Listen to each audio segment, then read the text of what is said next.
Kanae's closing chapter, which may take 2 to 3 hours, and I have a feeling that automatically sets us to Kurokami, which I can feel like is the final chapter, aka the final sequence. So I might not stream Elden Ring tonight. I might do it later. Tomorrow morning. So we'll see, depending on how fast things go. But I have a feeling Kanae's will be like 2 to 3 hours, so I might finish it around 8:30-ish. What I don't know is if the game, how long the game continues after that. But I can imagine Kurokami's would be much longer. So we might actually. I feel like I rather focus on finishing the main game. If I feel if we're that close to ending the game, so we're gonna be doing that. Anyway, let's get started. So here we are. So we're gonna. So we only have Kanae left, so we're gonna go pick her, of course. Her gaze was fearless, her eyes shining scarlet. So we only have one option to select it, that's Kanae. なんでもないし、万歳、乾杯。紅茶って乾杯って言ってから飲むものだったっけ？ミント糖のすっからかんがね、乾杯の温度の時にこう言ったんだ。乾杯だと負けるみたいだから干渉って言いましょう。で乾杯って。うしゃしゃしゃしゃ。She has a face of boredom, she's like she's bored of things right now. よくわかんないよ。Why does she have Kansai accent? Yeah, she has a Kansai accent if I notice. Anyway, came across the Hatter and Rabbit having a tea party during a stroll through the Kanae Minobe kingdom. They would always drink tea in whatever open space they could find, the thicket of giant mushrooms. The pair held their elegant tea parties on a large table covered by a tablecloth. I would join in on them if I ever happened to cross one. 働いたら負けかなと思っている。資源だよな。働くってのは誰かの奴隷になるってこと。自分の自由と尊厳をお金に変えるなんて人間幸福だよ。Is there problems related to her parents working hard or something? I have no idea. We'll see. 働いたら負け、働いたら負け。うっしゃしゃしゃしゃ。でもさ、普通は働かなきゃ食えないよね。おいらもあんたらみたいに毎日お茶会できるような身分になりたいよ。働かなきゃ食えないのは平民どもだけ。平成日本には働かなくても食えるお貴族様というものがあるんだよ。いいね。どうやったら貴族になれるわけ？自分の部屋に閉じこもってネットしてるだけ。簡単簡単。うっしゃしゃしゃ。それってかじれる親のすねがあるうちでしょ？ Yeah, that's true. If you watch like a lot of hikikomori related shows, like something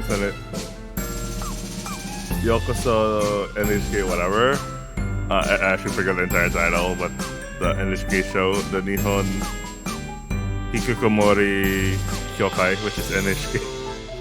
Anyway, that show, that show kind of gives a message that if you're forced to work to survive, it will solve a hikikomori's problem. At least the anime adaptation does. I think the light novel has something different going on, but the anime kind of portrayed that if you can't like eat, it will force someone to work. Anyway. ご両親が食わせてくれなくなったらどうすんの？親が死んだらその時は俺も死ぬよ。うしゃしゃしゃ。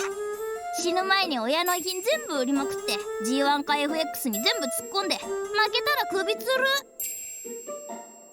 Though I think some people actually do this. それ笑えるよ。超笑える。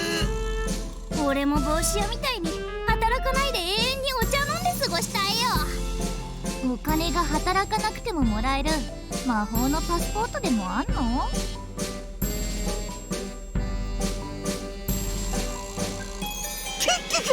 まさかまさか、魔法パスは日本人では絶対もらえないよ。だって魔法パス取得者のほとんどは日本人じゃないからね。日本に生まれて一番損なのは日本人。I like how they say that the Hatter and the Rabbit are Japanese. 日本を日本人の手に取り戻す。日本人への悪口は綺麗な悪口。言い返せばヘイだった。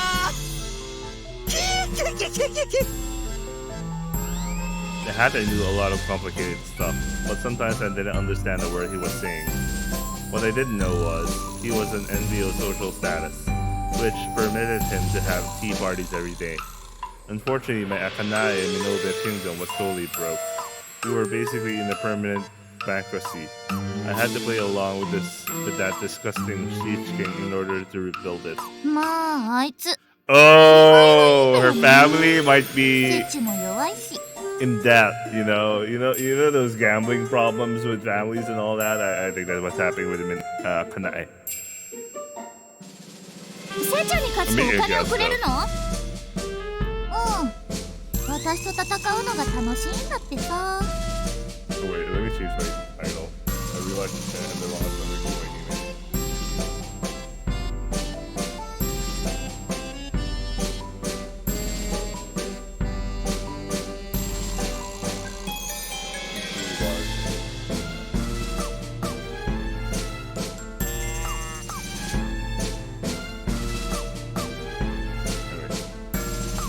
そりゃあこんな可愛いお姫様と遊べるならお金払っちゃうよね。女子高生はお姫様。ただいるだけで価値がある。それに比べたら俺たちオスなんざうんこ製造機だね。んなことないよ。女子がチヤホヤされてるのは若いうちだけさ。女子って認めてもらえてるうちに掴むもん掴まなかったら男以上にチェックメイトさね。いいじゃん、チヤホヤしてもらえるんだからさ。男なんてマジ人生ハードモード。イケメンに生まれなかったら人生丸ごと罰ゲーム。んなことないでしょ。働きもせずに毎日お茶会ができるお貴族様なんて無敵モードっしょ。そうそう、俺たち平成貴族。毎日がお茶会。なんでもない非万歳。I suppose one couldn't help turning into an idiot when all they did was have tea parties all day. However, I envied them. It wasn't like I wanted to be rich. I just wanted the stability and peace to be able to have an ordinary tea parties every day like them. If possible, I also wanted to be a noble free from the burden of work. But the Hatter wouldn't tell me how to become one. And the rabbit could only be a shut-in because he had parents who would feed him. Oh, this could be a representation of her friends. Or childhood friends or something. The Kanae and Minobe Kingdom didn't have it so lucky. Seriously, what would that guy do when his parents died? Was he really planning to kill himself? Wait, what? Oh, he's talking about the rabbit. I couldn't do that. I could never kick back and relax knowing it would all go to ruin someday. Well, guess my only choice was to save up money as best as I could. ねえ帽子や。 Yeah, it might be some もったいぶらずに教えてよ。 hikikomori guy. どうやったら魔法パスもなしに働かずにずーっと食べていけるわけ？それは言えない。貴族の秘密。親が死んで使い切れないほど遺産がどっさり？親は死んでません。寝たきりです。それを毎日看病して世話してるから俺すっごい親孝行なんよ。帽子屋は本当に偉いね。帰省してる俺とは大違いだぜ。せいぜい平民どもは俺を羨ましがるといいよ。エリス姫、紅茶のおかわりは？ストップ。ちょっとおしっこ行ってくる。 Let me guess. You're wondering if there's really a bathroom in the magical kingdom's mushroom forest? Well, the answer is yes. See? There's a door in that huge mushroom there. The door says bathroom on it, right? Okay then. Gotta take care of my business. すっきりした。 That was the quickest week I ever seen. Boy, was that refreshing. Nothing like the great outdoors to make you feel alive. Alright, time to go back to that crazy tea party.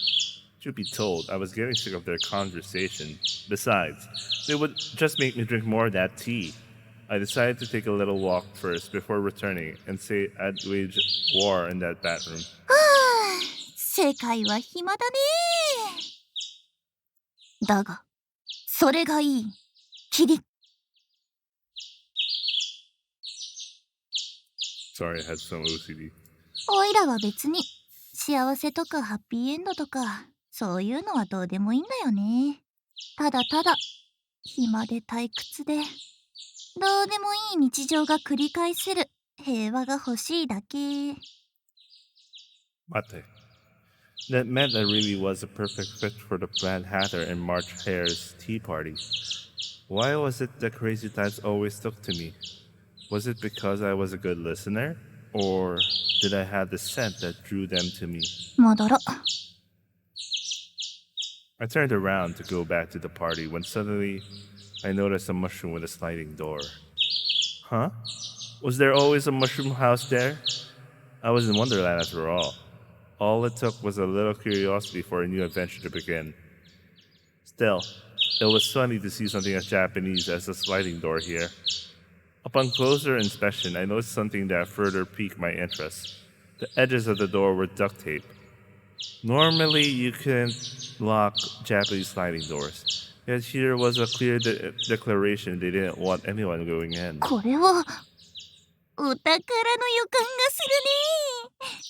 こんなの剥がしちゃえ。ビリビリ。 Bitty bitty.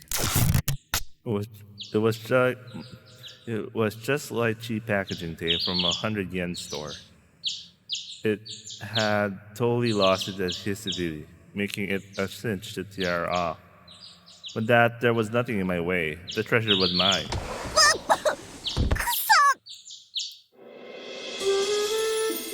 Stale stench leaked out the moment I opened the door. What's more, the floor of the small room was invisible under a thick layer of garbage bags, supermarket bags to be exact, bursting with trash. お宝の山じゃなくてゴミの山か。 Well, you done it, Kanae. でも騙されないぞ。こういうのはダミーって決まってるのだ。 I stepped forward, undaunted by the pile of trash. My instincts were screaming to me, there was treasure hidden in this garbage. Only one way to find out was it was. おそらくはあの帽子屋の貴族のお宝。魔法パスもなく親の遺産も貯金もなくなのに毎日お茶会して過ごせる秘密がきっとここにあるはず。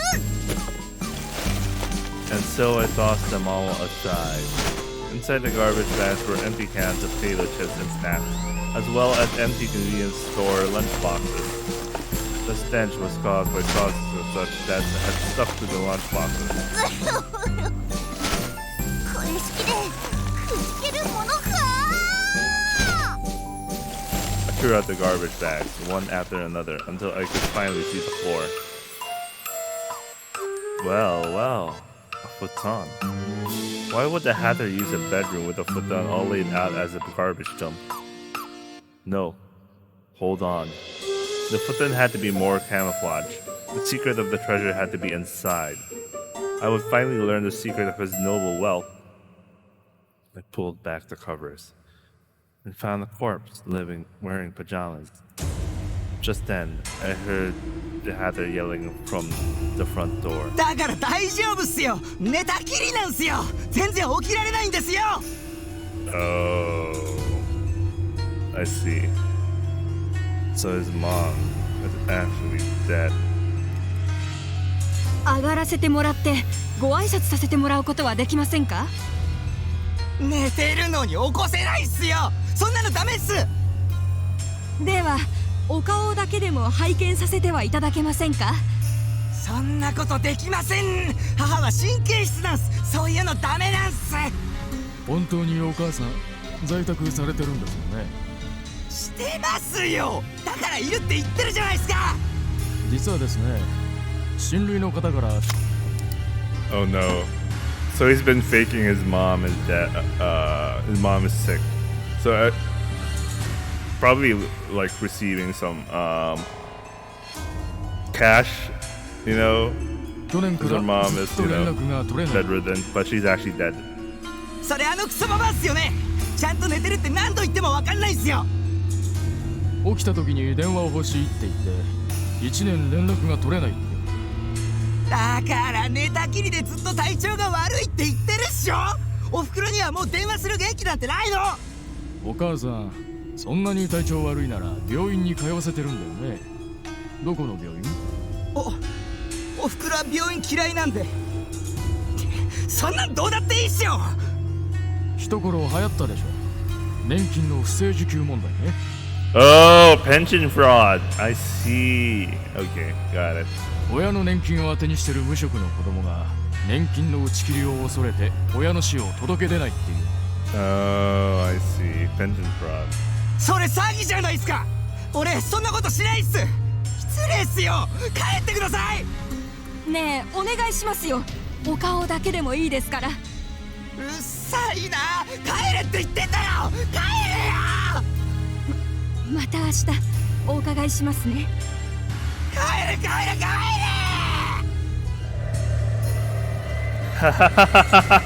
Don't screw with me. Don't screw with me. I'm a noble. I don't want to work ever. There's no way I can go to the employment center service center. I ain't the dregs of society. What am I supposed to do? Work in IT? Bro, I work in tech. What the fuck? We make big cat. Okay, in Japan it's probably a hellhole. Yeah, outside the US and maybe some parts of Europe, working in tech is a hellhole. It's a different story here. What am I gonna do? They said they're coming back tomorrow. Even a cop was here. If they have a warrant, I'll have no choice but to let them in. Crap. Yep. Yeah, bye. What do I do? What am I gonna do with Mom's body? That cop's on me. He's gotta be stalking the place out right now. What do I do with the body? I can't hide it. Can I cut it and flush it down the toilet? No. I don't want to touch Mom's body. What if I went on a walk and never came back? No.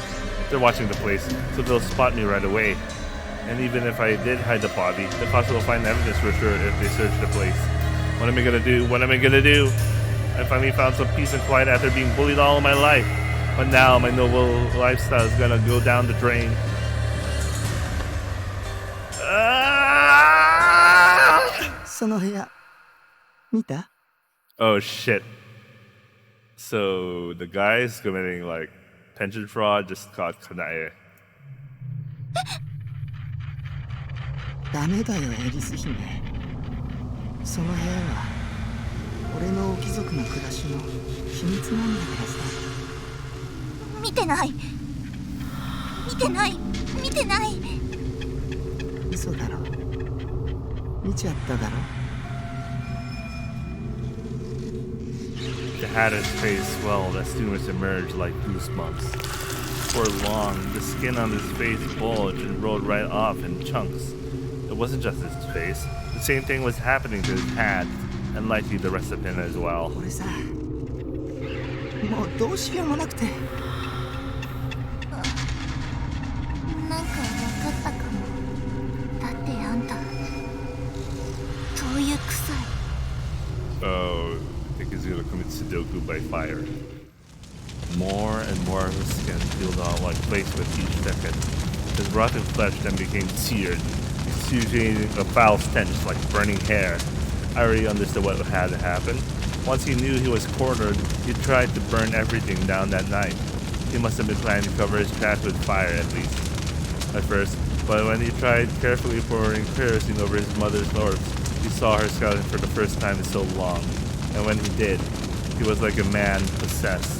Before he knew it, she was covered from head to toe in kerosene. And then, he flicked the lighter. Oh man. I feel so bad. I feel so bad for this guy.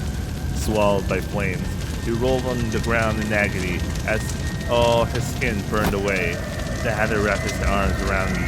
My body was immediately engulfed by the hellfire. My hair was reduced to cinder in the blink of an eye, and my whole body was wrapped in searing pain. All my skin burst open before it could burn away and start rolling off in clumps. It burns, it hurts. Ah!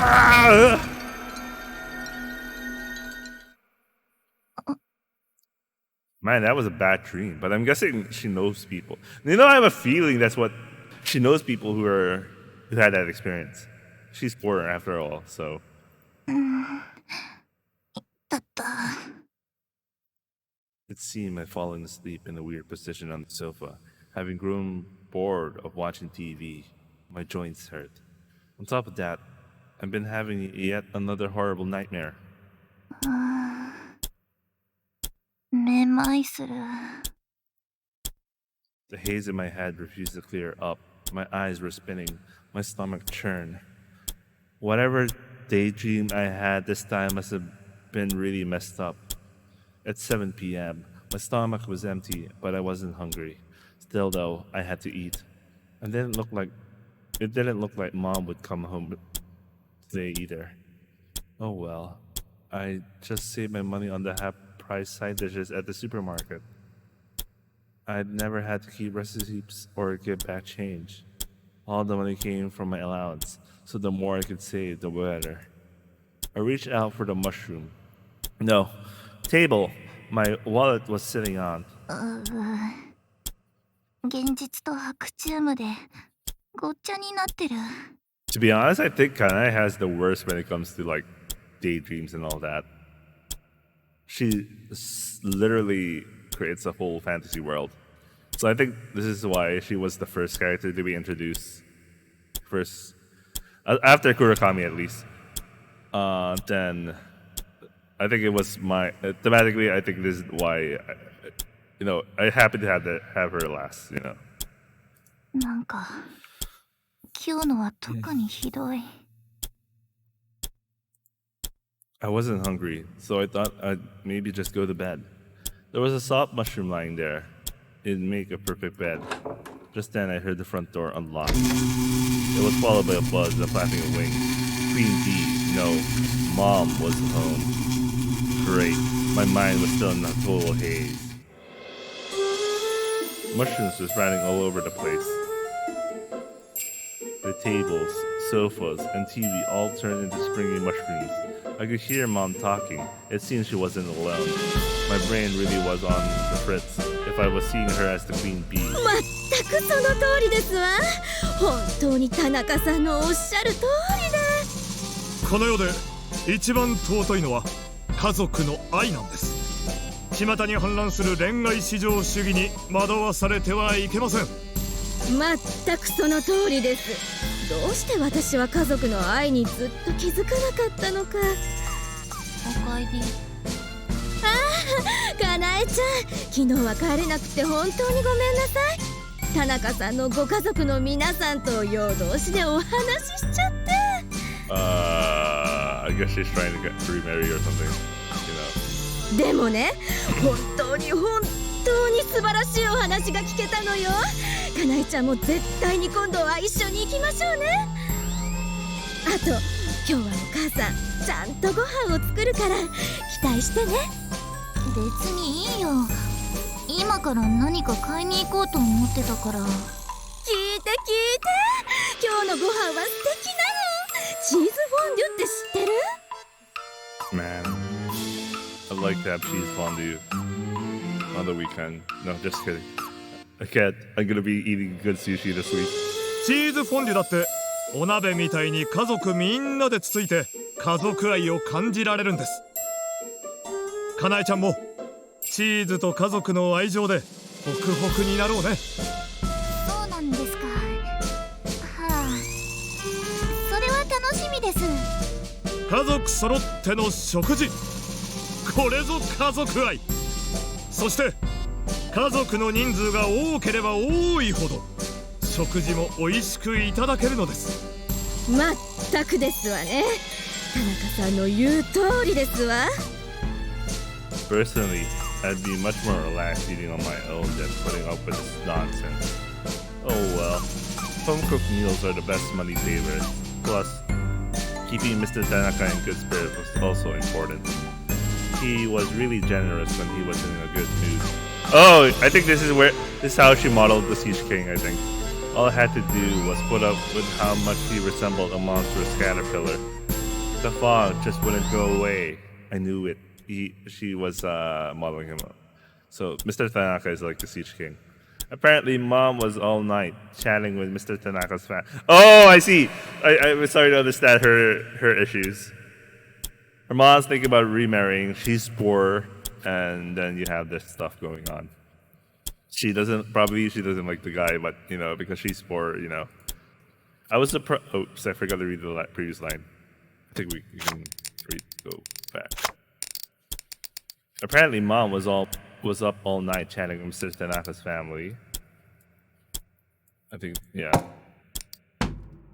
I was surprised she hadn't gotten tired of it, but as long as she was enjoying herself and it made her happy, I wasn't going to complain. Even now, she was cooking while basking in Mr. Tanaka's lovely ideals. I wrapped my arms around my knees and killed time staring at the TV. Oh man. She was basically in, how it's like a weird fetal position thing. これね、専門店で買ってきたチーズなの。かなえちゃんもびっくりするわよ。田中さんって本当におしゃれなお店をいろいろ知ってるのよ。かなえちゃんの絶対に喜ぶお店も見つけてきたから、今度田中さんの家族もみんなで行きましょうね。はーい。かなえちゃんはお腹どのくらい空いてる？このくらいで足りるかな？あんまり食欲ないんで、そんなに多くなくていいです。そろそろいい感じになってきたと思うぞ。どれどれ？ Mr. Tanaka grinned triumphantly as he checked the heat level of the portable stove he brought just for this. He must have thought it was his winning smile, but it didn't hit the strike zone. Mr. Tanaka stuck his fork into the French bread. They cut into cubes and dipped it into the pot of cheese. In my dazed mind, it looked like as if they were sticking a gecko or something into a mysterious magic cauldron. Mr. Tanaka then brought it to his mouth and bit a chunk of it off. おいしい。おいしい。ほら、かなえちゃんも食べてごらん。He abruptly held out the half-eaten piece of bread to me. That's kind of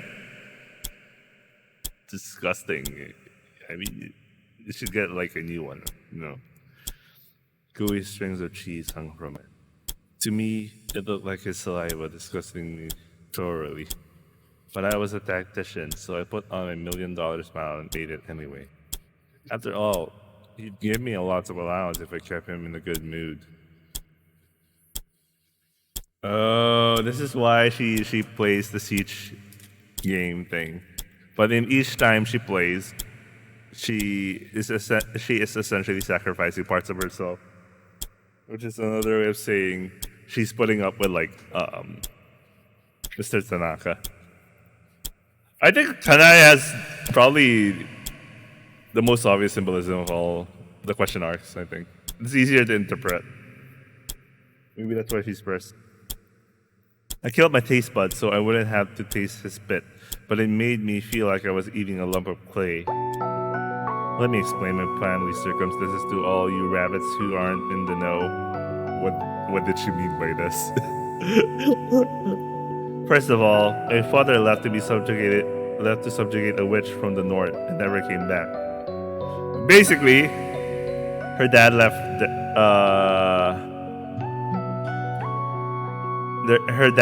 her from some lady from Hokkaido.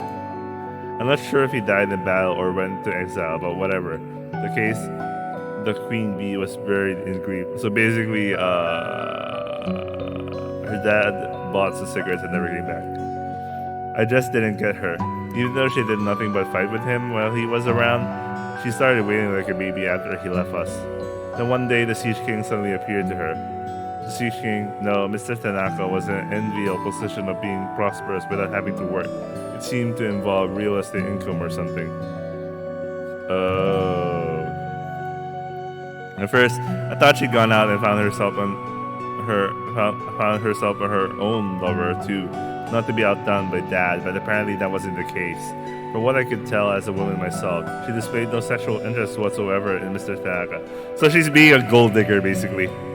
It's you he insulted the sanctity of familiar love or whatever in an attempt to bring the bliss of harmony back to our fatherless house. Wait, what? That's kind of weird. Yeah, that's kind of weird. That seemed to fill the hole in Mom's heart, to the point where she now considered Mr. Tanaka's family. Mr. Tanaka was quite amicable to the two of us and encouraged us to see it that way. To me, that was more disgusting than any sexual motives in a sense. Because that's like straight up being a leech, you know? Like, there's this weird guy who was like, okay, your family's not complete. Let me help you out. And her mom was basically, leeching out of Mr. Tanaka's weird kindness. I would call it weird kindness because there doesn't seem to be like romantic interest based on what I'm reading right now, but at the same time, who does that? I don't know. You're getting some weird satisfaction from weird altruism. I have no idea. The familiar love Mr. Tanaka spoke was to treat others and be treated in return like family, despite the lack of any blood relations. It's like a cult thing, He thought of it as something sacred that not even lovers could infringe upon. Mother was apparently good with that and had no objections to Mr. Tanaka's family, but I couldn't say the same. That was why I found treating Mr. Tanaka like family an utterly revolting notion. Of course, I knew he didn't have any ill will, so I couldn't just reject him outright. Yeah, she has some pride over it. Which is, well, it's honorable, What's more, Mom had already found herself a new quote-unquote family she treasured more than Dad, and she was her own person. She had the right to bury the sorrow from her lost love and take a new path in life however she pleased. So I wanted to honor that and keep my own right to do the same. Thus, I no longer held any particular attachment to this home. It was merely the only place I could stay out of the elements for free. As Princess Alice, I wanted to leave on the journey as soon as I could, but that required money, so I had to prepare as much as I could. Fortunately, Mom had been leaving me food money ever since she started going to Mr. Tanaka's quote-unquote family associations all the time. That, plus the allowance Mr. Tanaka would give me when he was in a good mood, were valuable sources of income. I had my adventurous bag packed so I could go on the journey whenever. Inside was the minimum I needed to sleep out and all the travel expenses I saved to that point. The bag was hidden in the door, containing the water and electricity meters outside the house. That's not safe! So I could leave home whenever. And once I did, I never wanted to come back again. I had tens of thousands of yen saved up, so I could last a decent while if I drifted between the manga cafes and friends' houses, but only for as long as the child's allowance could last. It wouldn't be long until I could graduate, then I wouldn't be a child anymore. I needed more and more money so I could work and find a place to live. Wait, she's not allowed to part-time? I'm pretty sure, maybe her school doesn't allow them to part-time. I'm not entirely sure, but part-time's an option. Thus, when my Kanae Minobe kingdom had never had enough money, that was why Princess Ella's quest for gold was still ongoing. こうして3人で仲良くご飯してるとまるで本当に家族みたいね。本当の家族みたい。ああ、そのなんと素晴らしいこと。かなえちゃんもそう思わない？なんか和むわよね。まあ。Mom and Mr. Tanaka were trying to stress how well the three of us got along. I took the hint and pretended to agree, but in reality, the whole thing made me sick. However, I couldn't let them catch on, so I faked a smile and made a show of enjoying the dry-cured ham and whatnot we were having. Oh boy, not again. My brain really had it out for me today. The house was filled with mushrooms once more. Queen Bee went to the river to wash the tableware after dinner. I sat on the sofa to watch TV, only for the Siege King to lumber over and sit right next to me. 一家団らんは楽しいですよ。そりゃよかったです。おお、警察密着24時間ですね。僕とエリス姫も密着24時間したいです。I'd be damned if I was about to sit shoulder to shoulder watching TV with this creep. So I decided I'd be the one to make the suggestion ね today. え王様、またセチで勝負しようよ。おお、それは願ってもない話ですよ。僕ちん負け続きで悔しいのでまた勉強したんですよ。This guy really was all talk. He fell for the same tricks no matter how much he lost. I may not look at it, but in my golden years, I was obsessed with chess. I'd read up all the chess manuals and was master of basic strategy, so I'd never lose to some amateur whose knowledge amounted only to knowing how knights move. I'm not kidding. He really did think he knew how to play chess just because he understood how the pieces worked. He didn't even know about castling or en passant until I taught him. That was why I was on a winning streak. And so for some reason or another, he treated me like his rival and kept stubbornly challenging me over and over again. What's that? You're saying this was siege, not chess? Oh well, who cares? They're basically the same thing. 今日こそは負けない I like です dance よ。 arcs. No, the question arcs kind of give the initial flavor. You kind of don't get it until you start analyzing, a bit more clues on what's actually happening. This is typical Ryukishi writing. このセチのグランドマスター、プリンセスエリスに勝てると思ってるならかかってきやがれ。今日の勝負にはこれだけかけちゃうでちゅ。 When the siege gate clapped, a giant treasure chest appeared out in the thin air and shook the ground with a thud. It was filled to the brim with gold coins and gems. I was grateful this would ease Kanae Minobu's kingdom's financial woes. He truly was a modern noble who could feed himself off unearned income, and he was always so generous. あらあら、またセチュで対決してるの？エリス姫もすっかりセチュの王様と仲良しね。 Sorry, my brain just realized how this is like the, CHESS. I'm sorry, my brain didn't think about that really early.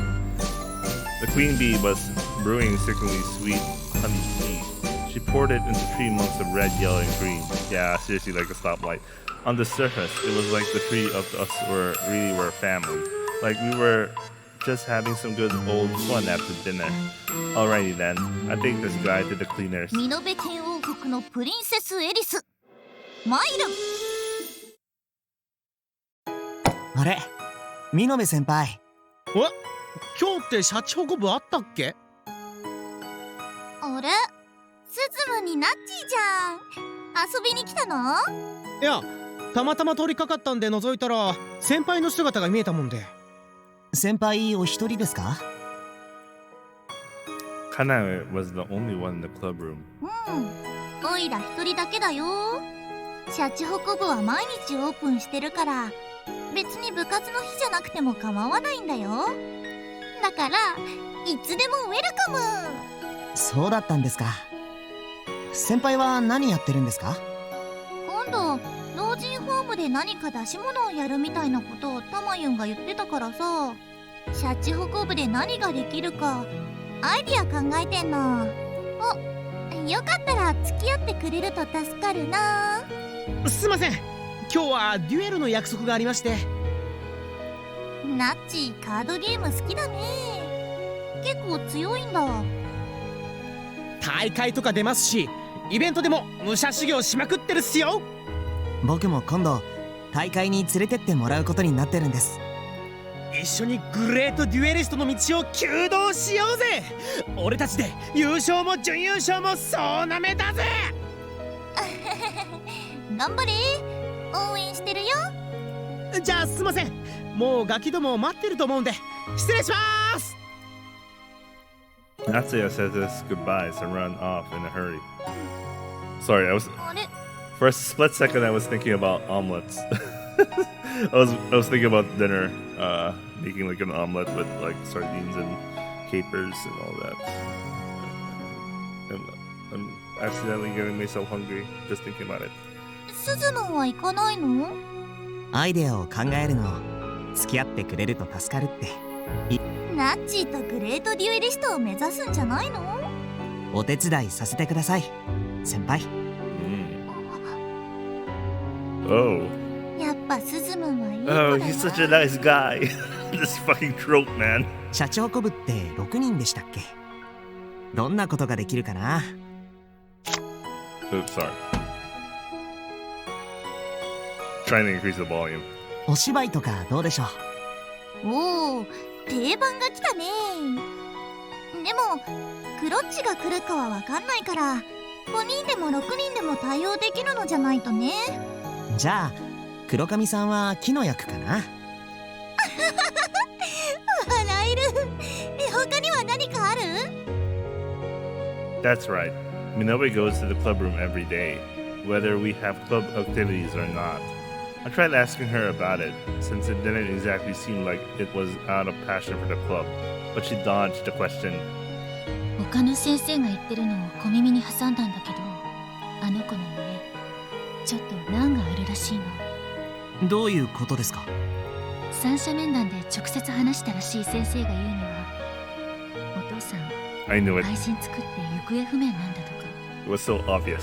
じゃあ美濃部先輩はお母さんと2人暮らしなんですか？もうちょっと厄介らしいわ。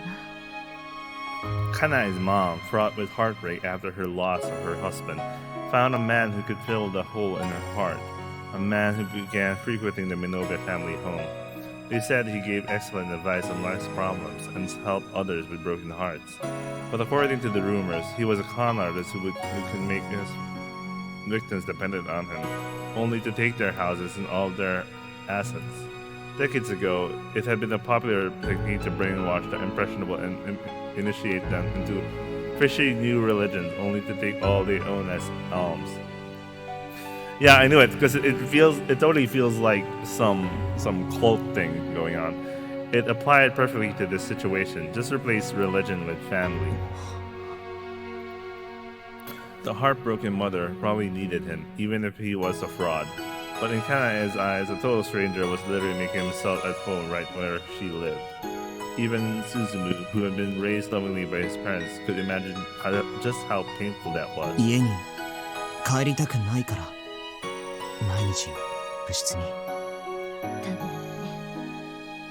彼女は高校を卒業したらすぐに就職して一人暮らしがしたいって常々言ってるの。いつでも一人暮らしができるように今からお金を貯めてるとも言ってたっけ？前に椿子ちゃんにこんなことも言ってたっけ？ I could live in the manga cafes for several months if I used all my money. That way, I could leave home before I even graduated. 美濃部先輩ってそんなに辛い状況なのに She lived a hard life. いつもあんなに明るそうに振る舞っててくれたんですね。尊敬せざるを得ないわ。でもきっとそれはこらえてるだけだと思う。それが彼女の強さなのか、辛さを表に出せない気の毒な性分なのかはわからないけれどね。老人ホームに若者が行くんだからさ、やっぱ若さを前面に出したものにしたいよね。前にニュースで老人ホームでプロレスを披露したら好評なんて見たことがあったような。Kanae, what the hell? 面白そうです。どうしても出し物が決まらなかったら大町でタマユンにプロレス大会を提案してみるかな。僕と夏くんで戦うんですか？そんだけじゃ地味かね。有刺鉄線金網電流爆破マッチくらいやんなきゃダメかな。僕と夏くんがリングの中央でカードゲーム対決をしてもいいんなら。嘘冗談。仮にプロレスやるならバトルロイヤルじゃないとね。オイラもキコチンもリリアも参戦でリングの上で大乱闘だ。Oh, Kanae is starting to be the most fun of them three. すっごく楽しそうです。でも本気ですか？かなり。言っててすっごく楽しい気がしてきちゃった。それは一案にして他も考えた方がいいと思います。そっかな。たまゆんこういうのノリノリだと思ったんだけどな。そっか、場外乱闘でパイプ椅子とか投げつけて Drew a folding お年 chair 寄り out に of ぶ the つかった ring. らやばいよね。 I couldn't tell just how serious she was. Minobe really was just killing time here because she didn't want to go home. That's why she was having so much fun, even with silly things like this. そういえばさ、つづむんって親元離れてんだっけ？はい、今はキコちゃんの家にお世話になってます。うん、キコチに聞いたよ。お家の方針なんだって？一人暮らしをさせて自立心を養わせるとか言ってますね。小さい頃からずっと言われてたんで、早く一人暮らしがしたいなってワクワクしてました。だよね。やっぱ一人暮らしって楽しいよね。おいらも早く一人暮らししたいな。卒業したらすぐにするんだ。先輩は一人暮らしに憧れてるんですね。結局さ、親元にいるうちって殻に守られてる卵みたいなもんだよね。それに殻は窮屈。したいこともできないし、好きに羽ばたくこともできない。だから人ってさ、親元にいるうちはまだ生まれてさえいないと思うわけ。でも私はもうすぐ生まれるんだ。今殻を内側からコツコツと割っているところ。すぐに羽ばたけるように卵の中の内からいっぱい蓄えたもんね。 Her eyes gleamed with hope for the future. But because I knew about her home situation, I was well aware how strong she must have been to say those things. 私はもうすぐ生まれて清らかな翼を思い切り広げるの。 Wait, I want to lie back a little closer and just gonna fix this microphone. Alright, okay. そうして自分だけの力で羽ばたく世界はどんなにも綺麗で広いのかなって。ちょっとポエム入っちゃった。キモくてごめん。いえ、全然。むしろすごく尊敬しました。僕は Oh, I そん like な that 先輩 shocked を face. ずっと応援してますから。 Oh, he's really nice to be. だから何かあったら Fucking throat man. いつでも頼ってくださいね。 Please, Shay. ありがとう。すずむんは本当にいい子だな。家電店とかで売ってたら間違いなく一家に一台欲しいね。先輩は明日も部室に来てますか？ There's a lot of ways how to interpret that statement, but I'm not gonna think deeper than that. Because, I don't know. All in one isn't always the best. おいらは模範的部長さんだからね。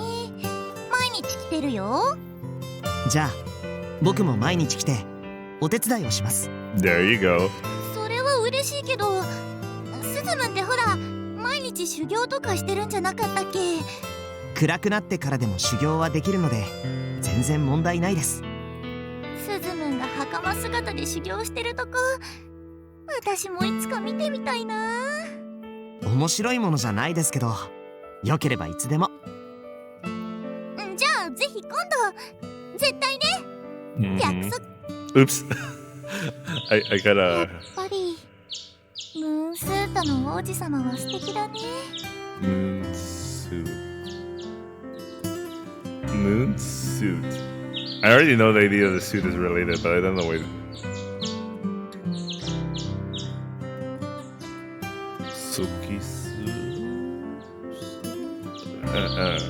I'm trying to forget why she calls it moon suit. I stretched my leg out of the bouncy mushroom and looked up at the clouds in the blue sky. Oh, the Prince of Moon Suit means Suzumu. Oh, sorry. It took me a while to figure out the pun. Suzu is like suit, right? Moon. Sorry, it took me some time to figure out this one. It's embarrassing, so don't you dare make me say it twice. Sorry. Moon comes from the moon in Suzumu, while suit was the English word for Susu. There you go. I knew it. Hence the Prince of Moon Suit. You knew it. That's an obvious pun. I was thinking, moon suit. Why is it called moon suit? もうすぐこの王国からも旅立てる。そしたらムーンスープの国に行きたいな。 I wonder if Keiki would let me rent a spare room in one of her family's apartment complexes for cheap. If I got a part-time job, I could probably live there on my own. Wait, why wasn't she doing a part-time job right now? If possible, I wanted to live near my prince. おいらはカモトとブルキないからわかるんだ。 Wait, I have to disable my phone's notifications because it's distracting me a lot, making me feel like there's something important happening, but when there's nothing really happening, it's annoying.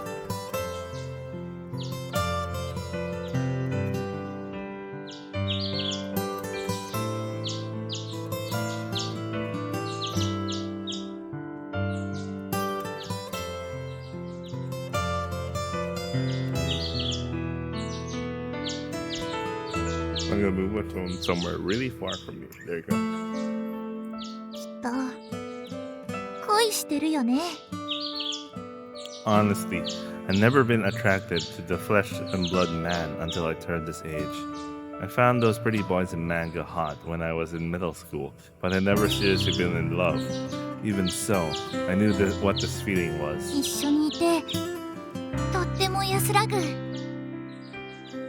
今日の部室みたいなあんな時間こそが Let me guess the reason. Because he was nice to me. おいらの居場所って。 I needed more money if I was gonna make that dream come true. A few 10,000s of yen were merely a child's allowance. Honestly, yeah, that's true. I needed a way to make 100,000. Just then, I heard lumbering footsteps accompanied by an annoying laugh approaching from the mushroom thicket. エリス姫みっけ。いや、セチの王様じゃん。女王蜂は一緒じゃないの？家族会が盛り上がってるみたいなんで僕ちんが代わりに来たのでちゅよ。誰か家族がいないと一人ぼっちで寂しいでちゅよね。I wasn't looking for family, not with him at least. お天気でちゅね。お紅茶でも飲むでちゅか。入れて死んでるでちゅよ。ああ、そりゃどうも。 There wasn't any real rhyme or reason to it, but it always found the siege game flat out disgusting. I felt that deep in my gut, so there wasn't a feature on him I could view positively. For example, while Mom thought he had a funny face, I thought it was gross. Mom thought he had a sturdy body, but I thought he looked like a whale. Even so, that didn't overshadow his generosity. Those 10,000 yen bills were incredible. 家族会って、いつもよくそんなにおしゃべりするネタがあるもんですね。みんなかなえちゃんのお母さんと同じで悲しい傷を乗り越えて家族になったのでちゅよ。お母さんの心の痛みは同じ痛みを知る者にしかわからないでちゅ。そうして人は新しい家族になっていくのでちゅよ。These family associations were gathering of people just like us. Divorced or bereaved people, plagued by great emotional turmoil, to whom Mr. Tanaka had also appeared in their darkest hours. He would then preach to them about familial love, tell them to join his new family, and invite them all to live with him at his house. I actually went there once. However, something just wasn't right about it. Everyone smiled from ear to ear, but when Mr. Tanaka turned his back to them, they'd all get this strange, lightless look in their eyes. Though they were all beaming when Mr. Tanaka was around, something felt wrong with them when he wasn't. No, even their smiles seemed somewhat gloomy. They were all pale-skinned, as though it's been ages since they've been last seen the light of day. And besides, why did the house always smell so rotten? How did Mom never notice the chill that roused all the senses? Ever since I noticed it, Mr. Tanaka's smile started feeling a bit creepy. Oops, I couldn't be saying that a bit loud. I had to be friendly with my chief source of income. For the allowance from Mr. Tanaka's wallet would become my travel funds for the day I embark on my new journey. 今夜のディナーは僕ちんにお任せでちゅよ。もうオーダー済みなのでちゅよ。It sounded like he ordered pizza. Personally, I wasn't much of a fan. Not like any dinner I had all alone with this guy would taste good anyway. Oh man, I'm tempted to get pizza now. No. I had to cook today because I made rice today. I had a good corned beef lunch, but I already made rice. I have to cook at home. I mustn't order out today. Though those thoughts were racing through my mind, but I would never let it show. I was a master of hiding my emotions, if I said so myself. Just then, the Siege King brought over my mug as he spoke in an uncharacteristically down-to-earth tone. 女王は僕ちんとエリス姫の3人で仲良し家族って言ってるでちゅが、エリス姫にはきっとそれはちょっと押し付けになっちゃってるんじゃないかなって。僕ちんと女王は家族みたいな気持ちで和んでるでちゅが、それをエリス姫にまで押し付けるのは、僕ちんはどうかと思ってるでちゅ。I was a bit surprised. This was the first time I'd ever seen the Siege King look so serious. エリス姫はエリス姫でちゅよ。僕ちんはお前さんの家族にはなれないし、だからそこだけは安心してほしいでちゅよ。どうぞでちゅ。暑いでちゅよ。I have a feeling this is like some psychological tactic. Trying to buy in Kanae. 女王は僕ちんのことをパパと呼ばせたいみたいでちゅが、それはエリス姫が決めることで、女王が決めることではないでちゅ。それに僕ちんはエリス姫のことを娘だなんて思ったことはないでちゅよ。じゃあなんだと？セチュのライバルでちゅよ。For the first time, his forced expression didn't disgust me. His existence was solitary, I suppose I should put it. My mom and dad were their own people. They were free to love whom they wanted and walk whatever path they wished, and didn't have the right to say otherwise. But what I couldn't understand was someone imposing on my space. He understood that. He didn't intend to make me call him dad. Just knowing that took a huge weight off my shoulders. I drank the honey tea he brewed up. It tasted gross, but he used too much honey, yet it also warmed my heart a little. He grinned with pride when he saw that. I still couldn't bring myself to like that smile though. Afterwards, we chatted over pizza. It felt like it was the first time we talked like this. 来年からすぐに一人暮らしを始めたいのでちゅか？女王もその方が喜ぶと思って、オイラを18まで育ててくれただけで、親の義務はもう十分果たしてるっしょ。あとは女王の人生だと思うんだ。This is too good to be true. あんたと仲睦まじく過ごしてくれればいいし、それでオイラも彼女もウィンウィンだと思うんだ。でも一人暮らしは大変でちゅよ。お金もかかるでちゅ。Wait, this might not level. Maybe it's a little higher. Yeah. Sorry, CD on this. だからオイラ、あんたからもらったお小遣い全部貯めてるよ。支度にお金もかかるだろうし、女王の世話にはなりたくないし。エリス姫は本当に感心な子でちゅね。今時それだけ独立心が旺盛な子はなかなかいないでちゅよ。僕ちん、エリス姫を応援するでちゅよ。ありがとう。どうしましたでちゅか？なんでもない。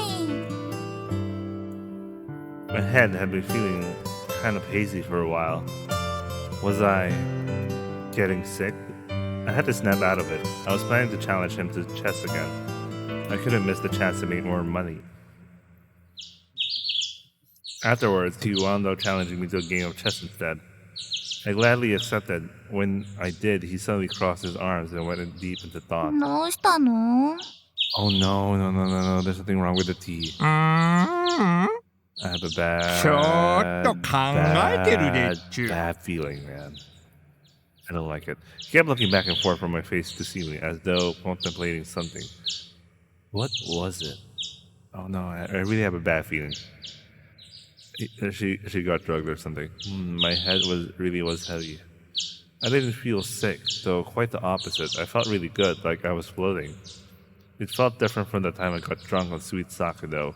Just, what was this strange feeling? エリス姫こそどうしたでちゅか？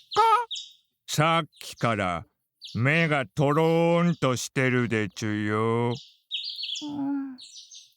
なんか Oh no. She got drugged. Oh fuck. Though my body was awake, my mind was practically asleep. I just didn't feel like anything really mattered. The Siege King was grinning, but something about that smile was twisted. 僕ちん、エリス姫の一人暮らし応援したいでちゅよ。なので、今日の勝負は応援の意味も込めてビッグプライスでちゅ。The Siege King clapped his hands, and several treasure boxes appeared and stacked on top of each other. It was a lavish mountain of treasure greater than any I'd ever seen. My sluggish mind partially cleared up. すっごい大金。 I think he was faking he's bad at chess. さすが。 Yeah, I think he was faking he was bad at 貴 chess. 族様。 And now he's gonna try to get her in debt. 今日はエリス姫の旅立ちを応援する意味を込めて、なんと100万円もかけちゃいますでっちゅ。 And if she loses, she is forced to live with him, right? うわあ。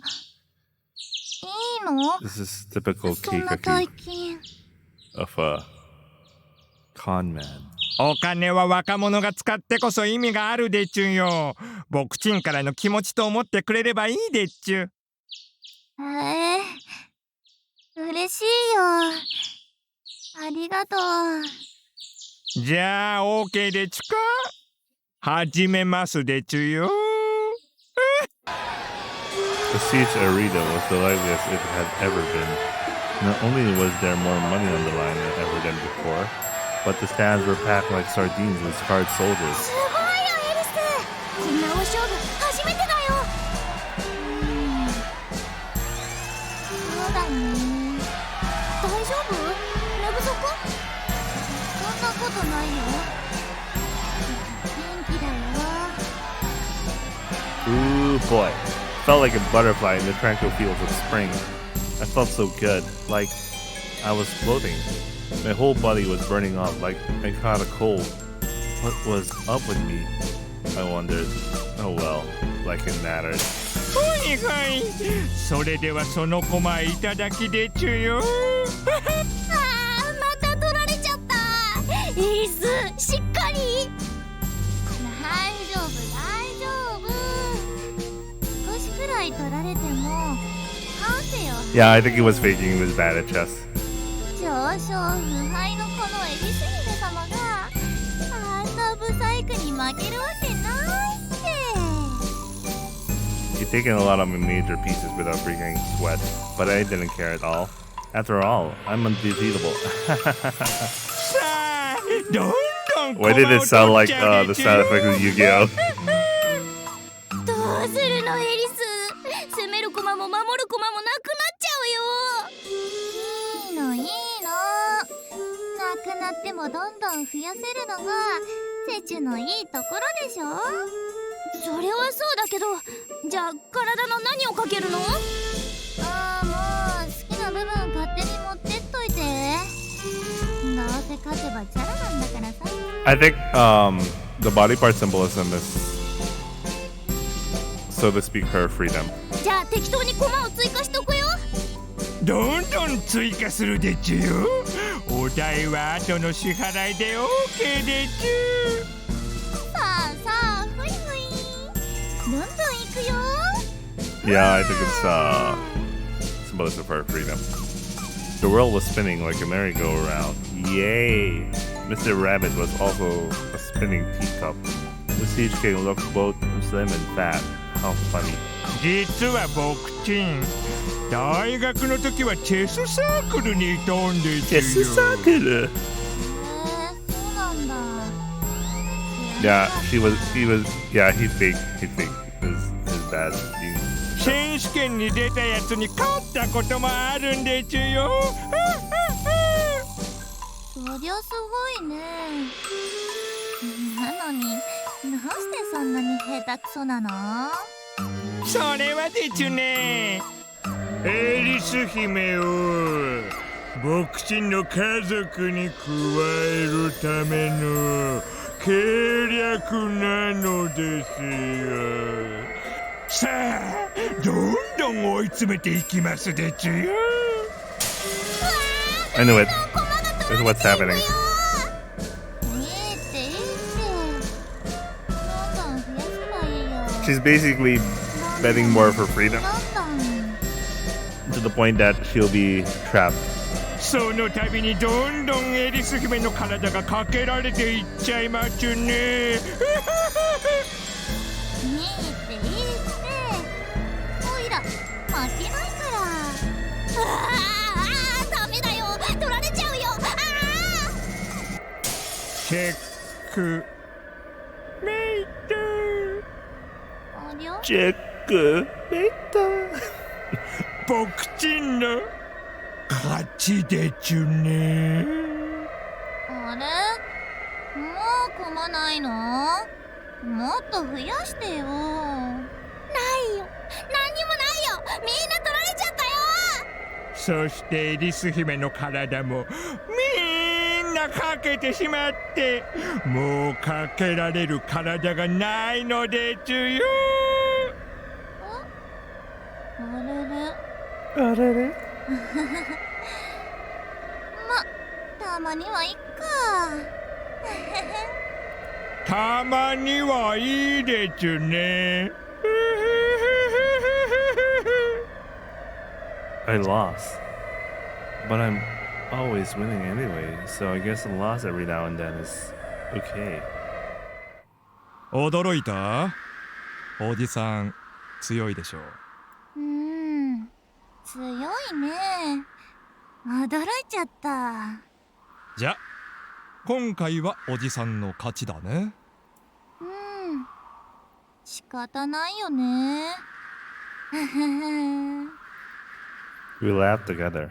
Suddenly, Mr. Tanaka stopped and smiled faintly. じゃあかなえちゃん、清算しよっか。かなえちゃんが勝ったら100万円あげるって賭けをしてたん Which だけど means さ now。you owe me 1 million.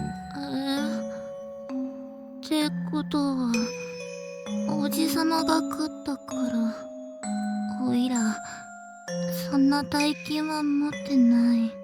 かなえちゃん、誤解しないで。別に僕は払えなかったら体で払えなんていう気は Why does it feel like that is ない the か case? ら。かなえちゃんが100万円も持ってるわけがないよ。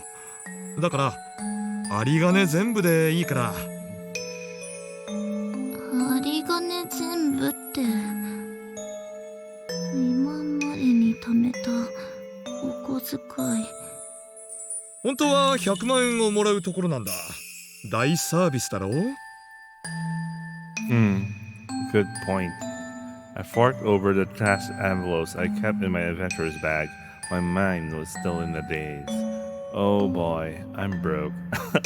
You're fucking drugged, man. I'll have to start saving scratch all over again. かなえちゃんはこのお金、この家を飛び出すため So に Mr. 貯めてた Tanaka ん have でしょ。 seen this so many times. So he saw right through me, huh? ごめんね。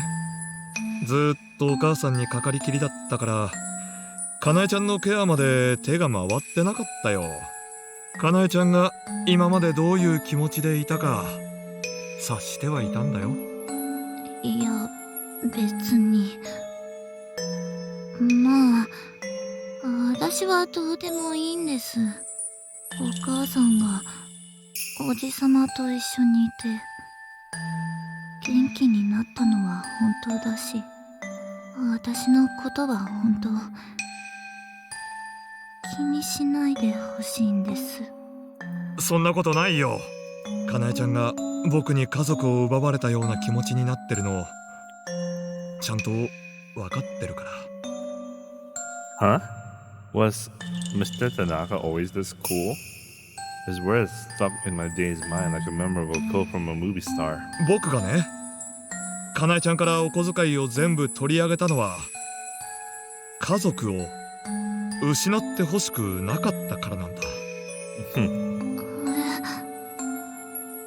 家族の愛を失うこと、それはこの世のすべての愛を見失うことだよ。僕に対する危機感から君が自ら家族を手放そうとしていることを僕は気の毒に申し訳なく思っていたんだ。だから今度は君の番だよ。何の番？お母さんはもう僕たちの家族になるんだ。だから I sincerely wish for you to join our family as well.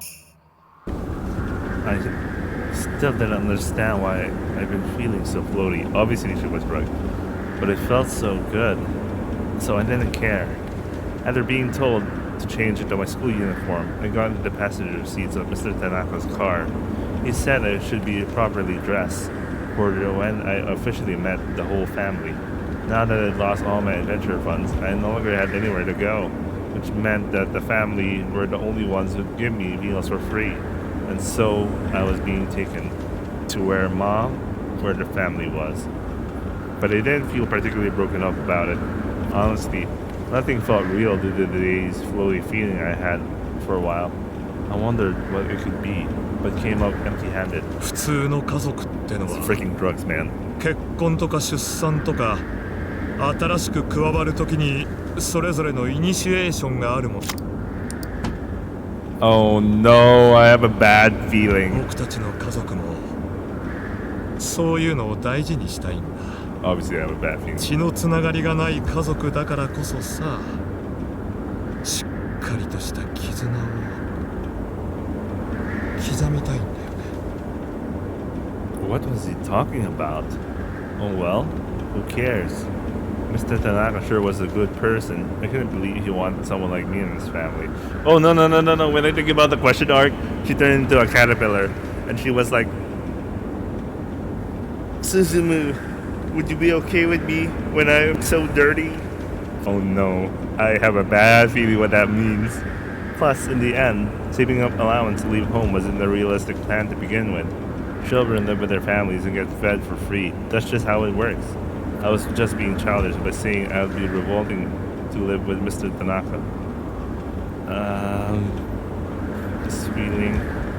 There were mushrooms springing up everywhere again. They grew all over Mr. Tanaka's car. Spores of every color scattered when you poked them, creating little rainbows in the air. When they cleared, I found the Siege King and I were riding a giant caterpillar. 着きましたでちゅよ。お母さんがいるのここ？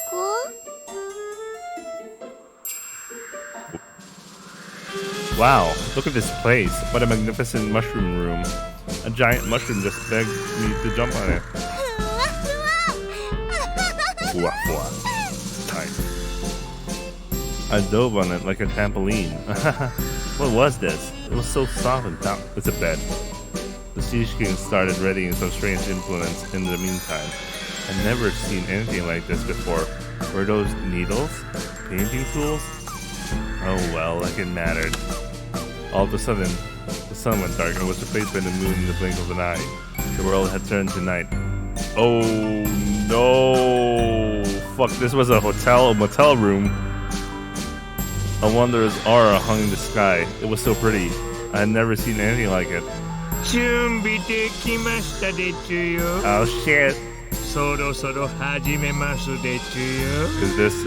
Is he gonna video like some sort of weird porn? Oh no, this is what This is what some Yakuza and Triad and shit do. Fuck, I have an idea. I hope my idea is wrong, because this is straight up fucked up. 始めるって何が？おいらこのキノコの上でずっとふわふわしてたい。いいでちゅよ。ずーっとふわふわしてて Oh いいで no, ちゅ that's all you want is the bad side. The Siege King approached a kingdom I was lying on and looked down on me with a smirk. Just then he raised his thumb and thrusted them into his lower half. A filthy secretion of blood and grease splattered all over the white mushroom. He wasn't trying to push his stomach in. He stuck his fingers in deep enough to pierce the blubber and meat that lay under his skin, and then he tore his skin off his lower half. Before me was none other than the figure of a giant, eerie, lurid caterpillar. I still don't get like the symbolism of the caterpillar. My mind had been engulfed in dense fog. However, at that moment, I finally awakened from that floaty feeling. But I couldn't think straight. My thoughts were frozen. Where am I? When I came to, I was in a revolting place I'd never seen before. Huh? What is this place? Why am I here? What? Mr. Naka? Huh? No, not him. Caterpillar monster. But that's Mr. Huh? Huh? Mr. Tanaka was staring me over with his upper half bared, and on the skin was a repulsively, garlicky colored caterpillar tattoo. Wait, what? これがね、僕たちの家族の She was gonna be tattooed by a weird thing? かなえちゃんのお父さんだってさ、お母さんと結婚 She's す gonna る get 時に tattooed? What the fuck? 永遠を誓い合ったはずなんだよ。でもさ、浮気しちゃったでしょ。人はさ、目に見えない絆なんてものじゃ縛れないんだよ。 So he's got a tattoo? だからさ、僕たちははっきりと目に見えて絶対に消すことのできない形でさ、絆を記してんだよね。 She's gonna get tattooed with a caterpillar. Did he mean that Garner spotted caterpillar? He's trying to tattoo that monster on me? Wait, what? My mind was getting hazy again. ぼんやりしてるくらいの方が痛くなくていいんだよ。リラックスして横になってれば。 This is like some weird cult bullshit, bro. 僕がかっこよく仕上げておくから。 So she gets a caterpillar tattoo. I had to get out of here right now. But my mind was still dazed, and thus my body refused to respond properly. They're growing. Mushrooms are growing everywhere.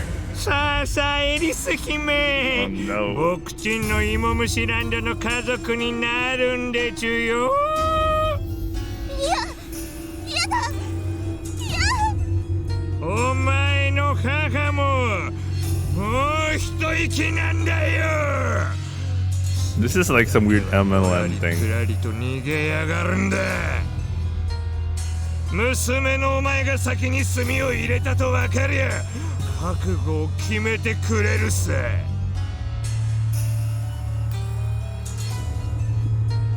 親子揃って新しい家族に加わろうぜ。家とか全部売っ払ってよ。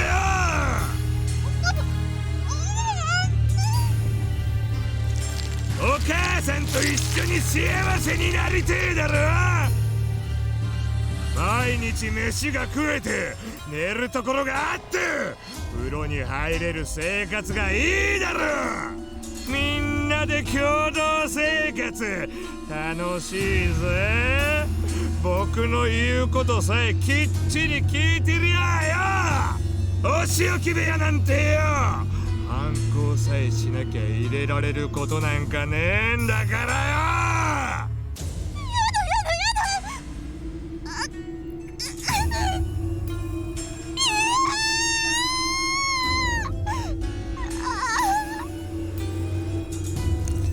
My mind suddenly burst like a popped balloon. When I came to, I was telling myself I was a stringless puppet. I was a puppet. A puppet. The caterpillar monster was just playing with a puppet that looked like me. That was all. Oh no, this is like Kohaku vibes for me. Sorry, I gotta take this right now. He was simply drawing on the surface of the doll with a needle and a machine. He was playing all on his own, so it had nothing to do with me. So please, end it quickly. Please, put an end to this torment. I felt warm drops trailing down from my cheeks from my eyes. Confused, afraid, and devoid of presence of mind, I lose the very will to fight back. A single face flashed through the puppet's mind. Prince of Moon Suit. No. Suzumoon. Save me. Stab. Stab, stab. It was still going on. Stab, stab, stab. It seemed he never tired of creeping about my skin. I look at how the tattoo begin. I look at how the tattoo like forces her to, you know.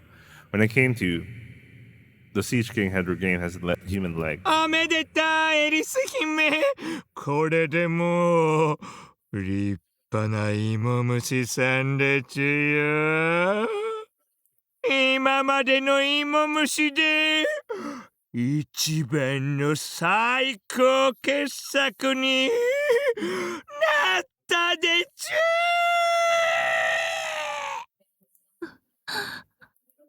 My whole body burned as though it was swelling.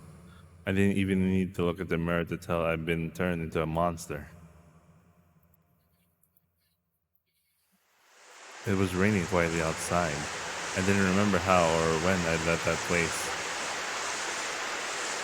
I barely managed to put on my uniform and dazedly made my way down the alley I didn't recognize. Oh, she looks so different when her hair is all down. But, you know, she's sad. An outsider would only see an exhausted girl staggering around, but it was so much worse than that.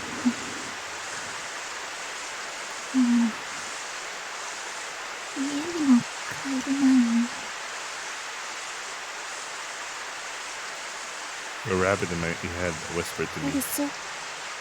少し早いけど旅立ちの日が来たんだよ。そうだね。布部剣王国にはもう帰れないね。Good thing I hid my adventurous bag outside the house. I'd given Mr. Tanaka the envelopes my money had come in, but it turned out to be a blessing in disguise that I kept my cash in the wallet somewhere elsewhere.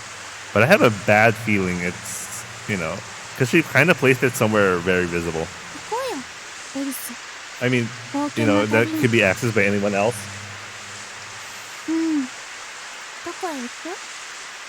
That was obvious. To the Moonsuit Kingdom, starting tomorrow morning. I plodded down the streets. My uniform was all I had to wear for the time being, so I didn't want it to get any wetter. The manga craze had shower rooms and dryers, so I could just clean it up there. I looked up to see the townscape had changed slightly. It was a mix of modern buildings and fairy tale-esque mushroom houses. A giant caterpillar clung to a telephone pole, enjoying a long drag on the smoking pipe. Crossings were jumbled up with office workers with umbrellas and car soldiers shielding themselves with tower leaves. Man, I really am screwed up in the head, huh? But that was what made me Alice in Wonderland. なんでもない日って素晴らしいな。なんでもない日。万歳。 Oh, I don't like it when she's saying those lines, because you know, anyone who was saying that line has a fucked up situation, and for her to say that means, yeah, she's fucked up. 先輩、遅くなってすみませんすみません。ああ、いいよいいよ。全然待ってないし。相談って何ですか？見延先輩が会って話したい相談なんてなんだろうなーってそわそわしてました。I wasn't the type who wore her words on her sleeve, so her surprise was only to be expected. Thanks to my perfect acting, no one even suspected I was having troubles at home. But after all that happened, I had no choice but to rely on Kiki. Honestly, I hadn't been sure how much to tell her. I didn't want to make things awkward with such a serious topic. So all I said was I got in a big fight with my mom and couldn't go home for a while. 見延先輩ってお母さんと喧嘩とかするんですか？結構アンビリーバボバボするよ。おいらの家ちょっといろいろ複雑なの。まあここだけの話だけど、その Kiki was shocked, but soon realized this wasn't something she should stick her nose too deep into. ほんのしばらくだけ止めてくれないかな。キコチンのアパートに空き部屋とかあったらすっごい助かるんだけど。空き部屋は今はないと思います。このままじゃオイラ満喫ぐらいしか公園で野宿になっちゃうよ。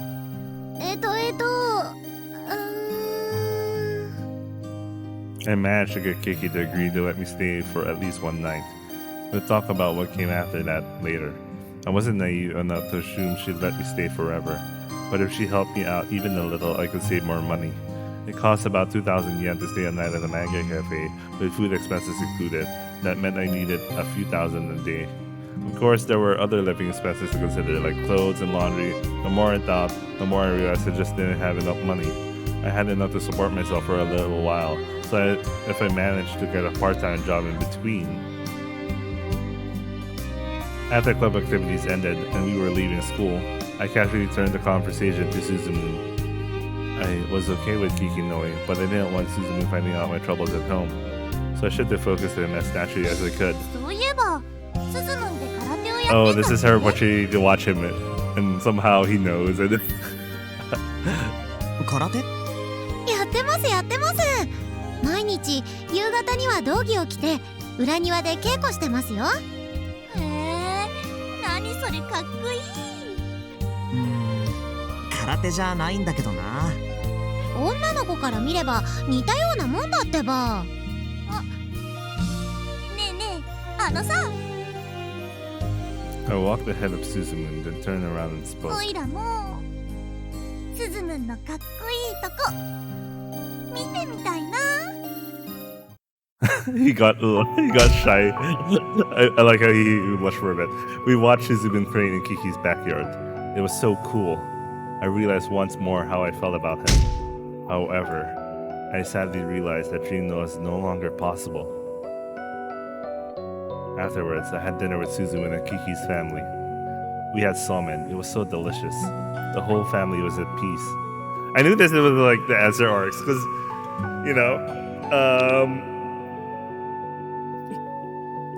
this Kurokami and Kishi paralleling each of their respective chapters, but instead of having a bad ending, there's a good ending. We all had fun watching a baseball game on TV. Suzumu and Kiki looked like they were having fun too, but above all else, I was fraught with envy. I wanted to be part of this family. Mom and Dad hated each other, and they always fought when they saw each other. And eventually, they stopped meeting face to face and stopped coming home when the other was there. Everyone in my family just lived in their own lives separate from each other. Despite that, it was the only place I felt like it belonged. But once Dad left and Mom started bringing Mr. Tanaka over, this slowly but surely lost that feeling. This place was wonderful. I can only imagine how fun it would be to live with Suzumu here. I'm sure all girls my age had dreams like that, but I was filthy now. Could Suzumu ever accept someone like that? This is weird. Because I was thinking that, something sexual happened to him, but if it was just a tattoo, how is the tattoo sufficient enough to compel her to be, I mean, I don't know. I had a feeling something else happened, and the English translation was just much more family friendly. No, wasn't the issue. It wasn't a matter of wanting acceptance. The problem was that because I love Suzumu from the bottom of my heart, I wanted to offer my purest self to. Oh, okay, fine. But it was too late. I was a caterpillar now, not a human. I simply wasn't suitable for one as pure and radiant as him. Wanting him to accept someone like me would be asking way too much. but I wanted to go to the Prince of Moon's suit because I no longer had anywhere else to go. If I were to meet him again, would he be able to save me? Could I abandon this monstrous body and start anew? Like a caterpillar becomes a butterfly, could I be reborn as my pure self and love him? Indeed, I was a caterpillar. I was the same as that hideous, loathsome creature. 先輩 Bison. ええ I was a master of masking my tears. So much for that. ええ個性的な部屋だね。 Yeah, at this point, yeah, I think that my sequence of the closing chapters was correct. 実は私には生き別れの兄がいまして、ブラザー Brother. ある日デスメタルで天下を取ると言ってギター片手に旅に出てそのまま音信不通に。ああ、はいはい、お兄さんの部屋を使ってんだね。 Yeah, obviously Kanae is smarter than that. これって特攻服ってやつ？血まみれ天女初代特攻隊長。ああ、ギャーギャー、俺はそんなボベボベボベボベボベボー I heard rumors about Kiki used to be one heck of a troublemaker, but this was something else. Even I was dumbfounded.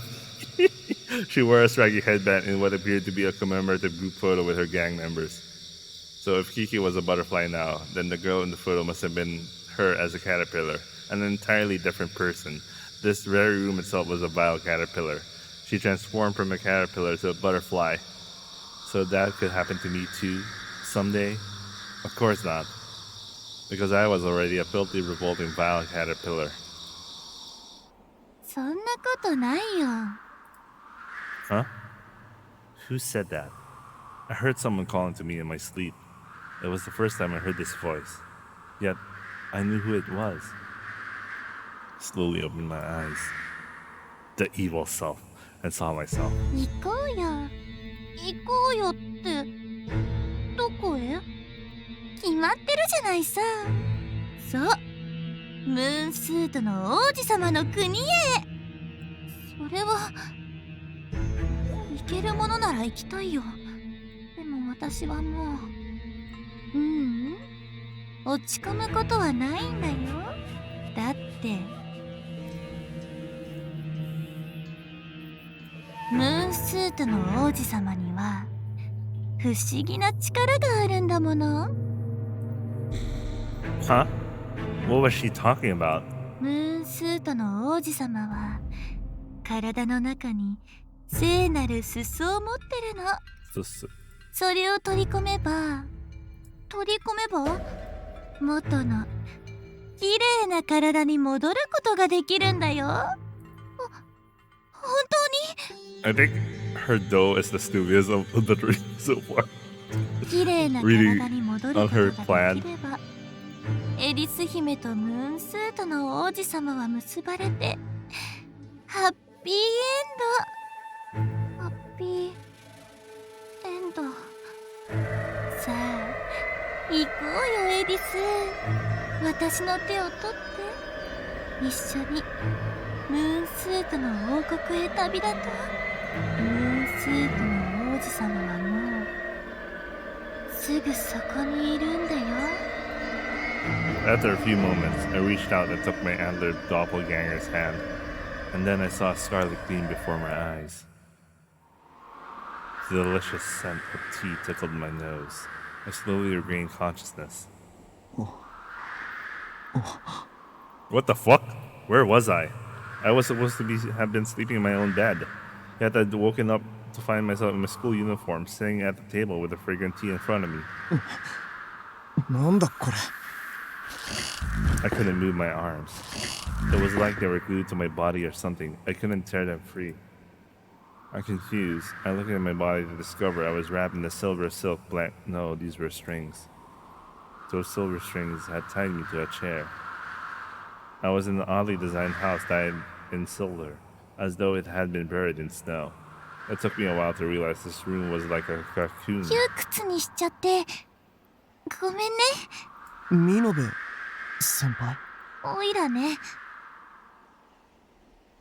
スズムンのこと好き、大好きだから結ばれたいと思ってる。変かな？変じゃないです。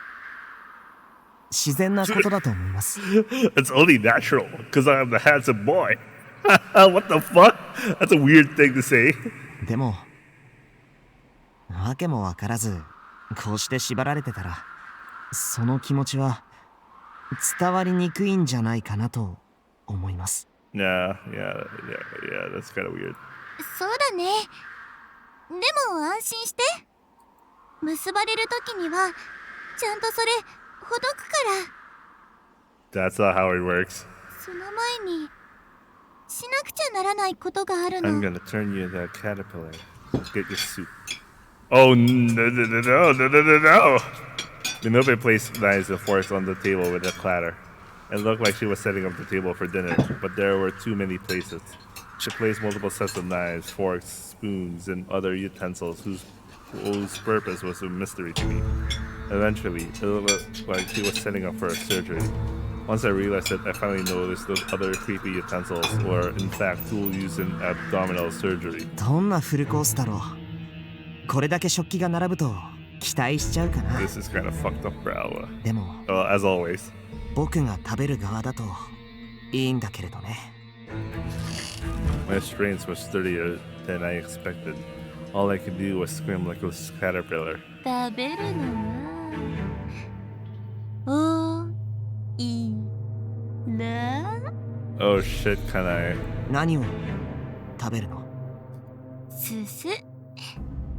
ムーンスートの王子様の肝の中にたっぷりと溜め込んである神の呪いのすす。そのすすの詰まった赤くて黒い王子様の生き肝をつるり。 I like her eyes like that right now. Minobe slurped loudly as she looked hungrily down on me. My hands were clammy. I could tell by the look in her eyes she was serious. そうすれば私は元の姿に戻れるの。汚れた醜い体から生まれ変われるの。どこも醜くなんかないです。醜い。これを見てもそんなことが言えるかな。 Minobe rolled up her skirt to her navel. She then thrusted her fingers under her skin with a splash and pulled out the flesh of her legs like a pair of pants. Her lower hat was like the giant caterpillar's dyed with garnished colors with spots. Oh, I always love this look. You know, the yandere look on her eyes. こんな汚れた化け物の体じゃ王子様と結ばれるわけがない。王子様と結ばれるお姫様は清らかで美しい体でなくちゃ。もし君の言う醜い姿というのがそれで、僕は醜いなんて思わない。 But it wasn't. そんなわけないよ。この姿で触れてきたわけない。なのに化け物にこんな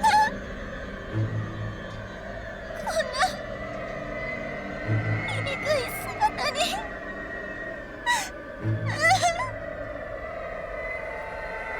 Minobe covered her face and wept. I tried to think of something comforting to say when suddenly her eyes widened and she cackled. でも大丈夫。 I love this face. She went full yandere, man. 聞いたの。王子様の聖なる筒を口にすれば呪いは解けるんだってさ。僕の肝を食べるってこと。でもそんなことをされたら僕は死んじゃう。死なれたら困るよ。だからもちろん死なさない。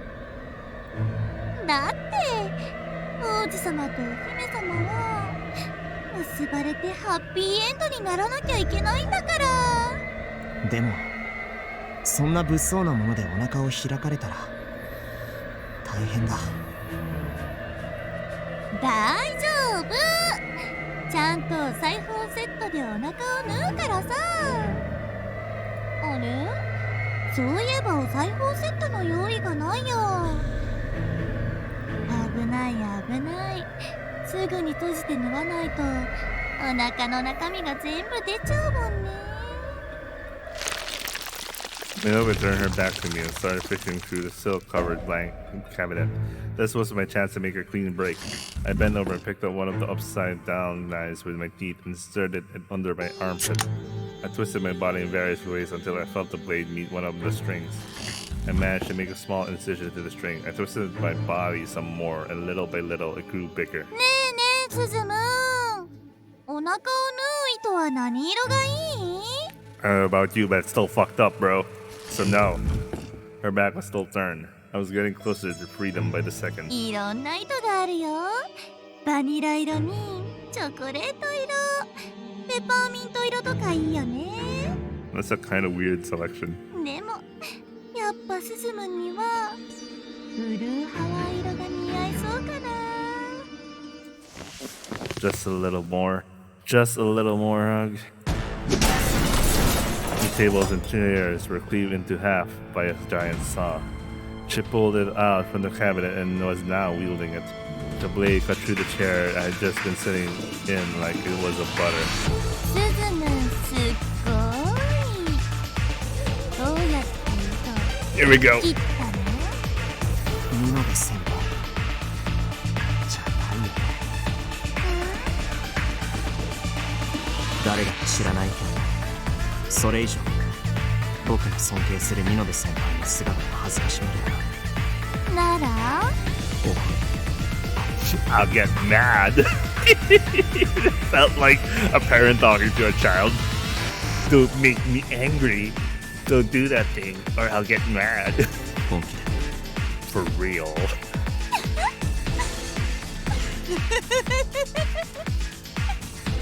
She doubled over with the laughter as the cracking of snapping twigs resounded from her head. Just then, magnificent deer antlers sprouted out of it. Her eyes flashed scarlet, demonstrating the majesty of a higher being who looked down on demons. 面白きかな、ススハはスズム。お前は面白い。そして陸奥の末裔1000年を超えて今頃何をしてみせるというのか。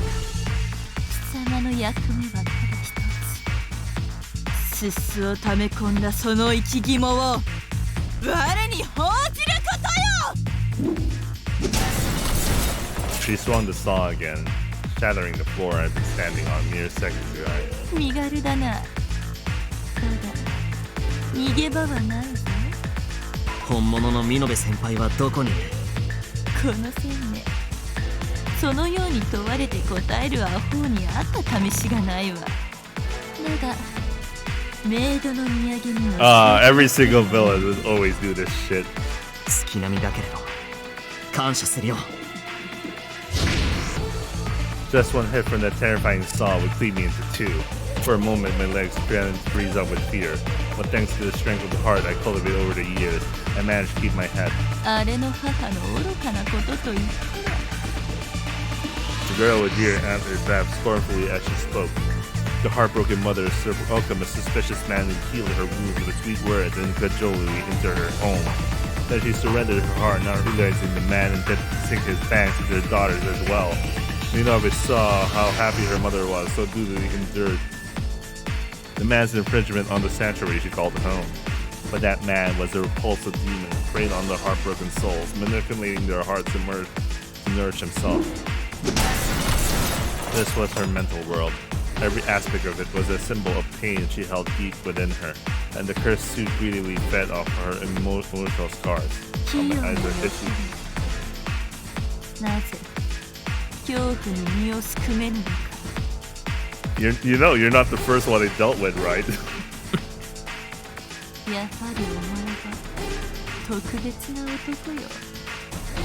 千年をかけるだけのことはある。お前が望むならばカナエと結ばせてやってもよい。生き肝を食われてどう結ばれるんだか。安心せよ。ここはおとぎの世界。肝を食われた程度では死にはせぬ。この世界にてあのカナエと二人して幸せに暮らせばよかろう。そういうわけにはいかないんだ。明日も学校 We があ have る。 school tomorrow. That's that's the worst line I ever seen. We have school tomorrow. That's why I cannot die.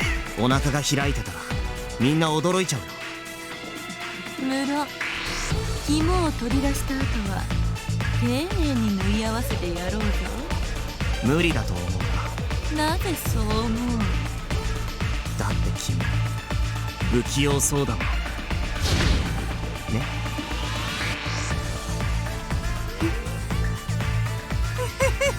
This is some weird ass lines, bro. 気に入ったぞ陸奥の末裔ス原スズメ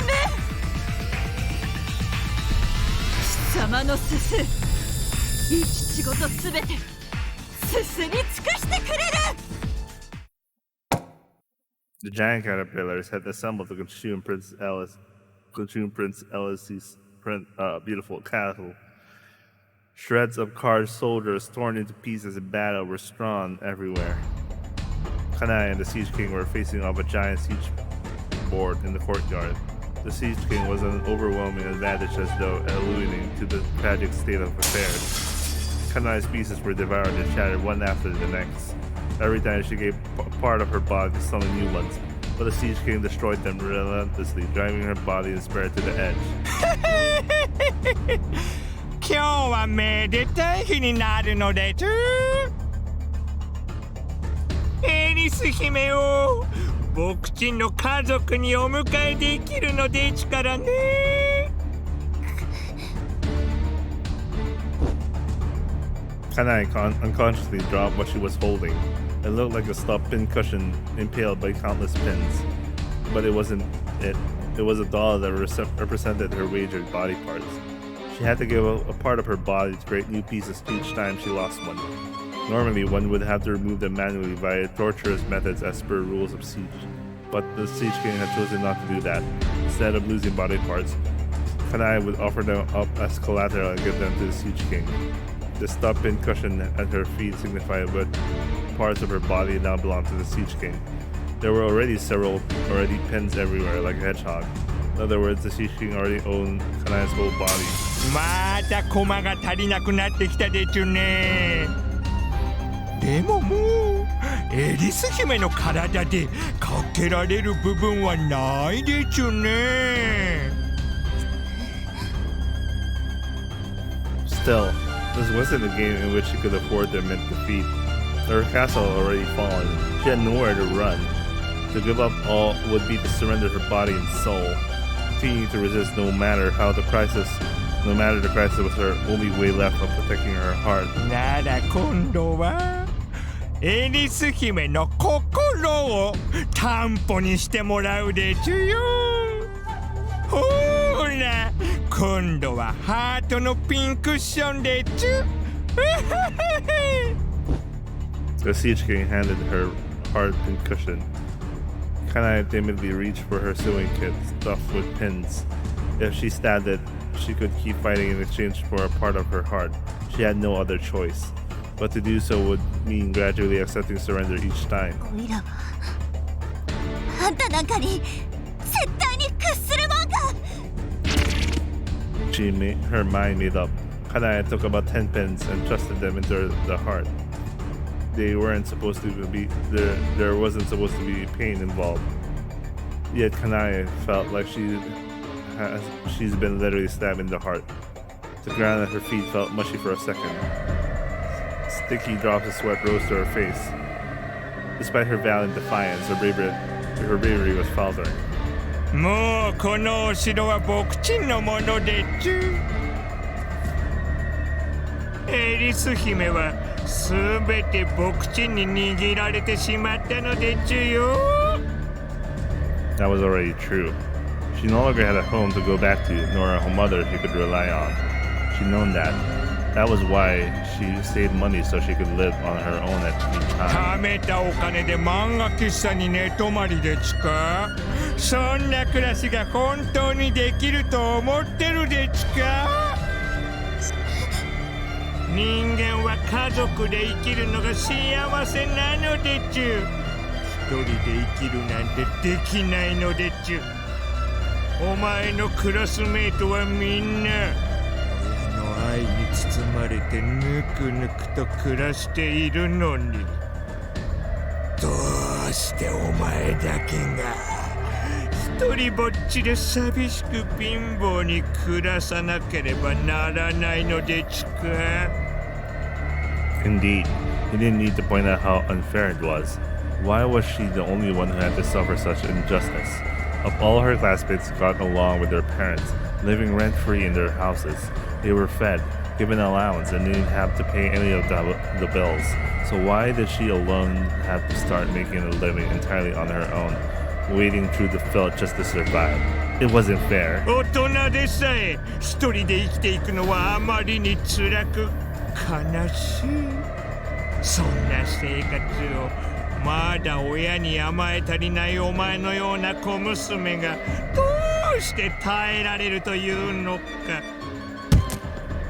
Kanae felt her knees as she wrapped her arms around her shoulders. She could no longer suppress the fear she felt as a child who'd lost her only protection. だから来なさい、僕ちんの芋虫ランドの家族へ。赤の他人と家族になんてなりたくないという贅沢がどれほど罪深いものかすぐに理解するでしょう。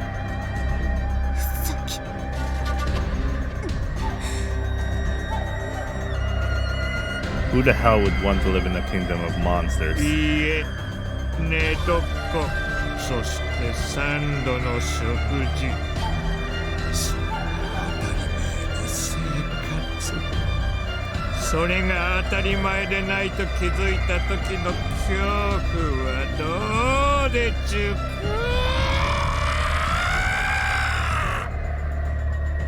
The Siege-Gate's forces were comprised of pieces twisted and hideous, yet giant and powerful.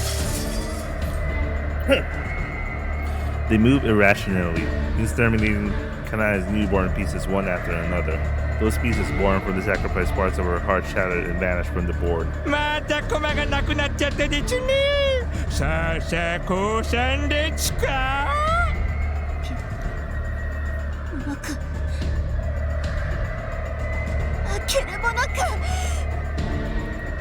Kanae reached back into the sewing kit with trembling hands, pulled out more pins, and stabbed them into the heart. Each one symboled her impending surrender. Each time her heart was forced to accept that a child couldn't possibly live on their own. All she wanted was an ordinary life, not wading through filth and prowling in search of a nest day after day. Search of a nest day after day like a rat. Not scraping by on part-time jobs and saving herself with unhealthy food. If she drifted between manga cafes and friends' houses, she'd eventually lose those too, and have no choice but to live on the streets. Was that all her life was worth? Her classmates all lived snugly with parents who loved them and provided them with food and shelter. So why was she the only one forced to live in such horrible state? 嫌だよ。そんなの嫌だよ。助けて、誰か助けてよ。 A home with a warm bed and enough money to lead a healthy life. Kanae thought only her mother could provide her with such luxuries, but there was someone else who would, and he was right in front of her. He said she could be part of their family and her mother would be there too. Only a family could provide their children with money and shelter. Only a family could love so freely and unconditionally. The world revolved around money. That was the reason everyone had to work. Children were only simply sheltered from that truth. and yet they would fight with their parents without a shred of gratitude. They had the gall to say they run away from home. No matter how sordid the parent, it was a blessing to have a roof over your head, a place to sleep, meals for free. The man was right. Familiar love conquered all. Families were wonderful. Glory to the families. エリス姫、よーく考えるでちゅよ。僕ちんはエリス姫が憎くて言っているのではないでちゅよ。エリス姫のことが大好きだから芋虫ランドで幸せになってほしいんでちゅよ。もちろんエリス姫がどうしても嫌だというのなら断ってくれてもいいんでちゅ。ただしこれだけは忘れないでほしいでちゅ。僕ちんを断った後に路頭に迷い髪の毛ボサボサのドブネズミみたいになった後にやっぱり私が間違ってました。その時はもう手遅れでちからね。芋虫の顔は一度までなのでちゅ。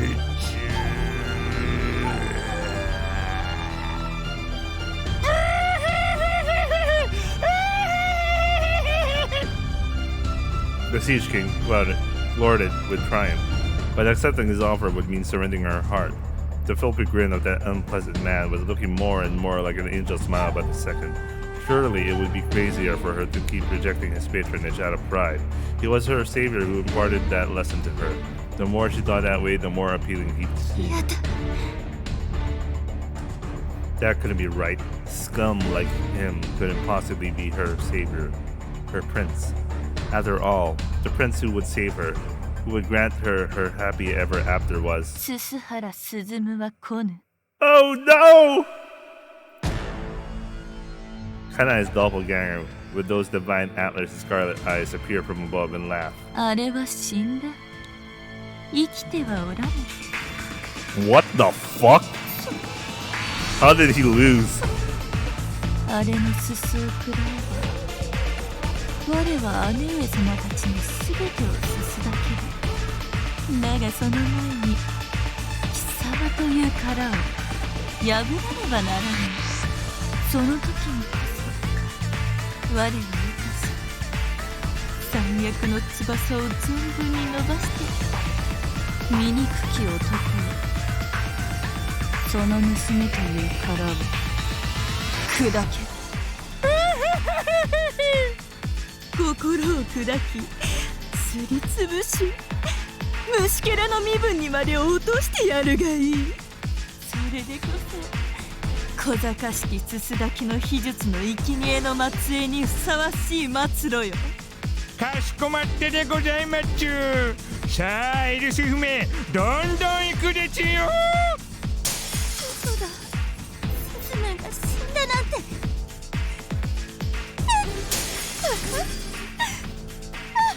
Yeah, this is the first time we had something this suspenseful. Like, compared to the other two, this one's suspenseful. どうした陸奥の末裔、逃げ回るばかりで戦わぬのか。陸奥は親善武術なるものを生み出し後世に伝えたそうだな。その拳、神の呪いに通じるかどうか。The denying tribute style was meant to be dedicated to a god, not for striking one. Hachikensho, fist crush evil and demonstrate the righteous path. Suzumu was against the avatar of Kurokami Mikoto's curse. In other words, it was up against the wrath of God itself. What are you talking about? But God also gave you like a weapon against that. I don't get this shit. It was akin to rain and lightning from the heavens. There was no evil or righteousness in nature. The same applied to her existence. So punching her would prove ineffective. 僕の拳はお前を撃つためのものじゃない。ならば何のためにあるというのか。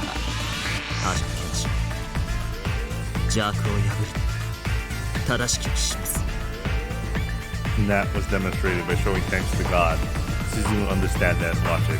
That was meant to be the essence of the divine tribute style. But how could he feel any gratitude for this girl trying to kill him with such a twisted smile?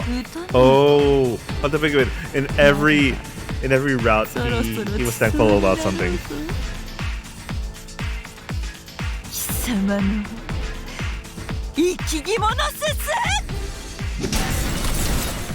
The attack split both sky and ground, leaving the whole room in half. The saw's relentless assault had already rendered the room, no, the whole cabin asunder. Unable to take any more, the floor split into two and began to tilt. Suzumu was swallowed by the rift in the room. Below was the foliage of thick grove of giant trees. The room was a treehouse that had been built on top of a flowering tree. Suzumu managed to grab on the flower board on the last second, and the rest of his body hung in the mid-air. He wondered just how tall the tree was. It felt like he was looking down at the forest from a cable car in the mountains. The surface was slightly misty. Just looking at it froze Suzumu with fear. 哀れな姿よ。陸奥の末裔かなえと二人でこのおとぎの国でそれをなぜ拒む？ She placed the edge of the giant saw on Suzumu's fingertips. It seemed like the avatar of the divine curse wasn't bound by the laws of the human world like gravity. She floated in the air and calmly gazed down at Suzumu. 彼女がそれを望むなら考えてもいい。だけどそれはお前の望みであって彼女の望みじゃない。だから考えるまでもない。勇ましきかね、陸奥の末裔よ。ならば我の与えた最後の選択をして哀れな末路をたどるがいい。いや、僕に選べる最後の選択はもう一つだけある。この後に及んでどんな選択がある？何もない。貴様は今から我にとらわれ生き肝を引きずり出されるのよ。それを拒否すること。何？ Once she captured him, only death awaited him, a literal dead end. And if he fell from this height, his death was also guaranteed. But the thick foliage lay below, so the chances of survival were slim to none. There was still a chance, so Suzumu would not hesitate to choose it. I'm getting hungry, and I'm starting to get lazy to cook. Oh no! I was thinking about dry pot. Oh no! Okay, the way to convince myself is that, well, tomorrow I do plan to cook anyway, and tomorrow evening. I can imagine we finished with this game already, so I could just, cook tomorrow. Thursday as well, Thursday lunch, because I still have rice probably at that time. Thursday dinner, I had a special dinner, very, very good sushi. Maybe it's not so bad to order. Yeah, I want to finish this game. I want to focus on doing this game. Up for the exam. You know, with shit like the days I cook.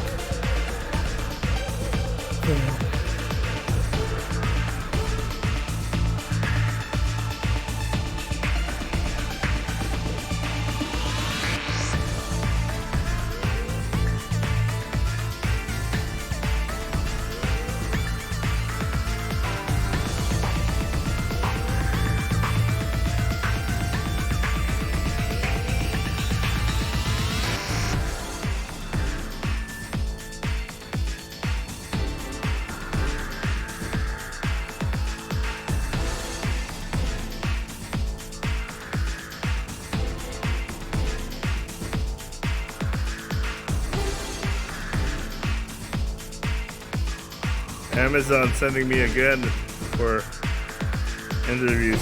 I don't have time for that.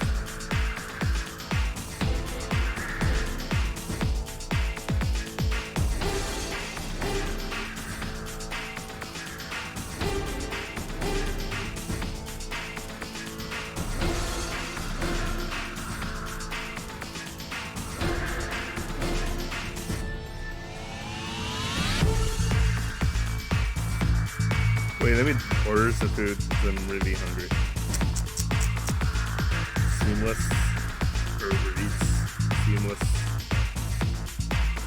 Let me reflect my status on that. So I'm kind of.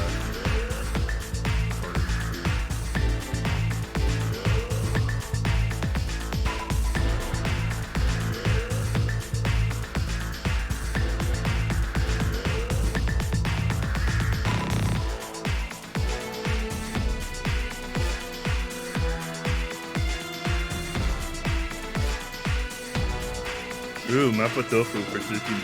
That's tasty. Oh, this is cheap. What the hell is this? It's so cheap.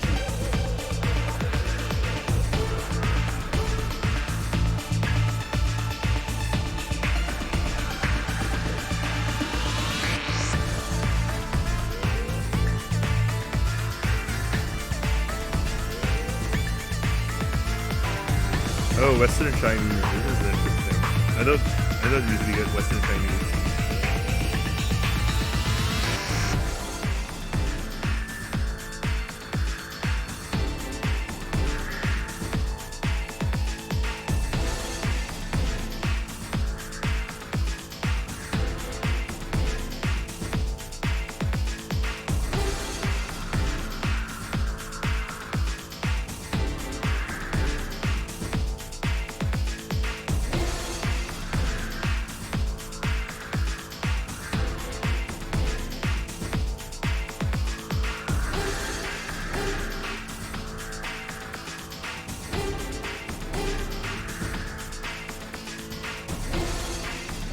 Mutton.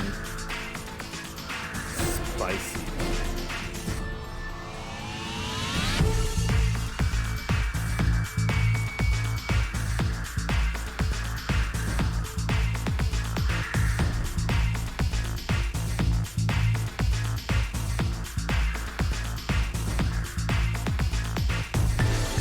Let me check this restaurant. First I've seen this one.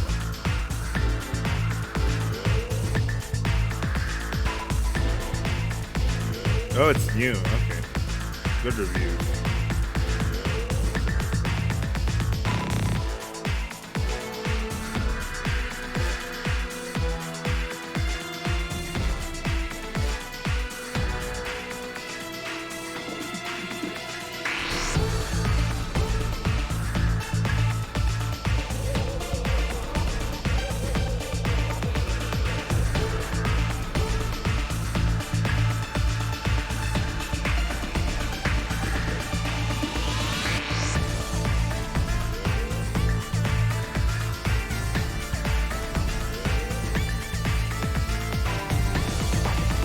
Hold on, I want to check the reviews. This is all the checklist legit.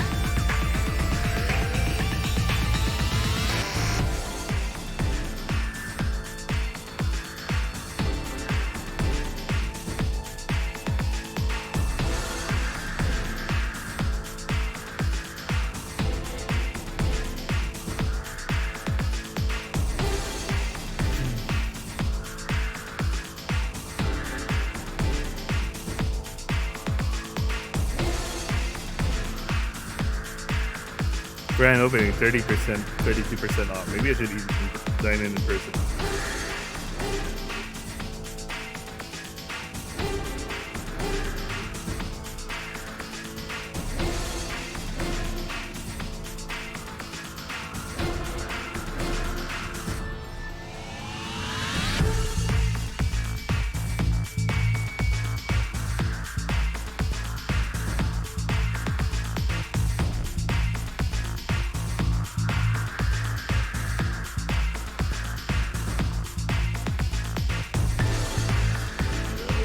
I need to charge my phone.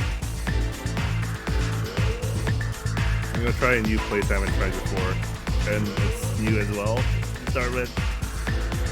I also need to charge my phone.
I'm gonna get my charger and yeah, we'll continue.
Well, it's the same, you know. It's over my hoodie, but really,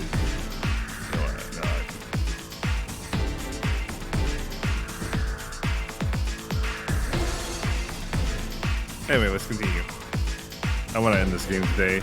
Maybe we could end it today, but we'll see. So, you know, Elden Ring tomorrow, not today. Anyway, let's continue. この高さから落ちれば5体はバラバラに砕け散るぞ。じゃあ僕の肝もバラバラだ。それを一切れ一切れ探し回ったらいい。貴様。Ooh, you're trying to outkick the dough. 僕はお前にみすみすと食われるくらいならわずかにもこうすることを選ぶ。須原すずめ。 The manifestation of the curse reached out for him, but Suzumu had already vanished into the world below. Not even the sound of him hitting the ground would reach that high up. バカな男だ。この高さを多少茂った枝葉が救えると思うか。愚か者め。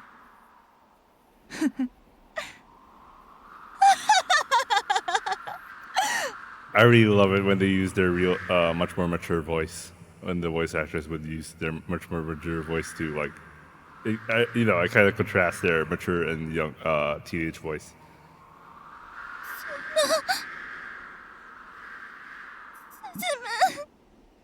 Yeah, that's her. Yeah, that is the same person. お前の王子はこのゆえにお前に選べる選択肢はない。その男の醜き芋虫たちの家族に加わることのみ。それを認めるまでにどの程度の時間がかかるかだけの違いしかない。さあさあ、また駒がなくなっちゃったでちゅよ。Went to the Shadow Realm. Damn. そんなにちょっとずつ駒を増やしても焼け石に水でちゅ。もっとハートをドーンと明け渡さないと逆転は望めないでちゅよ。しない。お前なんかに絶対。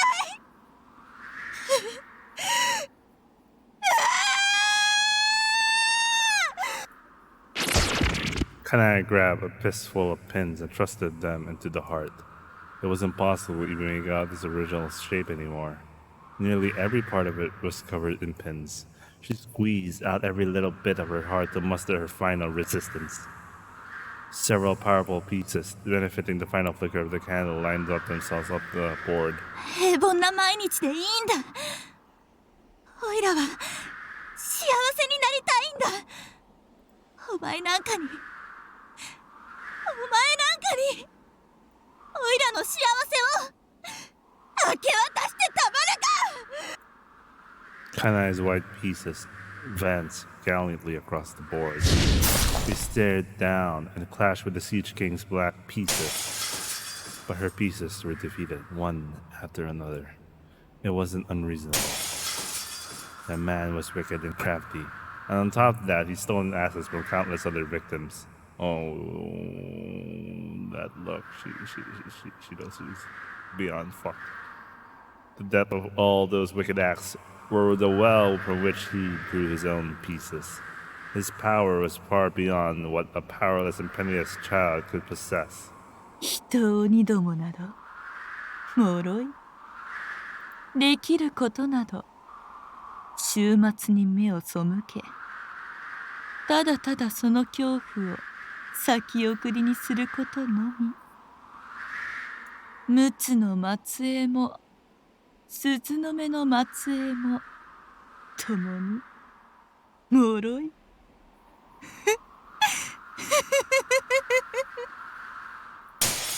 これでまたエリス姫の駒がなくなってしまったでちゅね。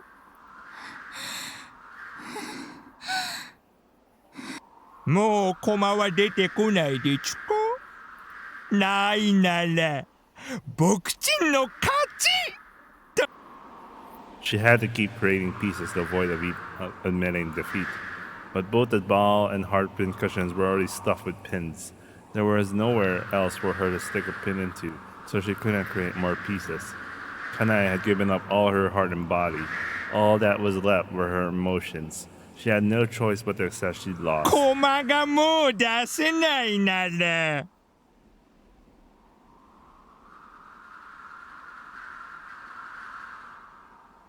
僕ちんの勝ちでちゅね。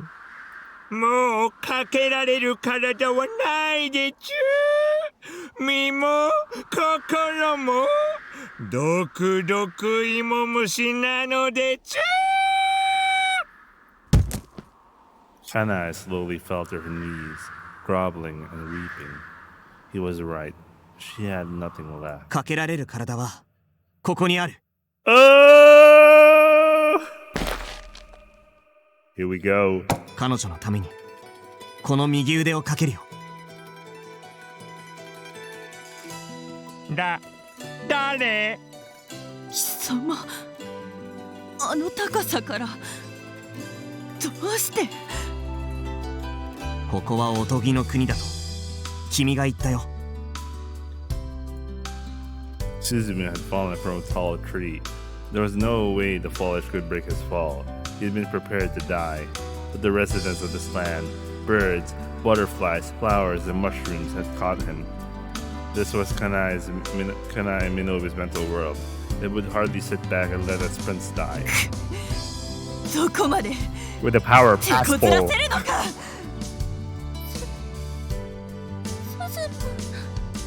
With the power of Passport. 神の呪い。 No, it's not actually a basketball. It's the It's same as Oh, my rubber Nen. It was already explained that this is her literal mental space.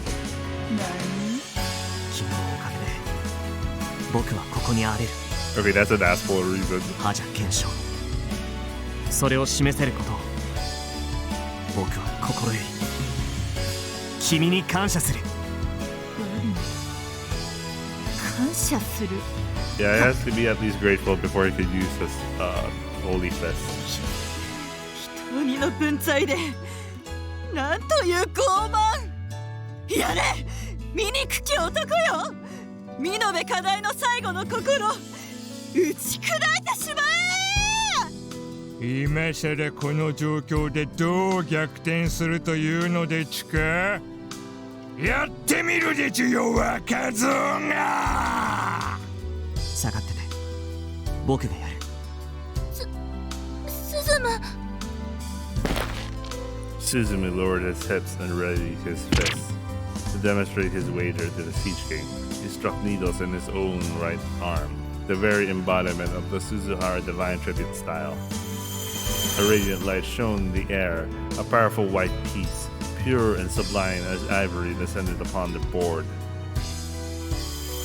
It shimmered brilliantly and sprouted thick antlers like the secret deer, benefiting an opponent of the divine curse. Oh, oh my god, it's so amazing that I chose this as the last one, because this is the only route closing chapter that his antler showed up. Yeah, this is the only time. This is the only time. It's a good thing I chose this. This is the sequence I chose. そんなコマ一つで僕ちんに勝てるなど思い上がりも甚だしいでちゅよ。 The twisted black piece is charged, the white piece at all at once. But they failed to take it. It was like they were striking a stone wall with eggs. No matter how much grotesque pieces attacked, Suzumu's piece didn't even budge. Instead, they were destroyed themselves. どうしてなぜ勝てないのでしょうか。ここまで追い詰めるためにあらゆる努力を時間をお金を費やしてきたのに。その努力がどれほどのものというのか。何鈴原流親善武術が今日まで積み重ねた長き年月、悠久の1000年の前にどの程度のものだというのか。 A millennium of emotions, all to save a single woman. How could one piece of Phil's trifling ambition stand a chance against that?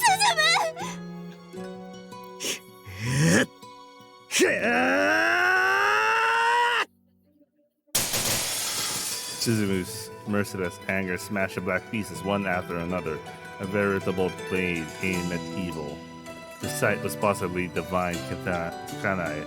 It was the end of the line for all the evil that dare face Suzumu's wrath. Bro, it's time to send him to the Shadow Realm. お前の野心など最後の一かけらまで残しはしない。お前に逃げ場はない。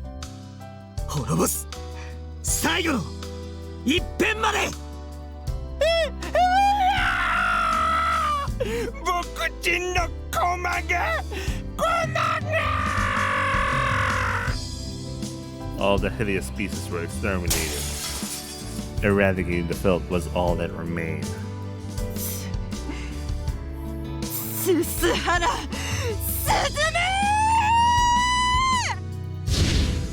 The divine curse swung her large saw down from the sky, but that blade could not cleave Suzumu's sublime piece. The saw was stuck in it and could not be pulled out. The divine curse frantically tried to remove it, but then Suzumu rose to the board and made his way over to her. 今こそ神に奉じてこの感謝を。我こそ六神彦の御の呪いなるぞ。 Meanwhile, I have the help of the god himself. Too bad for you. 我がなぜ人鬼の末裔なのに。彼女の心の痛みに僕を導いてくれてありがとう。 Oh, that is really, yeah, that's actually something to be grateful, because the entire time Suzumu was totally out of, you know, he didn't know, but you know, this no was stupid enough to let him know about it. だからもう君の居場所はここじゃない。神の呪いはあるべきところに帰れ。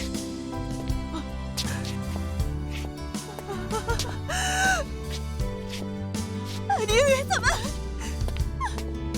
私はまだあなた様の無念を晴らせては。 Suzumu slowly lowered his hips and readied his fists. The divine curse was frozen in place and couldn't move. She looked on in panic, anticipating her own end. 兄上様。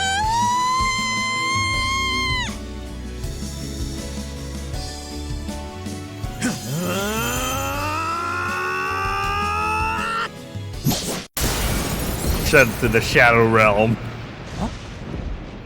覇者検証邪悪を打ち破りて Wait, what the fuck? 正しき Why を are they しま back in す real life? お前誰？どこから現れた？ Wait, why is her hair darker here? To be honest, I think she looks better when her hair is down. Anyway, the man gripping Kanae by the shoulder and trying to drag her down the filthy alley was shocked at Suzumu's sudden appearance. スズム助けて。なんだお前邪魔だぞ。鈴原流親善武術鈴原鈴いざ The fist created to save a single woman crushed evil. Drove his fist into the Sloven man's abdomen. The man's stomach twisted like a whirlpool and he was lying as he coughed up filthy spray. His large body crashed into the ground and rolled across the sidewalk, landing face up. He was also sent to the Shadow Realm. In real life, Suzumu's face expressed a desire to crush evil, an indignant expression that even the divine curse would have cowered before. Taken aback, the man crawled across the asphalt as he made a break for it. Kanae felt she was dreaming. The man who tried to take control of her entire life had been erased with one punch. One Punch Man! The OG one. No. One Punch Man was ahead of this one. スズムどうしてここに。 I was secretly stalking you, man. 先輩が僕を呼んでくれたから。スズ Kanae smiled with tears in her eyes. あの若造ちくしょうあとちょっとだったのによ。 The felt moaned in agony as he staggered through the dark town. Just then, a woman appeared. はい、おじさま、こんばんは。あんた、そうだ。警察。I like Eri like Sensei. 変な小僧に思いっきりぶっ飛ばされて。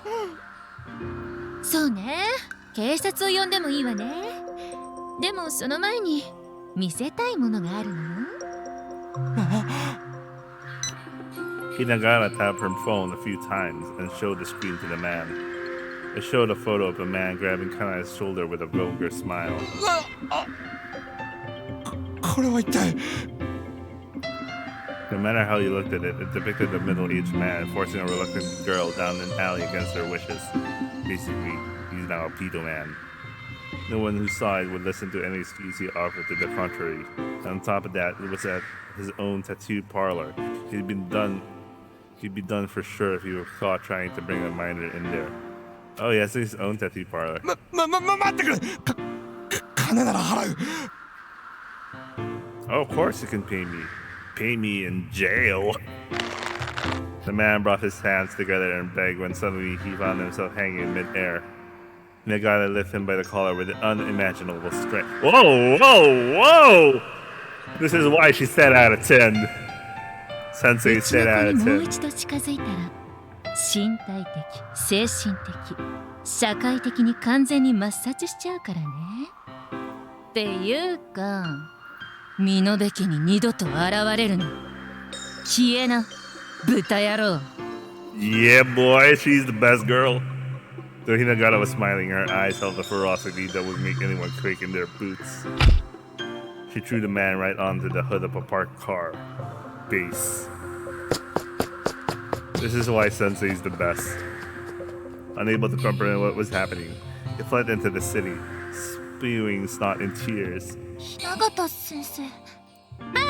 お二人 Hinagata grinned impishly as she snapped a photo of them. A boy and a girl in the shopping district at night, clearly an illicit relationship, no matter how you spin it. 証拠写真が学校に職員会議でだだった謹慎定額もう一丁いっちゃう退学 What an asshole. This is why I like her. He's an asshole. 冗談よ間に合ったみたいねはい。間に合ったかはわからないけどね。みなべさん、今日が何日か知ってる？Hinagata took out her phone and showed her the date. It was a day earlier than Kanae thought, the day when the filthy caterpillar revealed his true すべ colors. て霊障の悪夢だったのよ。そんな本当に Oh, she was almost there. The date on her own phone was the same. Kanae ran into a nearby convenience store and checked the date on the newspaper and anything else that displayed it. They were all the same. This really was the same night. どんな辛い夢を見たのやら。かわいそうにね。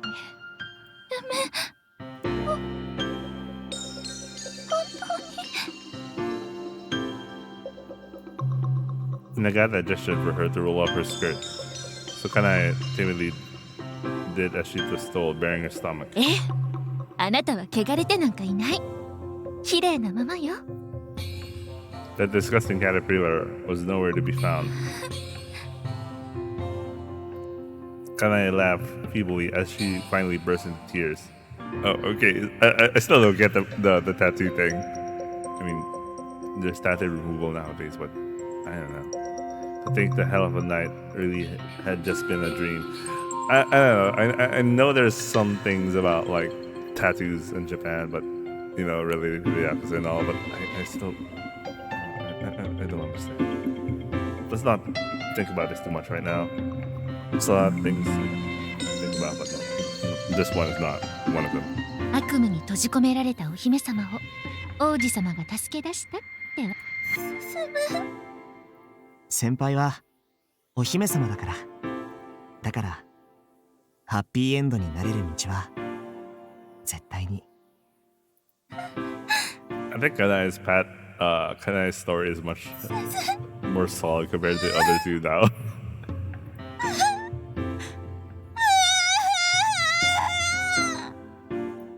But to be honest, oh man, why do I keep forgetting her name? Kiki's story was the most painful of them all.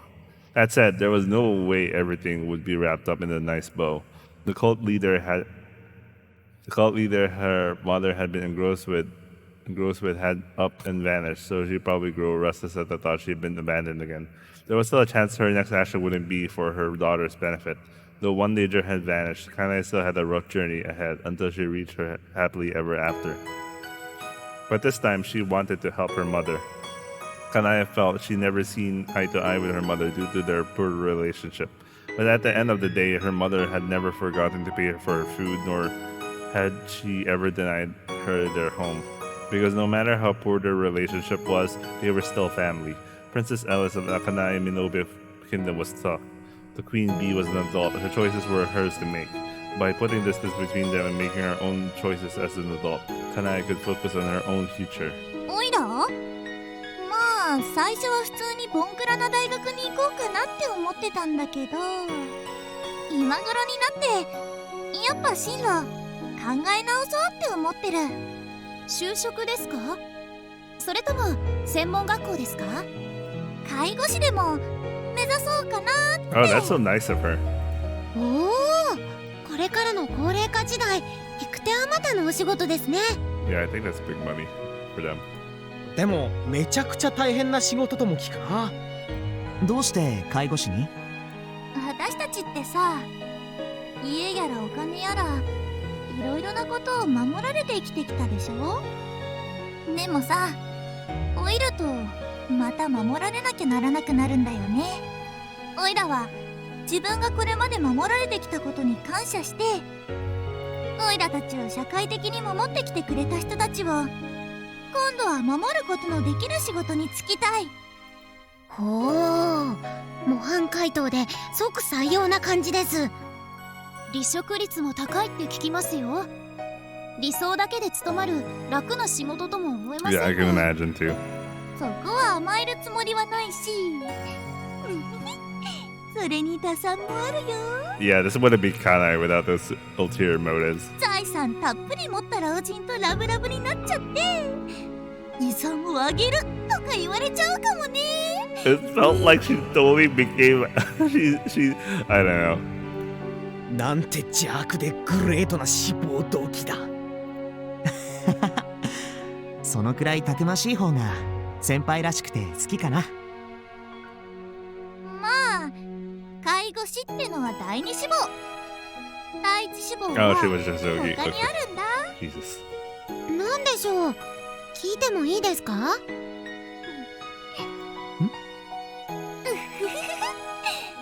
私だけの王子様を捕まえることかな。その前に王子様を見つけるのが先じゃないですか。それはもう大丈夫、見つけてるから。 Oh. という Oh. 射程範囲内。あ、ナッチ、外見て外。 Why do they always use the same line? Why do they always use the same line? It's like they hate this guy. Right when Natsuya ran over to the window, Kanae drove into Suzumi's chest and kissed him right on the lip. No, I prefer how cute Riria's one. This one looks actually good. Tsubakiko and Ririya blushed and were rather speechless. Suzumi wore a look of utter confusion while Kanae's cheeks held a red tinge. Natsuya tried to jump out the window to search up the ultra rare card. 王子様にファーストキスあげちった。絶対にエリス姫はムーンスートの王子様とハッピーエンドするぞ。それまでエリス姫の冒険は絶対に終わらない。 Yeah, but I think I preferred going for Ruru, yes. Anyway, looks like we're done with Kanae. So that was 2 hours and 30 minutes. That was shorter compared to Ruria's actually. No, actually she has the shortest compared to the tree.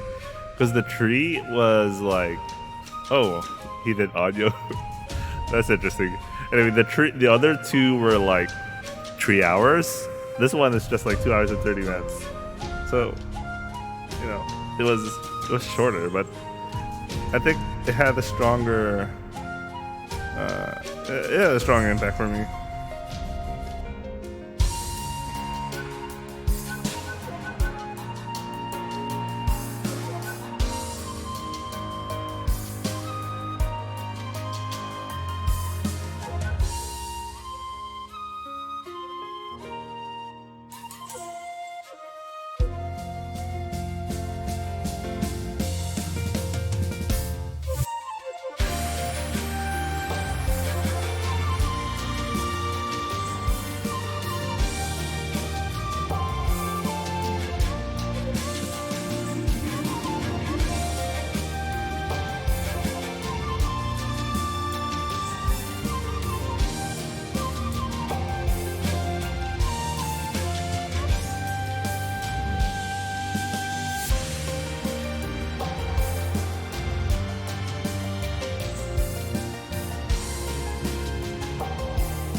She is sent to the Shadow Realm as well. 口惜しゅうございます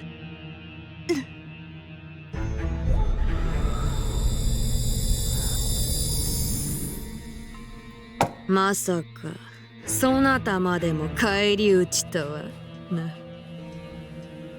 だがそなたの、いやそなたらすべてのススと無念は我に受け継がれた。 Well, they all went to the Shadow Realm now. So once 4 of them had sat in this desolate doll memorial hall, now only one was left, and symbolized how Suzumu had foiled his assailants at every turn. But it was also a symbol of how divided Suit had now gathered as one. The suit not only symbolized the curse, it made its manifestation even stronger. She heaved a sigh. It was heavy and full of malediction. That act alone burst several doll heads. She slowly stood up and opened her eyes. That act alone created thunder and robbed the sky of its brilliance. 十分なすす、十分な呪い。十分な力、無論十分な災悪を起こせるやもしれぬが、妹たちをことごとく返り討ちとして操めを無視することはできぬね。あれのすすをすすろうぞ。そしてこの力をも超える呪いにてこの地に災いを。I felt the unease. No, the pain of another boulder in my stomach. My stomach was flat to touch, but I felt swollen to the point of bursting at the seams. I suffered discomfort from this sensation before, but this was completely different. The boulders felt like they were gathering together and attempting to rapture my stomach from inside out. It was pure agony. I suddenly knelt over and vomited. The moment I threw up, the boulders felt like they were stacking up even higher inside me. I heaved over and over again, but nothing came out. But the tearing pain in my stomach refused to leave.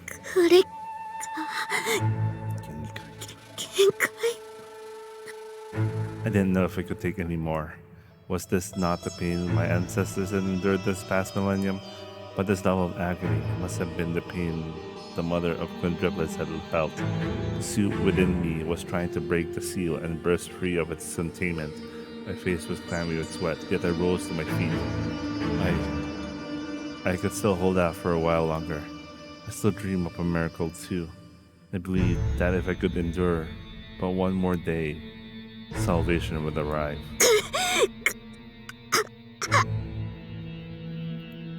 Splitting pain shot through my body. This was it for me. The bell from the main hall flashed through my mind. Right now was the time to do my mother's will said.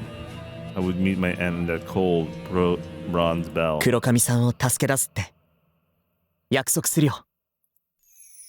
A glimpse of a blurry memory of a scene I either never witnessed or had forgotten so completely that it seemed utterly foreign to me. No one could possibly break that cold bell, that fate that had served as the trigger for 1,000 years of suffering. やってみなきゃわからないよ。Suzuhara said that as though it were nothing. 木すら倒せぬお前に聖堂の壁が打ち破れるか。聖堂、厚さは？さあ、お前の拳の幅くらいはあるかもな。さすがに無理だよ。そんな厚さの合金の壁を破るなんて。拳じゃなくて大砲の出番だと思うな。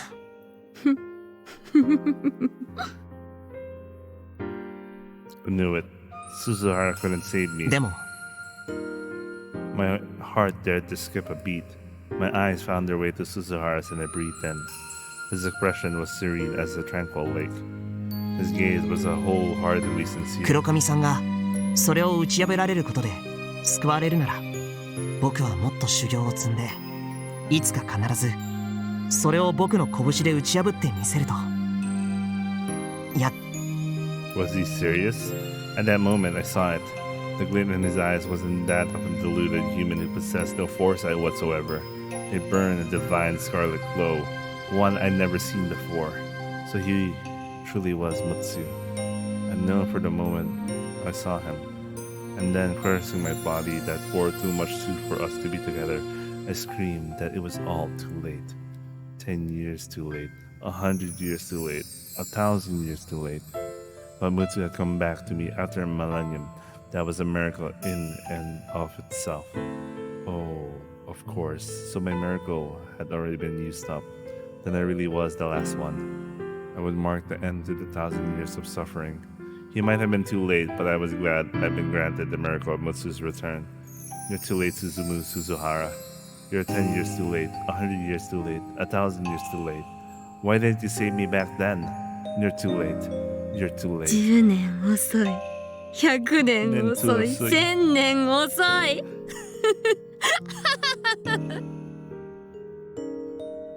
I'll cue in. Sorry. やってみなきゃわからないよ。Suzuhara didn't hesitate a moment. He interrupted my bitter ramblings with a warm smile. 僕はもっと修行を積んで、いつか必ずそれを僕の拳で打ち破ってみせると。その修行どれだけかかるやら。そうだね。その意味では確かに黒髪さんの言う通りだね。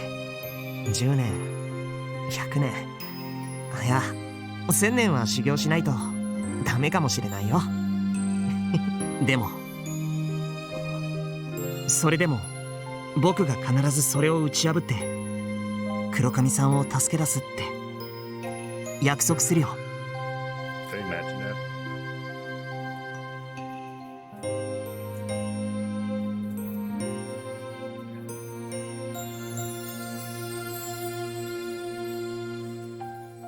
Okay, my food is here.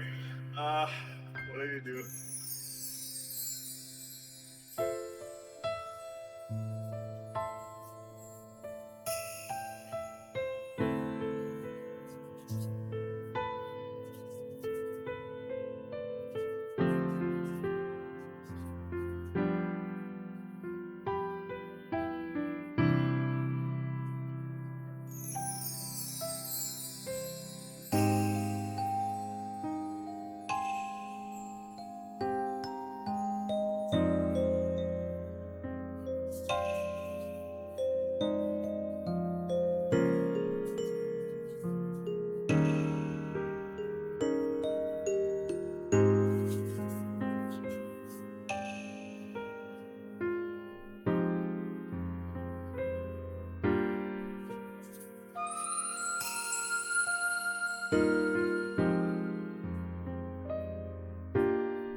Yeah, my food is here, but I will continue.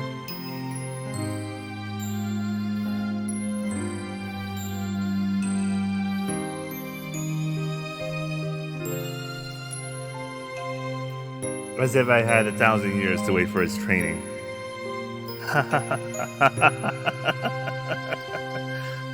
But his valiant dedication warmed my heart.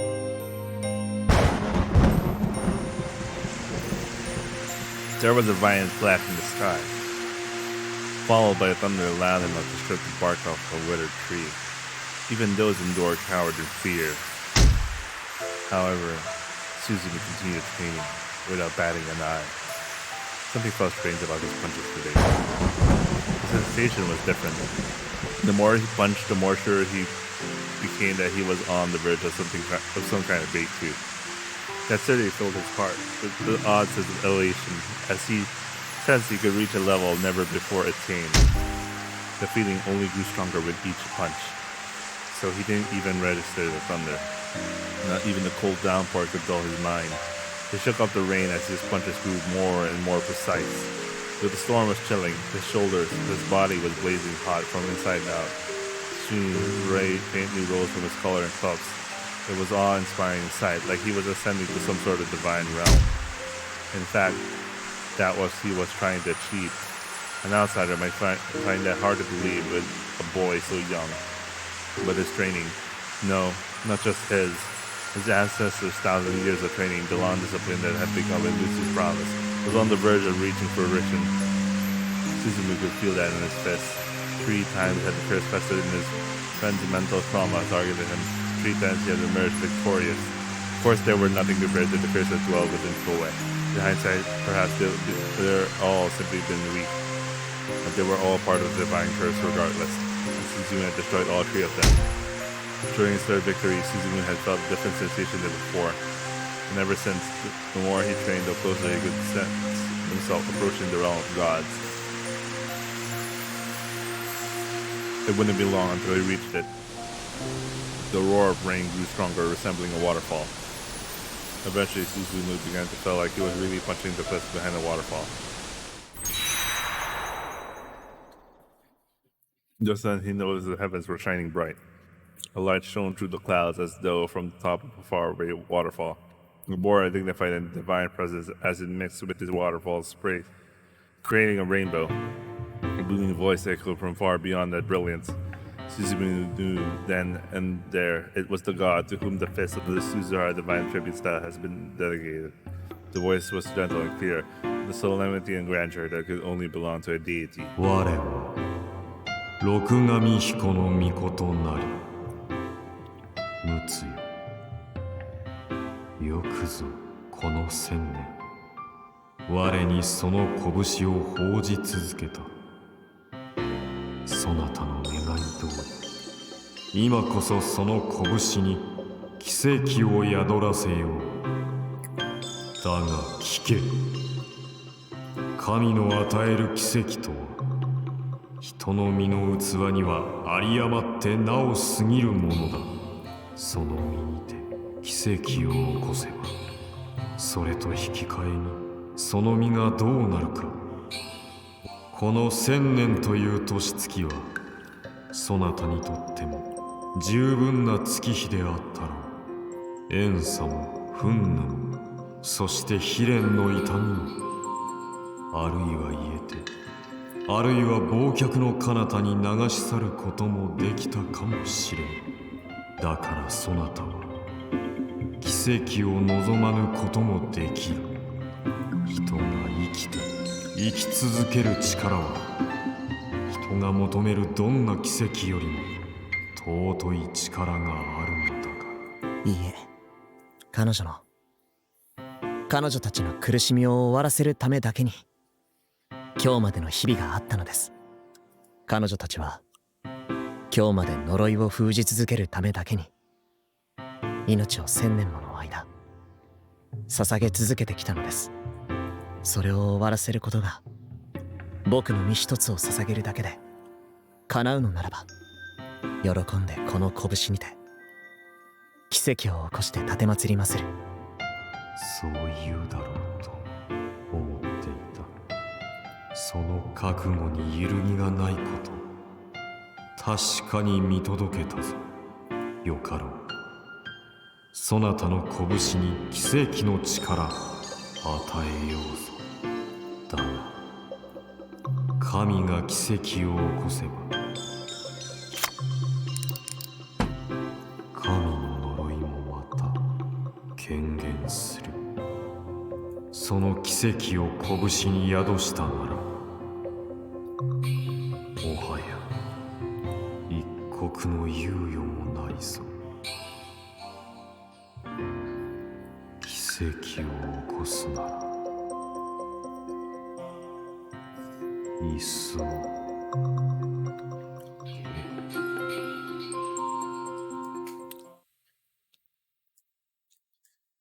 進む。しっかり。キコちゃん、大丈夫？いつから倒れてたの？雨でぐっしょりじゃない。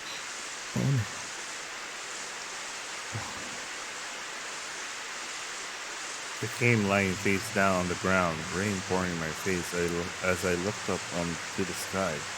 Chico was making a fuss about me catching a cold or getting struck by lightning, but none of that concerned me. I felt like I'd made an important decision in my dream. Though I lost all memory of it when I woke up, I knew it was a momentous decision I made of my own will, one that would dictate my fate. The conviction resided in my heart, blazingly quiet but fiercely. The heat was intense, like a tiny spear of torch iron had borne itself into my chest. 熱あるよ。やっぱり風邪をひいちゃったんだよ。熱は感じる。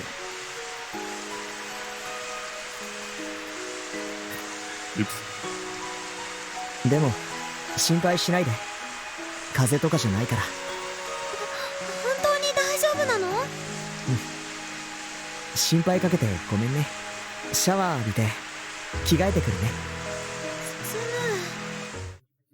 I could feel a ball of heat burning in my chest. Though it was blazing hot, it brought no pain or discomfort. Slowly but surely, I could feel it spread through my blood vessels and into my fists. Though I could not remember what my dream was about, I knew this had to be a divine inspiration. It wasn't arrogance or hubris speaking, purely conviction. 父さん、僕は鈴原流親善武術を完成させたよ。 The heat in my chest didn't cool even after I went to bed. Quite the opposite, it grew hotter and hotter and continued surging into my fists. I had countless dreams in my slumber. They were memories of the past 1,000 years. The memories of Mutsu, who dedicated his life to training under the waterfall in order to bring about the miracle of crushing unjust malice and demonstrating the righteous path. And eventually that will was condensed into a single world, Hajikensho. Crush evil and demonstrate the righteous path. In order to crush the unjust evil of the curse that she and her descendants have been forced to bear and demonstrate the righteous path forward. Mutsu's descendants grew up witnessing his dedication and training and inherited it from him in turn. In order to obtain the fist to crush evil and demonstrate the righteous path, in order to keep the promise of dedicating it to God for 1,000 years. The faces of my ancestors who held the oath passed by one after another. Hundreds of years flew by in the blink of an eye. As time passed, the ultimate objective behind the divine tribute style was eventually forgotten. But in spite of that, Mutsu's conviction held true, and his descendants continued to dedicate their fists to God with fervor. The memories of my great-grandfather, grandfather, and father, along with the noble training they accumulated, flooded into me like raging stream. And now, the time had come. After 1,000 years, the miracle Mutsu had desired had finally arrived.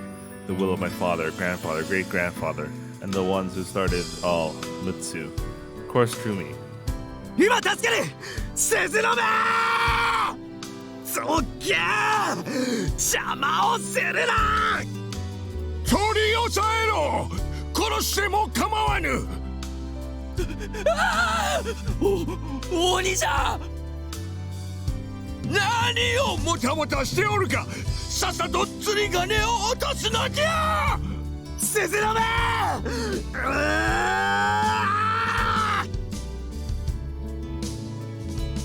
No miracle had dwelt in Mutsu's fist back then, but he wished for one, even if it would take 1,000 years to arrive, and I would see it true. I would put an end to this. I would save Suzunome and her daughters. Kurokami, I swear, I will save you. The next day, I was still partially in the dream, even after waking up. I could remember last night's dream as clear as day, as though it had been etched into my soul. The flame in my chest grew warmer, and my fists were burning with scorching heat. But then, this was not enough. The heat would keep growing and feeding the flames in my fists. God's miracle indeed needed some time to settle in the human body, but I could tell it wouldn't take long. Soon the time came to leave. I decided to go to school. The way I could see Kurokami, I wanted to let her know she would be released from the suffering of the curse. A ray of hope would be just what she needed right now. I needed her to know as soon as possible. 進むやっぱり熱があると思うよちょっと微熱っぽいけどね。でも全然大丈夫だよ。無理しないで今日はお休みしたらそういうわけにはいかないよ。僕も皆勤賞を狙ってるからね。具合が悪くなってもI don't know noだからね。I don't know no. I don't know no. That's a good. That's an interesting slang. 黒髪今日はまだ来てないな。あいつは遅刻も欠席もグレートに気まぐれなやつだからな。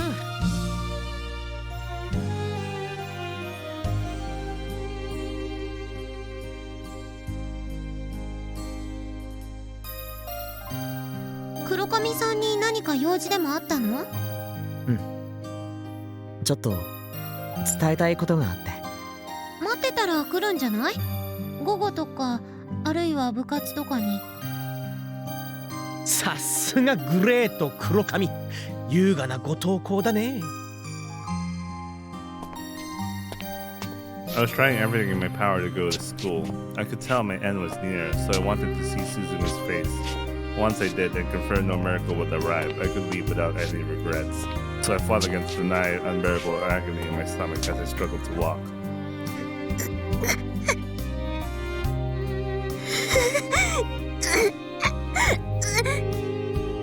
トエさん大丈夫かひどい熱だ誰か社務所に伝えてくれ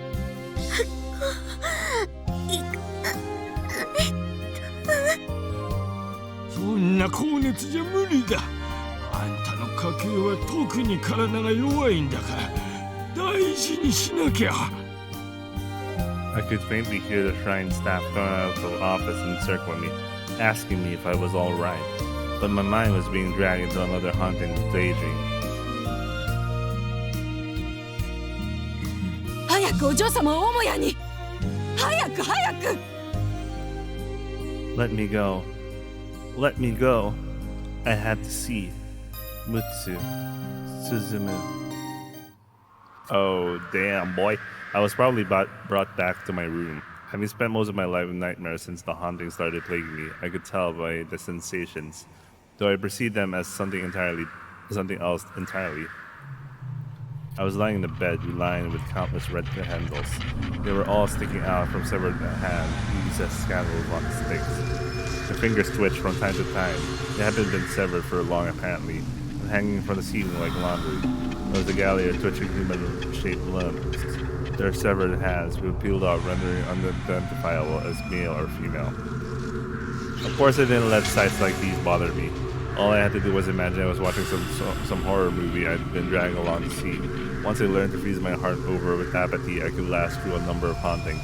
But even here, the agony in my stomach was merciless as ever. I endured the pain and nausea welling up in my throat as I slowly got up. I knocked over several hands and candles in the process, but paid them no heed. Despite what I saw, I was confident this was my room. If I let everything I saw in the distorted world get to me, that would just drill the evil spirits behind this haunting. Of course, it was very difficult to ignore everything my senses told me, and I could never get used to it. The whole thing was pure torture. I'd probably been changed into my night clothes, so I took a school uniform made of blood-stained human skin out of my closet of dangling bodies and got dressed. I staggered with the agony to the lattice door, fastened with entrails, probably the sliding door, left the room. Everything else in the world appeared that way too, and this was how things were with my doll on me. I shuddered to imagine how they'd look if I dropped it. I made my way to school on unsteady feet. I walked through the Iwahime shopping district among rows of headless horses pierced upside down with iron skewers. Just then a breeze caressed my hair. At the moment, the repugnant world had faded away like melted snow, and returned to the world I knew so well. I must have finally regained my sanity. Checked myself in the window of a nearby clock store and discovered I had managed to put my uniform on, and it was all disordered, like I'd put it on while still waking up.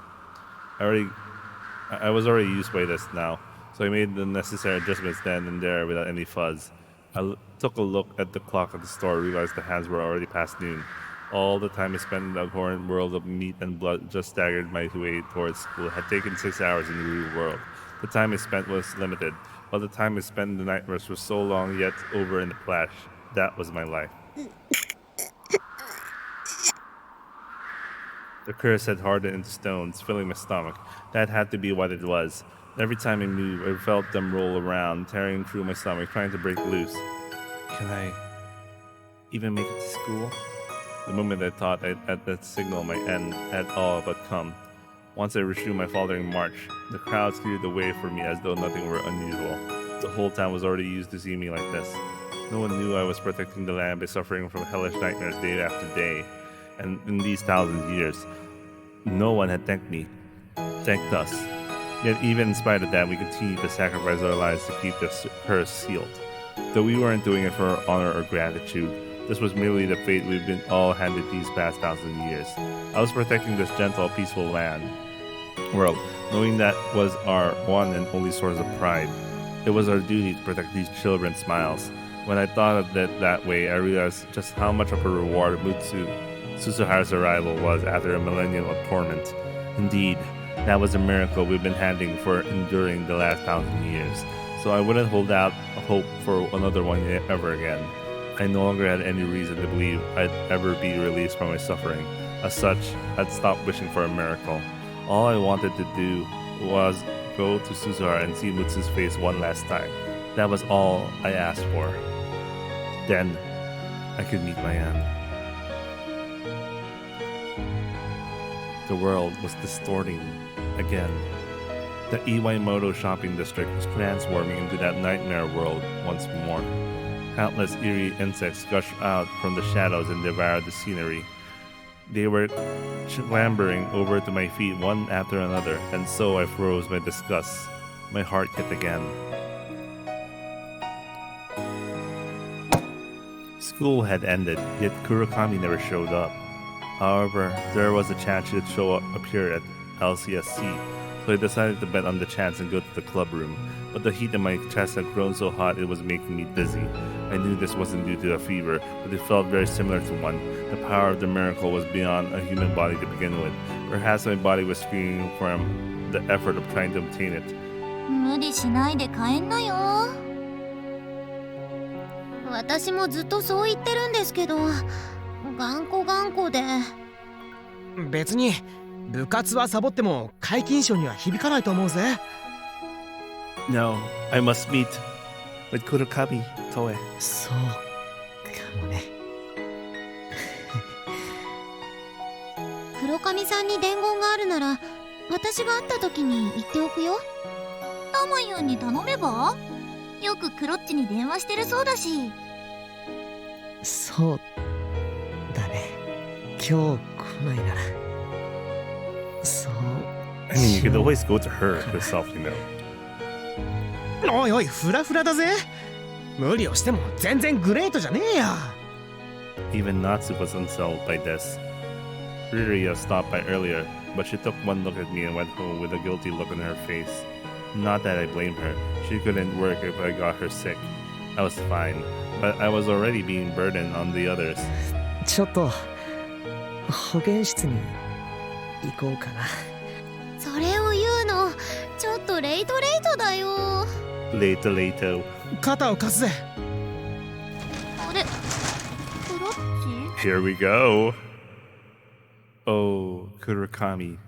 I turned around and saw her trying to enter the club room. She was staggering just as much as me. Oh, at least this is a weird romantic thing. They were both suffering. Even though Suzugu's presence was supposed to ward off hauntings, the world distorted again the moment Toe saw him. But there was no macabre illusions this time. Instead, everything had gone monochrome and frozen in time. Yet Suzumu was still in vivid color for some reason.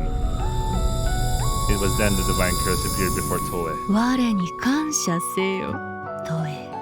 そなたのけなげな願いを叶えてやろうと思ったからこそ。トエ、我の時は満ちた。You made a big mistake. No. そなたの千年の苦しみから解放される時が来たのだ。お前を解放などするものか。 Wait, I'll be right back. Rest break.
Oops.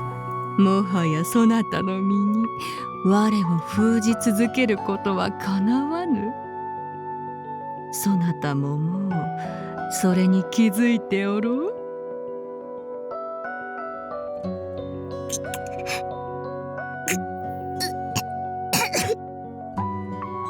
その苦しみに耐え千年の間この六神彦の御の呪いを封じ続けてきたこと褒めて使わすに値する。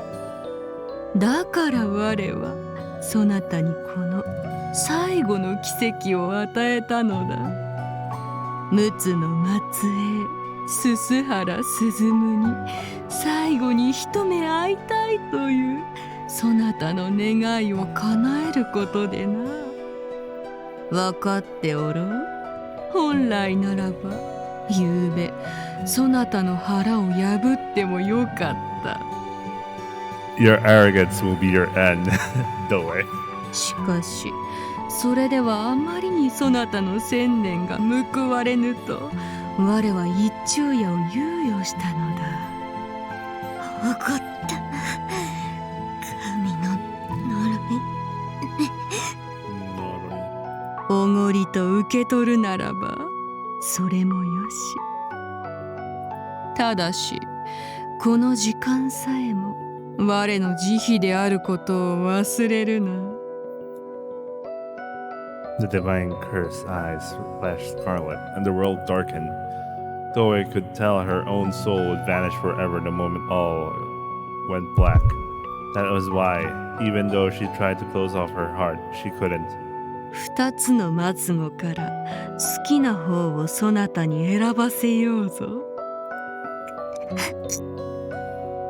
一つ、我の行為を無下にし、このままろうそくの明かりが消えるように消えゆく末語。 Though I could never accept that. If her soul was obliterated here and now, the divine curse would release immediately. That would render her 1,000-year struggle to protect this land from calamities meaningless. Then the other option was... 鈴原鈴とちぎりを交わすのだ。 Oh my god! それできれば苦労は Toei took in the suit of whoever she laid with. That's why she'd been forced to take someone like Sho Kaminuma as her fiance. He didn't have a trace of suit in him. So even though she was Suzunomi's descendant and Suzumu was Mutsu's, they could not be together. いずれにせよ、すすだきの秘術は明日の夜明けを待たずに破れる。 They're really pushing for late. They're really pushing for. ならば最後の時くらい。But I know this is not R18, so 運命の男と体を重ねて迎えたいとは思わぬか？ something warm and bashful welled up and spread through Toa's body. It was luscious and turned her legs to jelly. She's using her divine powers to make her horny, basically. A false love brought on by the curse. The divine curse tried to make herself stronger by forcing her host to lie with a man who possessed even a bit of suit. So she awoke in the descendants of the sacrificed feelings of love proportional to the amount of suit involved. Of course, that wasn't to say Suzumu wasn't charming in his own right, but the love Tsubakiko, Kanae, and Ria felt for him was in no small part due to the curse's whispers. So for Toei, who had far the strongest and most suit of them, well, it was nigh irresistible.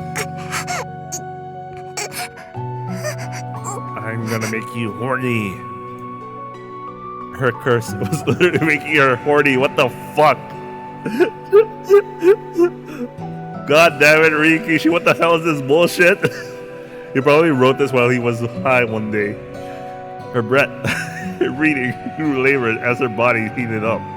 Her body longed for Sahara. Though it did everything in her power to resist those urges. 何をためらうのか、トエよ。そなたが鈴原鈴を抱こうと抱くまいと、この地を明日の最悪から守ることなどできぬのだ。 It was a trap. The curse would grow stronger if I took in Suzumi's suit. If the calamity was inevitable, then the very least she could do was try to weaken it as much as possible. She wanted it. She wanted to embrace her duty. No, embrace Suzumu.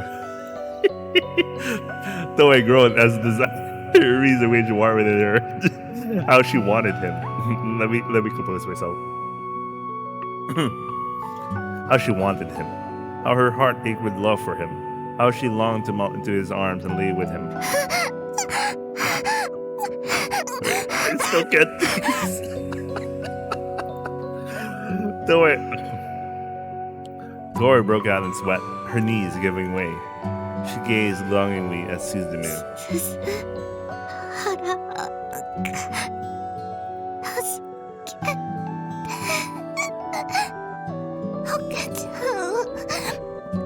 おけちゃんためになる Toei rolled on the floor and stompered as she begged Suzumu for help. The curse took advantage of that deep-rooted sensation every woman strove for in an effort to gain more. What the fuck? But Toei fought back desperately, with all the reason she had left. No, I mustn't give in to this. But if the curse is going to be set free anyway, no, I can't give in to despair now. I can't surrender myself to the curse. I can't.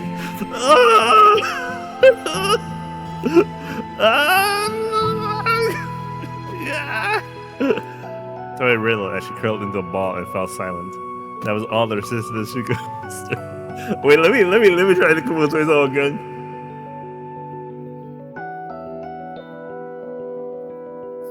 The divine curse sneered. 黒髪さん大丈夫 Just then, Toei heard Suzumu's voice. Time was supposed to be stopped in Monochrome World, yet she heard it as clear as bell. With that, Suzumu and Time resumed their movements, but the world remained colorless. 黒髪さん具合悪いのすす払う足がふらついている I like how they're both suffering right now. In a way. The parents staggered towards each. Oh! I can imagine what Ryukishi was thinking when he was writing this. He was trying to make some sort of weird romantic symbolism shit. The parents staggered toward each other, almost like they were suffering the same with. どうしても伝えたいことが伝えたい僕が絶対に君を呪いから救うか Suzumu's body shook violently. おい大丈夫かよ肩を貸すぜ保健室に早く先生いるかな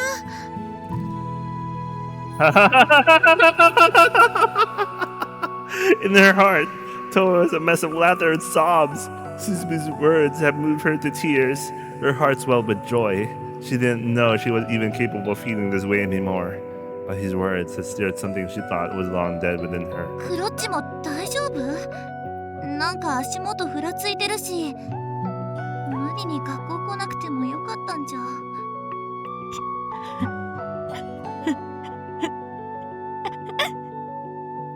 クロッチ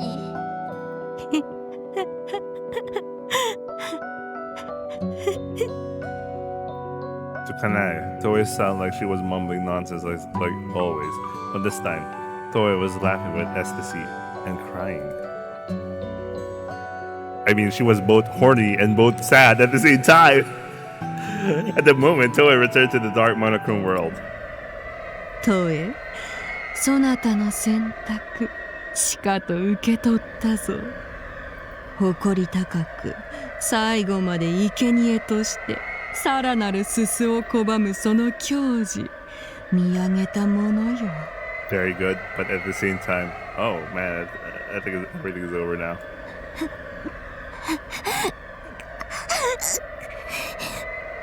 なれば明日の朝はおろか今宵の月さえも待つ必要はあるまい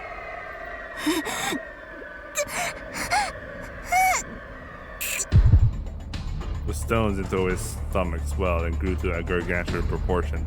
Her stomach was steering from inside out. カナエ、椿子、リリア3人の蓄えたすすはすでに我が身に取り込んだそしてそなたの体を得て我は最悪の執行者となろうぞだがそなたがいらぬというなら鈴原鈴の鈴は我がもらい受ける。 So she's basically saying, if you don't have sex with him, then I will have sex with him. What the fuck? Is that how I understand it right? あの3人の鈴を集めたのは雛形の鈴はないけれど、今ほとんどの鈴はお前に集まっている。雛形真由とは巡り合わせ悪く、運命の歯車が合わなかった。 Is it because she's older? あれもまたそなたらと同じ弱いであったなら、我の声が届いたものを。 Hinagata was a grown woman who made it through adolescence. It was difficult for the divine curse and hauntings to instigate adults due to their heightened spiritual defenses or the loss of sync with their spiritual channels. しかし問題はない。その分 Don't の worry, she has 鈴を DLC. 鈴原鈴の生き肝よりもらう。そなたの爪と歯を使ってな。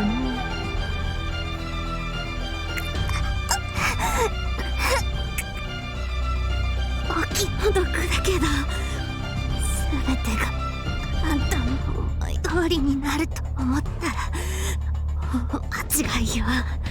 何を言い出す？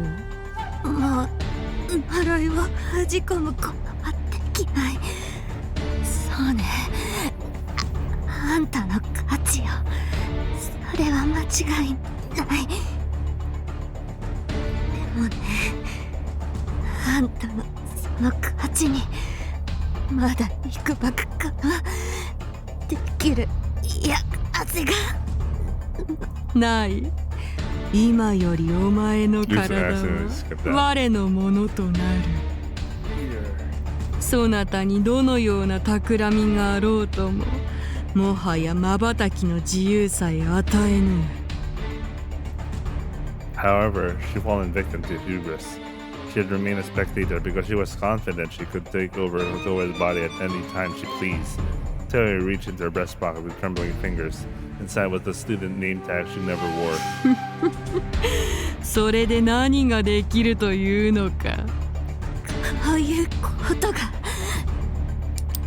She unfastened the safety pin, and after a moment's hesitation, Kanae shrieked and fell still. It was no surprise considering what just happened. She witnessed Toa stabbing herself deep in her left index finger's nail with the needle of her name tag.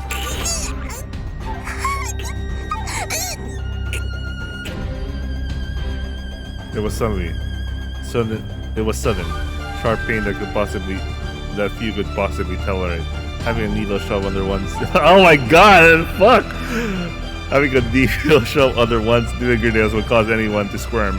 Her mother's letter described it as a last-ditch effort to regain one's sanity in a pinch. She probably came up with it after getting hurt during a hunting and realizing she'd been released from it the moment she was injured. In exchange for unbearable pain, Toa's stunt had brought the world back to normality and dispelled the image of a divine curse. The human's essence was indeed the soul, but while the soul was lodged in the body, it could not ignore what the body was telling it. Extreme pain in excess of the body's limit could temporarily override the prerogatives of the spirit. Hauntings and divine curse were no exception to this, but despite all the pain, the reprieve could only last for so long. The world was slowly losing its color and becoming monochrome again as proof of this. Toa didn't have a lot of time.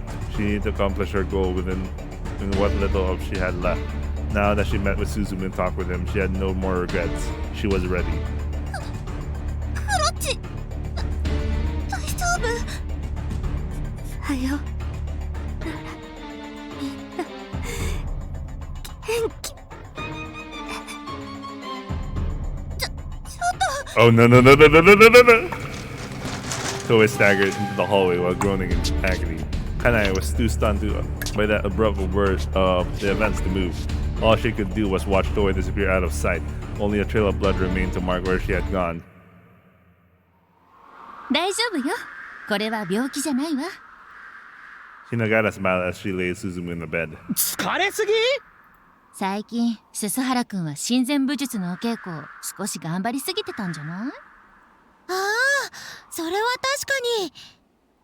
先日も雨が降る中ぶっ倒れるまでやってて。おいおい、そりゃグレートが過ぎるぜ。そうかな。一眠りしたら少しは楽になるはずよ。しばらくおとなしく目をつむっていなさい。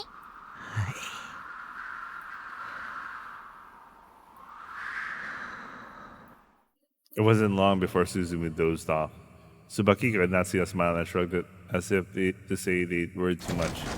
Once they left, Hinagata turned back to Suzumu. ついにやったのね。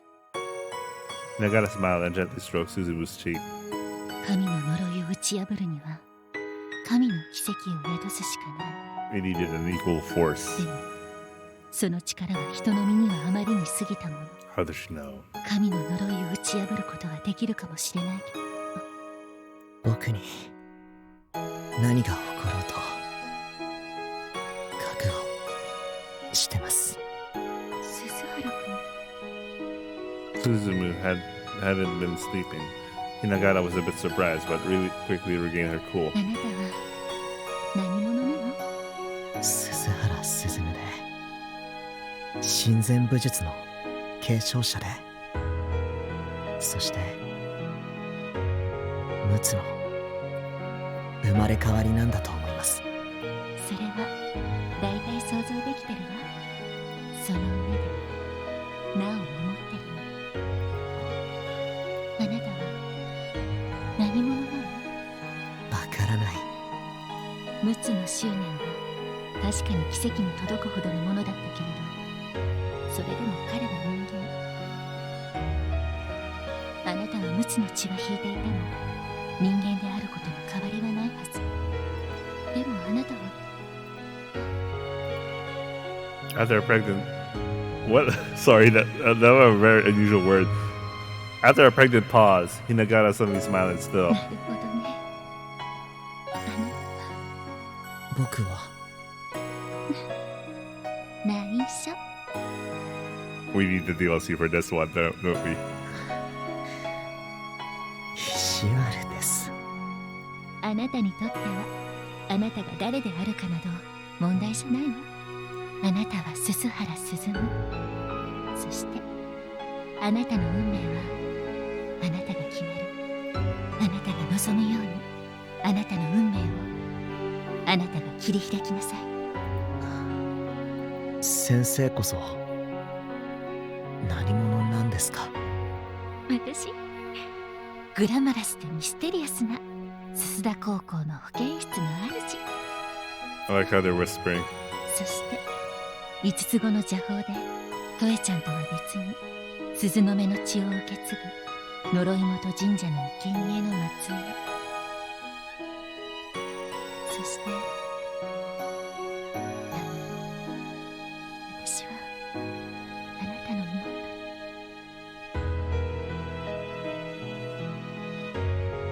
妹。 What?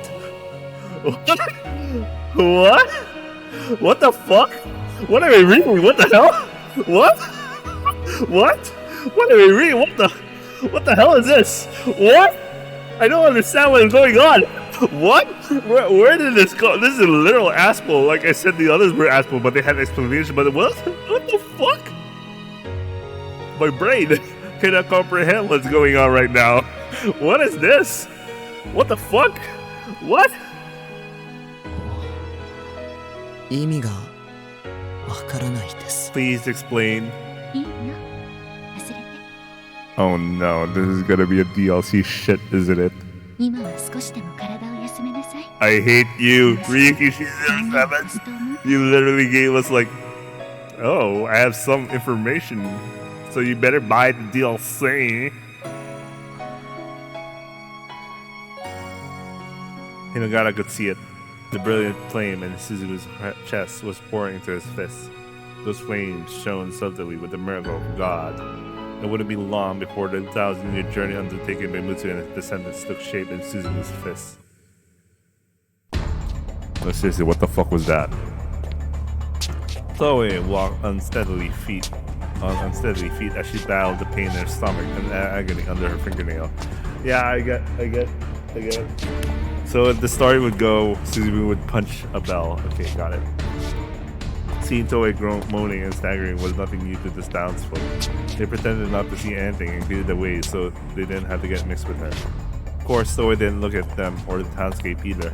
Not when they came shifting back and forth between their regular forms and the monsters were practically each wing of an eye. However, the distorted world was slowly but surely winning the battle. 小賢しい真似を。しかし、いつまでもそのような真似続けられはせぬぞ。So, bro, basically she kept stabbing her fingernails.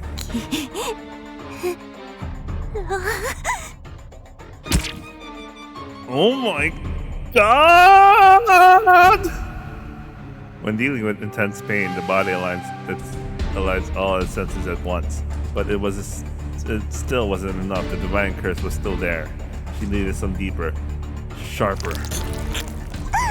Oh my god. This kind of suffering. 無駄な努力を。Toei's pain was like turning the eye to the divine curse.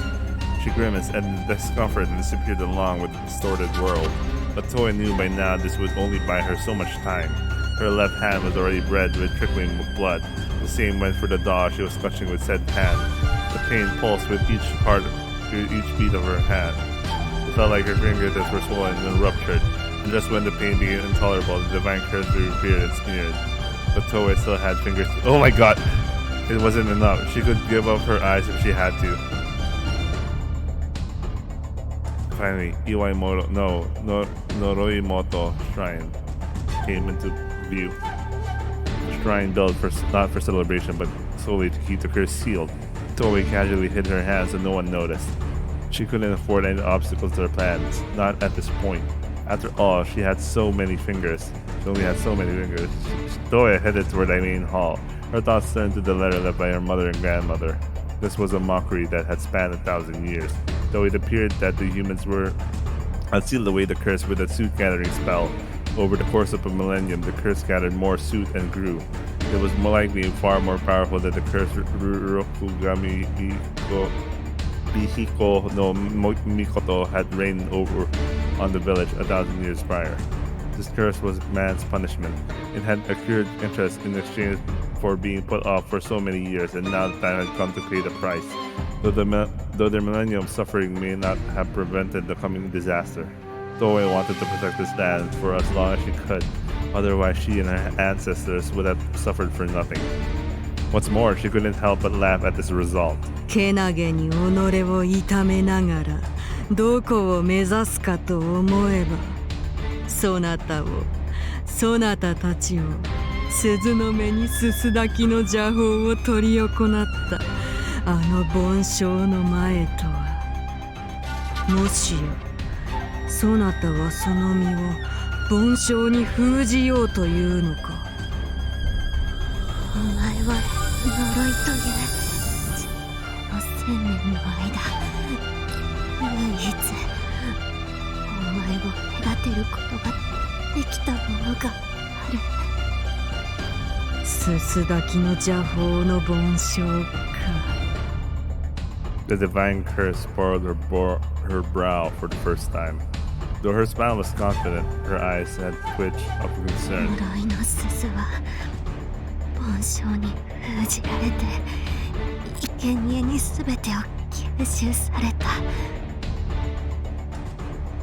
つまりお前は梵鐘に隔てられたら外へ出ることはできない。そなたは一つ忘れておる。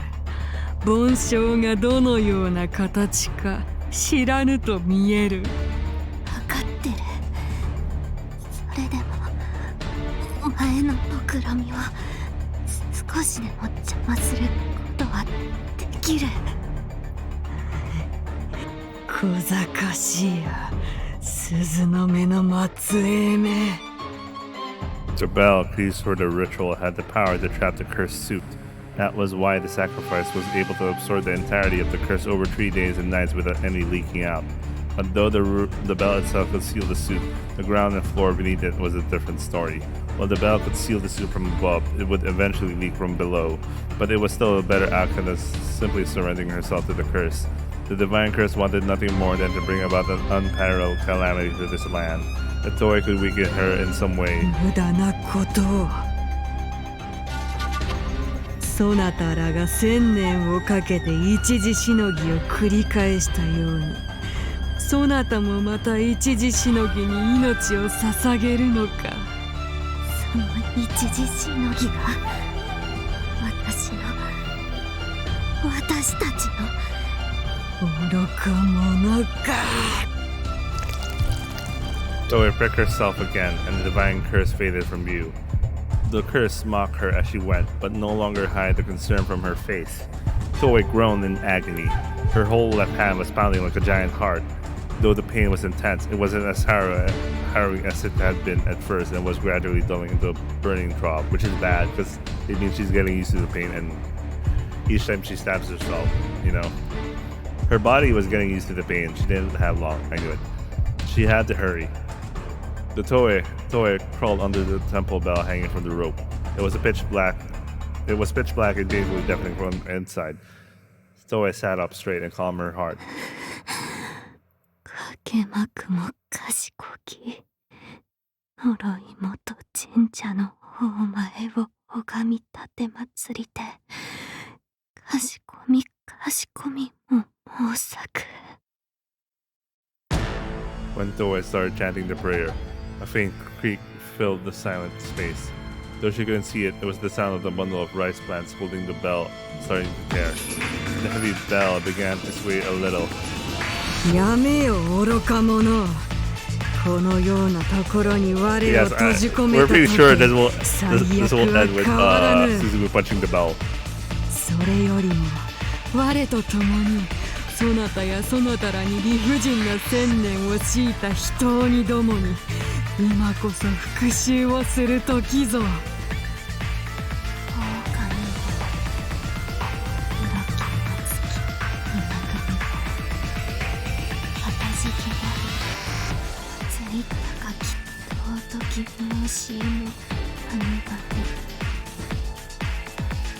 梵鐘を落として消えるように眠れると思うか娘。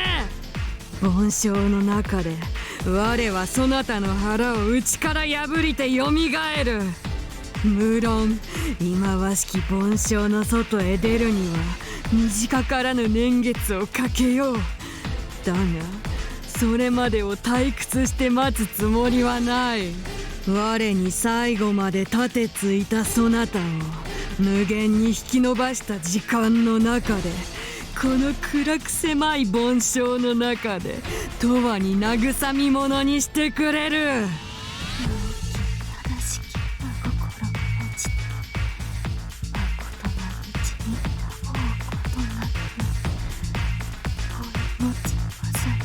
I could hardly hear her voice, man. 我に逆らいて何の得がある。トエ鈴の目。我と共にこの地に災いをもたらそうぞ。そなたの1000年の苦しみも我が慰めてやろうぞ。だがそれを断るというのならばさらに1000年我がそなただけをいたぶり抜いてくれる。この1000年そなたを見てきたぞ。そなたが何に最も苦しみ何に最も恥ずかしめられたか我は全てを知り尽くしておるのだぞ。それを全てくれてやる。もて遊んでやる。なぶってやる。おぞましさに腹渡を吐き出してもなおそなたが死をもって救いを求める嘆きが1000年間こだまするまでそれでも良いのか。この1000年お前がそれほど悲痛に叫ぶのは初めてだな。それだけでお前の言う1000年お気味よく過ごせそうだ。この愚か者がもう一度ムツに会いたくないか、肌を重ねたくはないか。そなたの肉体は直ちに滅ぼされ、もう奇跡さえも願えなくなるのだぞ。As long as humans live, they can wish for any kind of miracle. That desire alone is what gives them hope to live on. No, the actual granting of the wish. Even the chain of suffering that began with Suzunome, they had held out for 1,000 years because they were able to believe a miracle would come. Only those who had lived for a millennium could understand the fear of having even the hope crushed. Even so, Toei did not falter. That was her pride as a girl who'd been sacrificed to the divine curse. 奇跡さえも願えなくなるだと。哀れな呪いね。奇跡ならもう叶っている。小賢しや小賢しや、恨めしや恨めしや。どういう鈴の目。Toei's thoughts turned to Mutsu, Suzume. He was 10 years too late, 100 years too late, 1,000 years too late. However, she was still happy she got to see him again. どうしたの？ Suzume suddenly jolted out, surprising Hinagata. He heard a voice. When he heard the realm of the gods, he heard a voice, a male voice in his dream. 絶望が同時に顕現する。走れ進む。再び同じ千年が始まる。千年が打ち破られる奇跡が示されるか。今それを決める時。 Yeah, boy! Suzume's eyes shone scarlet. The power of miracles not dwelled entirely in his fists. His body should not have been able to bear it. The strain should have kept him in bed for many hours. However, he leapt to his feet with such agility, it was hard to imagine he only just woke up. What? I gotta watch in shock as he ran to the desk and jumped right through the window to the schoolyard. This is so valor. Suzu's body was covered in open cuts all over, but he paid them no heed. She left his shoes behind him, and he paid it no heed. One thing was perfectly clear from his expression. He had only a sliver of time to carry out the miracle he had been granted. Suzumu ran with every muscle in his body. Nothing could stop him, not even when his heart felt like it would burst. He ran across the schoolyard, across the school gate, across the asphalt. He long since torn his socks to pieces. His bare feet bled over the sleeves and stones. It hurt, but he couldn't let it bother him. Kurokami, Kurokami, I'll save you! So wait for me. Just hold on a little longer. I'll be right there. Kurokami, Kurokami, Kuro... Toe! Toe!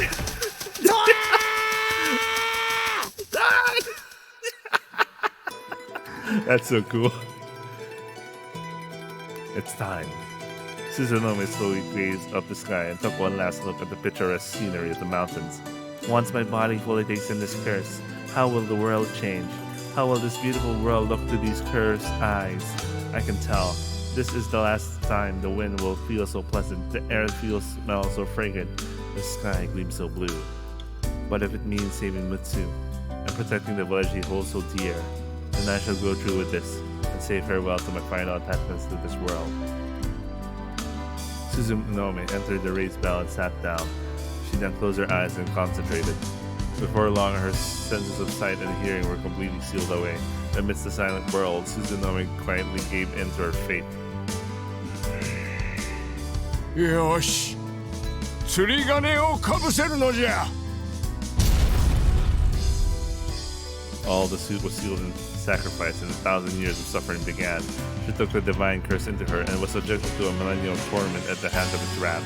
1,000 years passed, and now the sacrifice would begin the cycle anew. Another millennium of torture for Suzunome. Toe would begin here and now. Mutsu didn't have the power of miracles. That was why he couldn't prevent the first millennium. That was why he wished for a miracle and dedicated himself to God for 1,000 years. And then a miracle came to dwell in the fists of Suzumu had inherited. Now he has the power. He could prevail. Suzumu ran like the wind. Several of his toes had broken under the force, but he didn't feel any pain. He didn't have time to. All he perceived was the heat in his fist, his anxiety at the lack of time, the gratitude for the miracle that allowed him to run for their sake once again after 1,000 years.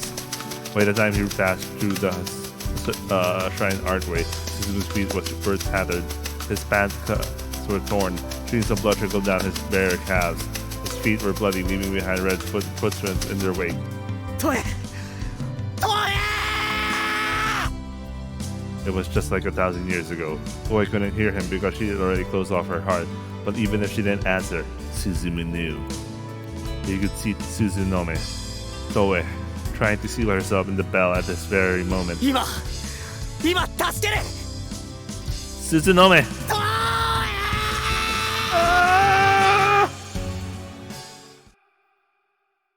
He's gonna one-punch the bell.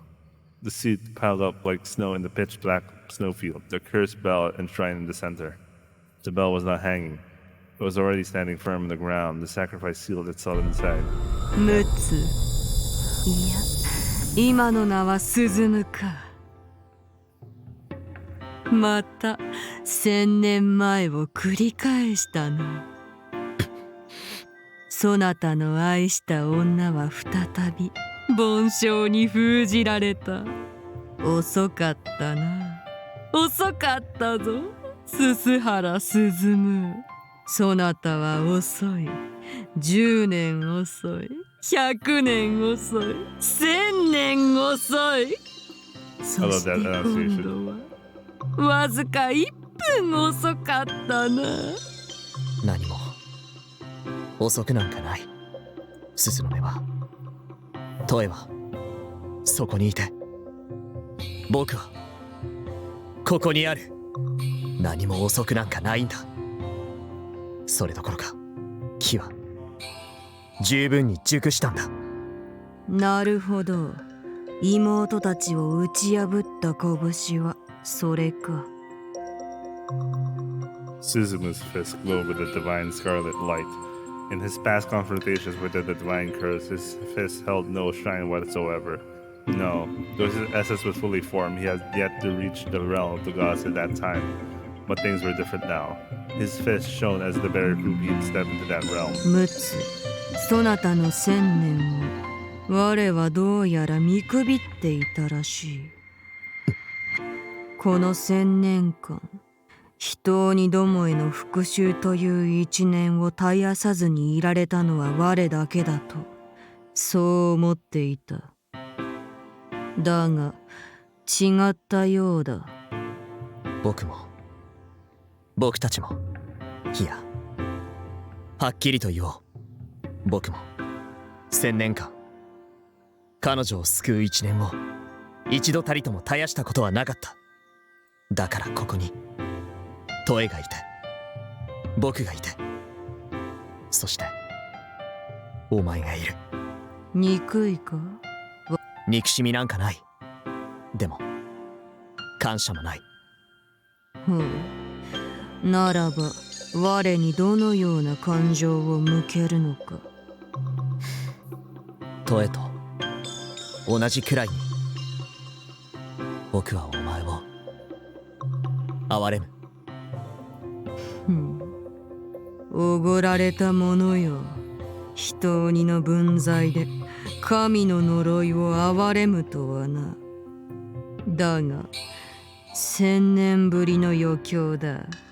Here we go. 我をなぜに憐れむのか。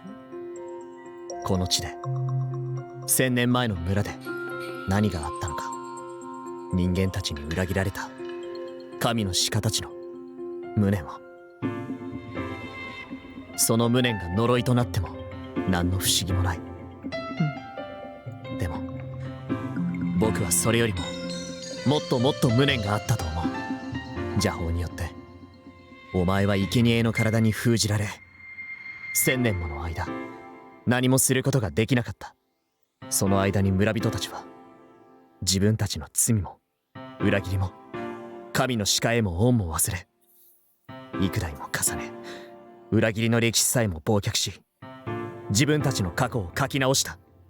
呪い元神社を祝い元神社と改名し、六神彦の命の怒りを恐れるどころか何もかも忘れ Wrath was a fury brought down upon those who incurred it. But after 1,000 years, all the villagers who had betrayed the deer were long gone. Their anger from the stand had not settled, but unleashing a calamity on the children who forgot their father's sin would hardly be a satisfying reward to centuries of wrath, which is what she had in the previous, route, before the closing chapters.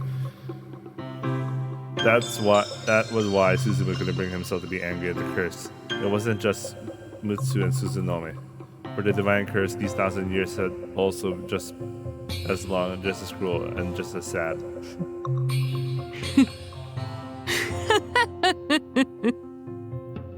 From Suzumu's position, the curse looked as though she was forcing a merry laugh, as though trying to shake off the pangs of emotion that had swelled up within her. だからなんだというのか、鈴む。この地には我が罰するにふさわしい人間がすでにいないから、呪いを諦めて消え去れというのか。虫のいい話だ。何を言うかと思えば、それは我のセリフではないか。因果応報。罪には罰がなければならない。だからお前は存在していいんだ。お前には罪人を罰し呪う権利がある。それは誰にも邪魔できないし、僕が邪魔させない。お前が何を言っているのか我には分からぬ。だがこの1000年の犠牲者はトエだけじゃない。君もなんだ。だから僕の奇跡はトエを救うためだけでなく、君も救う。What? I love this. 僕はこの1000年をその凡象とともに打ち砕く。Suzumi slowly closed his eyes and readied his fist. The Suzu had divine tribute style. The fist Mutsu had pledged to God and prayed for 1,000 years. Now was the time to dedicate it. When Suzumi opened his eyes, a whirlwind arose from his feet, scattering the suit like black petals.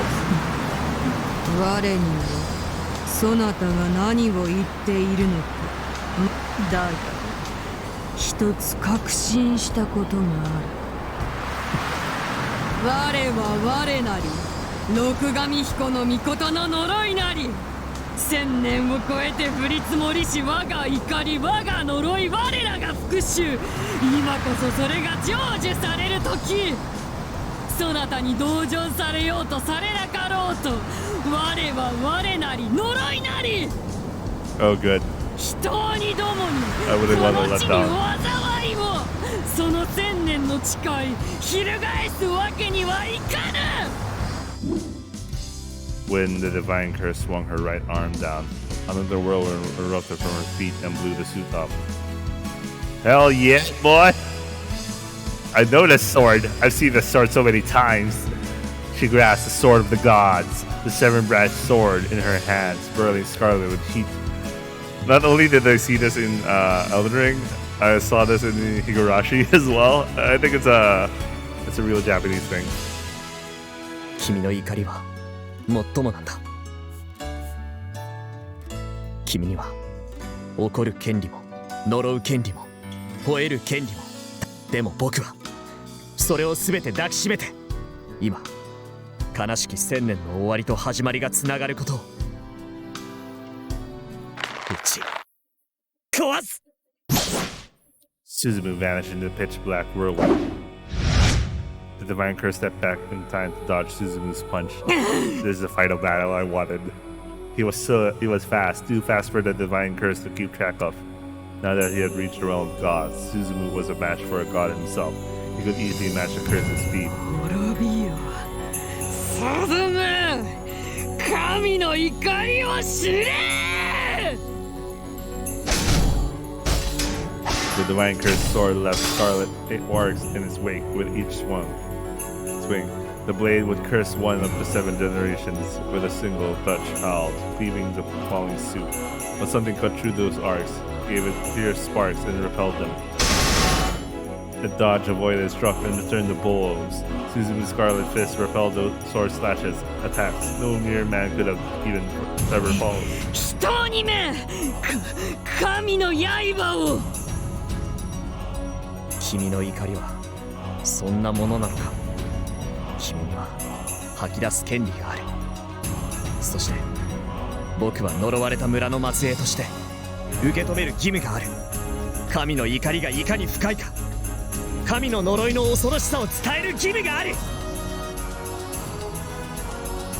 ありがとう貴様に兄上様のご無念が分かってたまるか。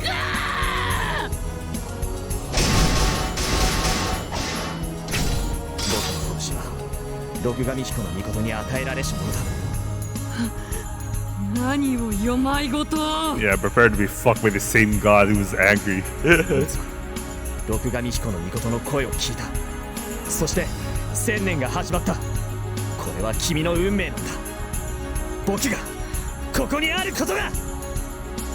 The shine of Suzumi's fist spoke volumes to his sincerity, for it held the same scarlet gleam as the divine cursed sword. 我らの一族の誰がお前に力を与えたというのか。与えるわけがない。 It's not the 兄 clan, 上様の it's ご the 無念を literal 知る我 god. らが与えるわけがない。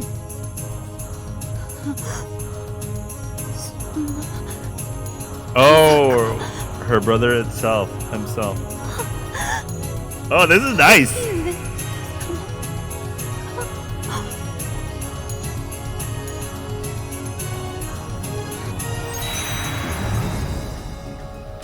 我らの怒りを今日までずっと1000年もの間よくぞ。 Oops, sorry. 兄上様。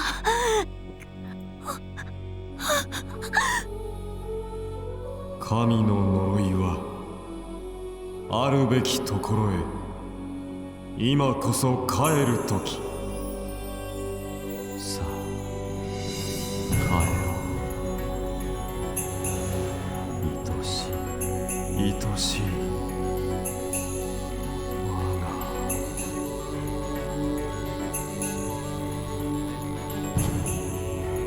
お前はあなたは。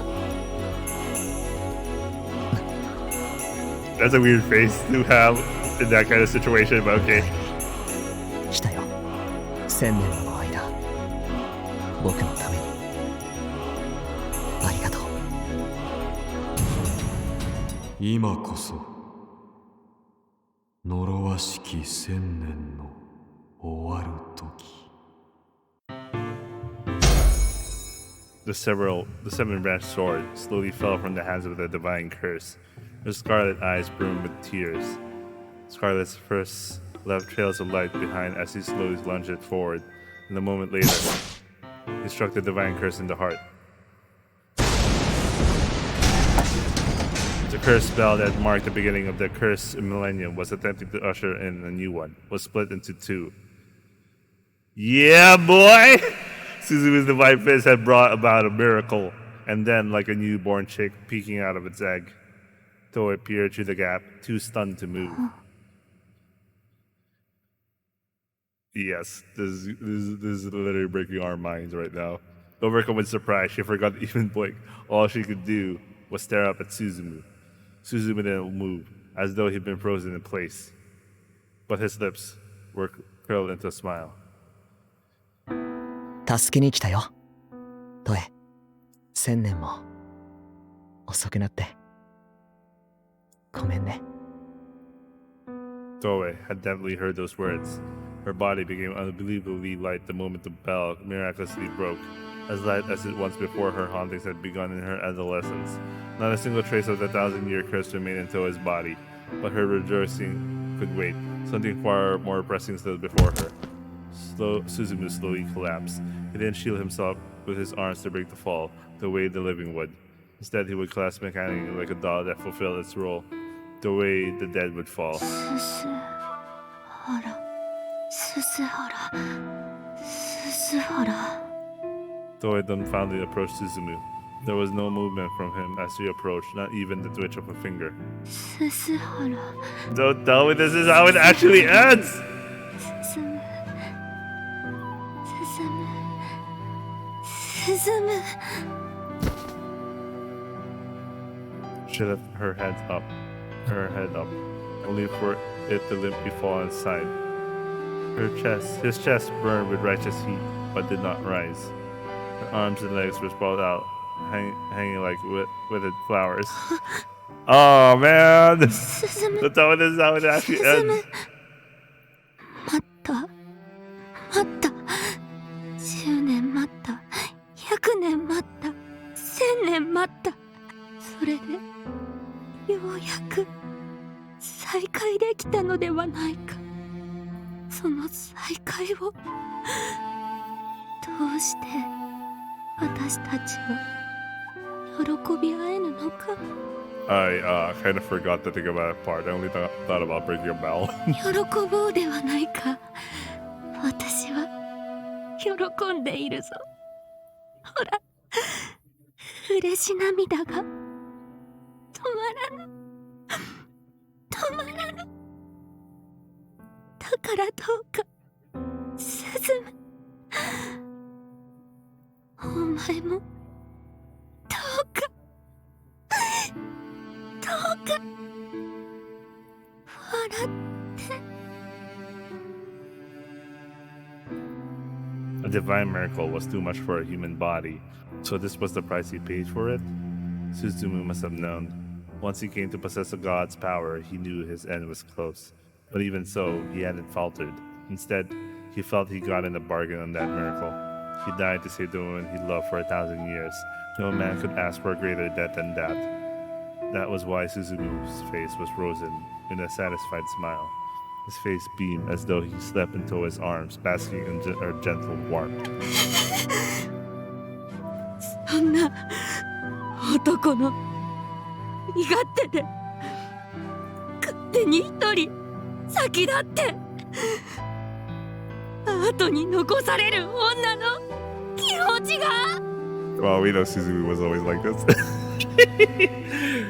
Though I could hold herself back no longer.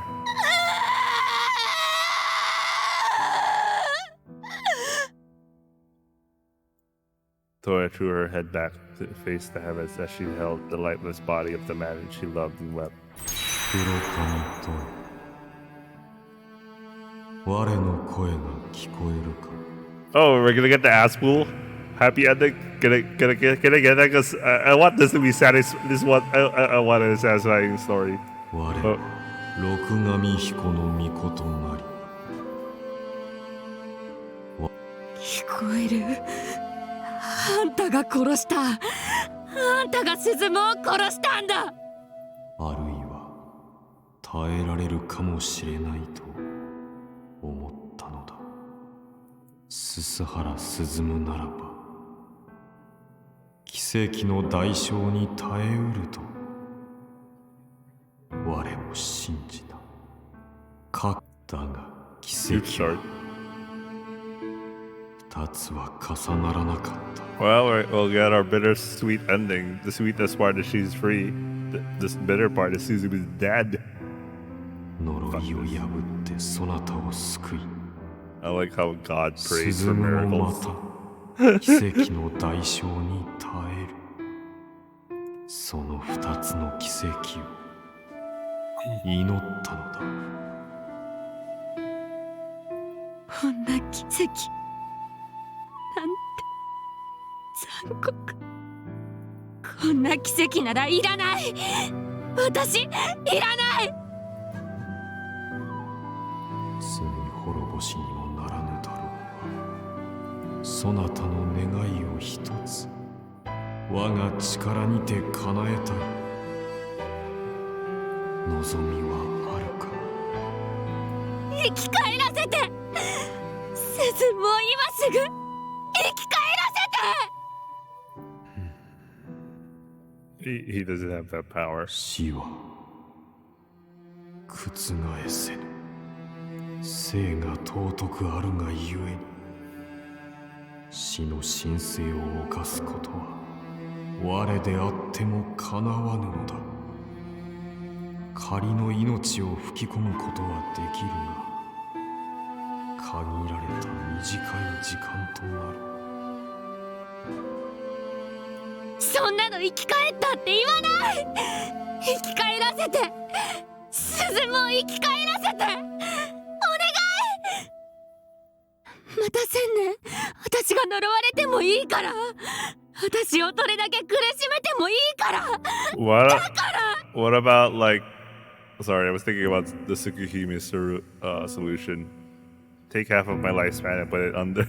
Take half of my lifespan and give it to Suzu or something like that. I was thinking about the Tsukihime solution by Akiha. 鈴を生き返らせて。Kurokami Mihiko no Mikoto was merciful. No matter how deeply Toei succumbed to sorrow, it continued to wait quietly and patiently. Eventually, Toei wiped away her tears. 役立たず。うちの神社は役に立たない神様を祀ってるわ。Her eyes were red, but they regained a bit of their shine. 私は今、進のためなら私が死んでもいいって思う。 Why didn't you think about the Tsukihime solution by Akiha? ことなの。進に感謝して、私一人で生きろと、そういうことなのね。ありがとう、進。あなたはいつも遅い。10年遅い、100年遅い、1000年遅い。でも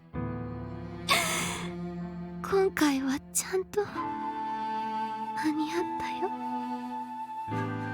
Toei smiled as tears framed her face and stroked Suzu's cheek. It was still a little warm. 奥上彦の御事様、私の願いは聞ここんな悲しい目に遭うのは私だけでたくさん。 Making everyone else forget about this shit. だから私はもう一組の私たちに奇跡を託すわ。鈴の目と陸奥に奇跡を。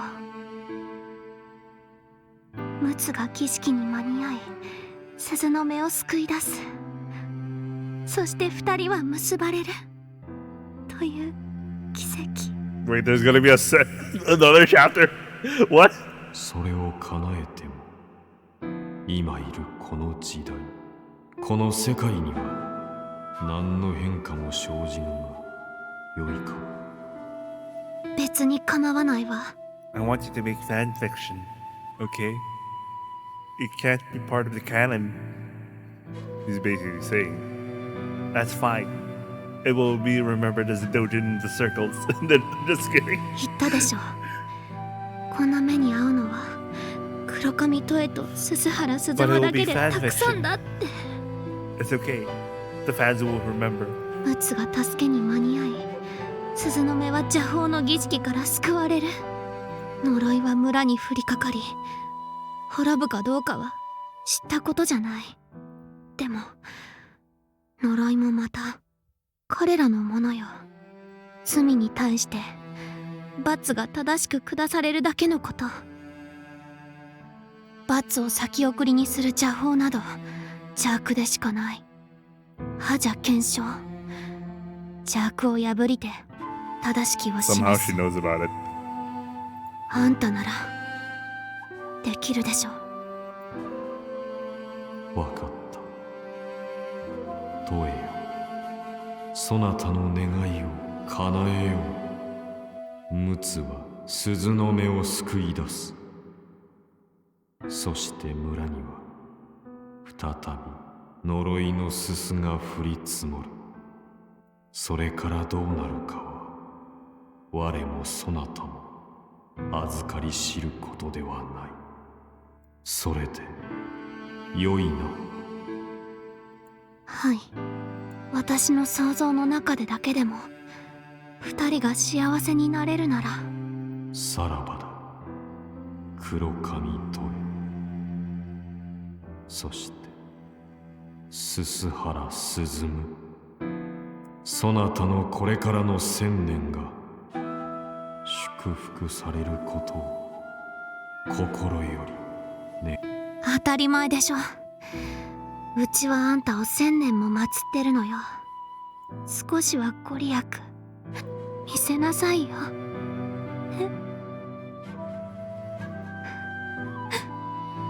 Koei could no longer hear the voice. The main hall was silent as a tomb, but a miracle 1,000 years in the making had most certainly occurred here. The proof of that was the broken bell and Suzumi's lifeless body lying in Toa's arms.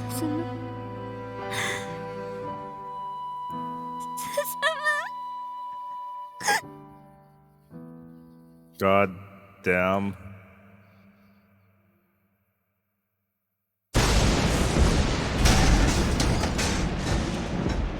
For a while, none of the villagers could move, as though time had stopped. Actually, what's super flat?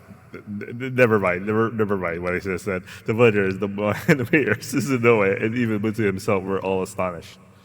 No one believed that a human body, a human fist, could have the power to break the temple bell. But all of them had seen it. The scarlet heavenly glow from Mutsu when he punched the bell. I'm so hungry. What if I take a break? You know what? I'll take a break. Give me 10 or 30. I'm really hungry. You know why? Because that was a bullshit ending. What the fuck? No, okay, it's not yet end. It's not yet over. But I have a feeling, you know, that's how things will roll. So, you know, I'm like, fuck it. I don't give a fuck anymore. Kurokami, Suzumu never got a happy ending. Mitsu and what's her name? Well, fits in consolation. What a useless god, man. I'll be right back. I just can't take. I just can't cope. I just can't cope, man. I just can't.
ate something spicy for dinner. It's wonderful. Yeah, really good. It's been a while since I had mala dry pot. Very amazing. Very amazing. Anyway, yeah. I also changed because I started sweating a lot because it's so spicy and all that. All right. It's also kind of hotter today. All right, let's end this. And hopefully this leads to a better ending than I imagined. 神の怒りじゃ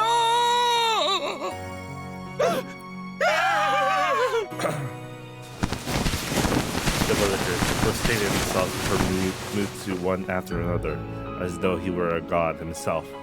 Indeed, they could all feel a divine presence residing in Mutsu. Mutsu also came to understand. The divine will had endowed itself in its fist.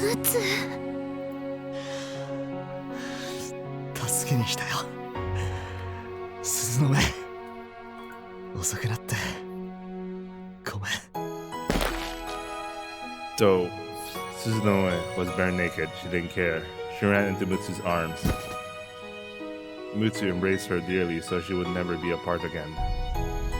The suit surface from Suzunome's marble skin was oozing ink. All the curse she absorbed, her body escaped and scattered into the air. The ritual had been destroyed, so the suit was expelled from the sacrifice's body. There wasn't a single patch left in her, and her body was back to its beautiful, pristine self. And though there were no clouds, suit fell from the sky like snow. Though it was the cursed suit, the sun's light gave it a divine, even beautiful aura. The suit reigned on the village once more. The curse had returned to its proper place. The punishment had been delivered to those who broke their promise with the sacred deer. The villagers were devastated to realize their village was cursed again. Mutsu spoke to lift their spirits. 何が起こるかわからないけれど、またみんなで頑張ればいいよ。仕方がないよ。これはお山の六神様を裏切った。だから甘んじて受け入れよう。そしてみんなで許しを請おう。六神様はわしらを許してくれるかの。 He's literally giving you a chance. いつかはわからないけれど、僕たちがちゃんと申し訳ない気持ちを持って罰を受け、それでも敬いの気持ちを忘れなかったなら、六神様だって許してくれると思うね、鈴の目。はい。六神様は私たちが敬いの心を忘れなかったなら、必ずいつの日にか許してくださるでしょう。タト、みんな、そして村に帰り、みんなに伝えよう。僕たちは罰を受ける。そして神様への敬いを忘れずに持ち続け、いつの日にか必ず許しをもらおうって。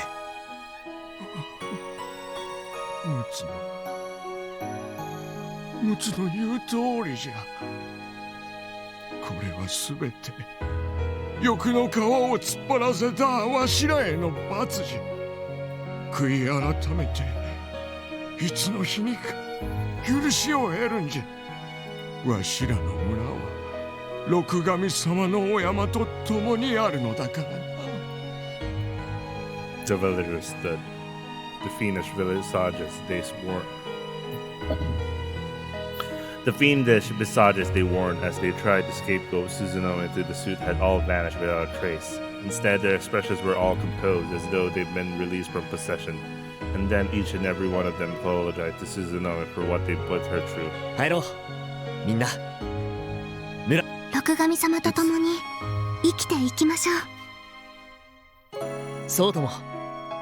僕たち人間は神様と一緒にこの地に共存しているのだから。The two nodded at each other. Everyone then headed back toward the village. All that remained was the broken temple bell. It served as proof that the miracle had occurred here, and of the miracle their descendants for 1,000 years into the future had wished for. And so the religious days of punishment under the divine curse began. The soil lost its divine blessings and the fields of hell into ruin. The troubles with dry fields, crops increased. The harvest also yielded little for effort that had gone into it. The results were not good by any standard, but the villagers split scant harvest and managed to overcome a hungry winter. The animals of the mountain became violent, making hunting a dangerous task. Monsters would appear and threaten the village from time to time, but the villagers stood tall together. They accepted their lot not as a curse but as their punishment. And even though their lives grew harder, they continued cherishing their god. They offered some of their meager harvest and continued to appease the Kurokami Hiko no Mikoto. Suzunome was revered as the village priestess. The villagers obediently followed her teachings and knew their respect for the divine. The children lost their smiles amidst the poor lives, but Mutsu's never fade. Eventually, thanks to his influence, they regained their smiles one after another. The children regained their vitality, and in time, the whole village found the laughter they once lost. Years passed as the curse continued, 1, 2, in time, 5. The villagers had completely adapted their environment by this point. They revered the monsters as messengers of the divine and gave comfort to the forests and mountains. In time, the monsters stopped attacking the villages. Gradually, the hills and fields regained the blessings of the land. Thanks to the villagers working together to create the irrigation system, the crop fields also recovered their bounty. Oh, nice. They learned how to do a little science. The village was far poorer than it had been before. However, it was richer ever in smiles. マックス・デラックス・メテオバスター。それは読んでいた。鈴の目、 I 今 love 日こ this. そお前は星になる。ふーメガトンカウンターホームラン。 I know none of this makes sense, but we just enjoy this bullshit. はい、ムツはピッチャです。違うね、セゼがピッチャだね。そっちがピッチャです。ピッチャピッチャ。ビッチャビッチャビッチャッチャムツがピッチャ、ムツがピッチャ。違うよ、鈴の目がピッチャだよ。ピッチャピッチャ。あの二人は相変わらずだの。 The sixth winter was harsh, but the children were as resolute as ever. They had hearty snowball fights with the gray snow dirtied by the soup. The adults grinned at the sight and thanked the god who had preserved the children's smile. Their reserves were scarce as ever, as always, but everyone worked together like family and managed to make it to spring. The 7th year turned out to be the turning point when the villagers began built an elegant altar at the abandoned temple and worshipped Kurokami no Mikoto there. In the past, they had constantly prayed to the dear god to forgive them, but this year was a bit different. They were grateful that amidst their trials, the villagers had supported one another and renewed their reverence for God. They didn't wish for the curse to end this year; instead, they thanked it. And the this is reflecting on what happened in the story. And then the 7th winter ended, and the curse of 7 years came to a close. The people noticed the hills and fields had regained their former glory. An eternally gray sky cleared out as though it never been there, and the long-forgotten scent of the fresh adventure rolled the wind once more.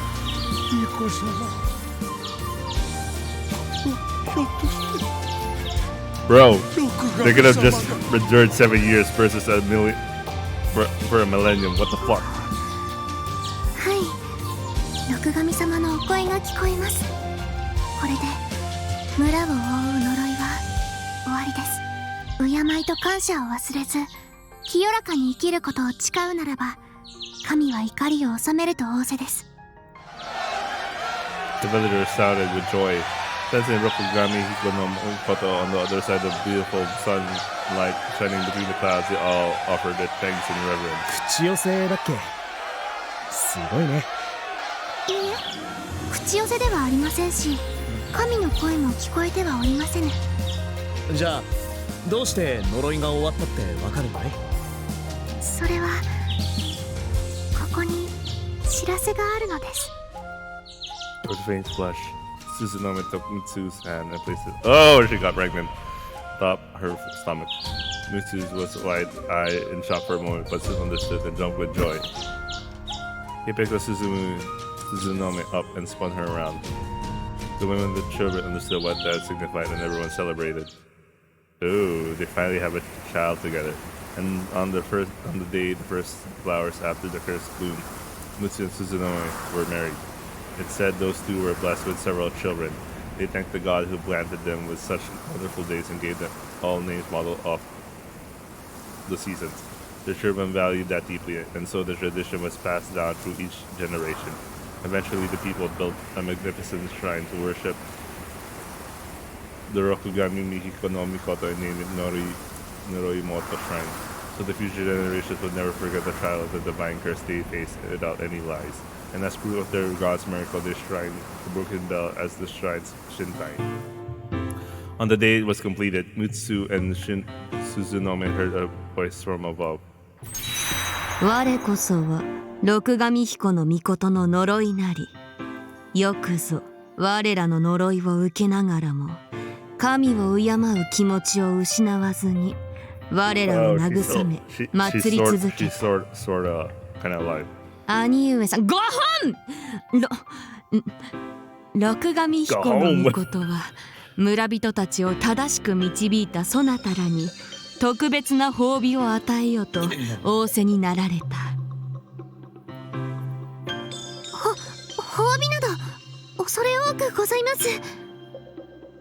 Oh, okay, I totally understand. So they were literally divine deers, and the first sacrifice was literally Rokugami himself. But since it was like a Jesus thing, he would be still alive, and he wouldn't be alive in the human sense. He exists as like the Holy Spirit deer.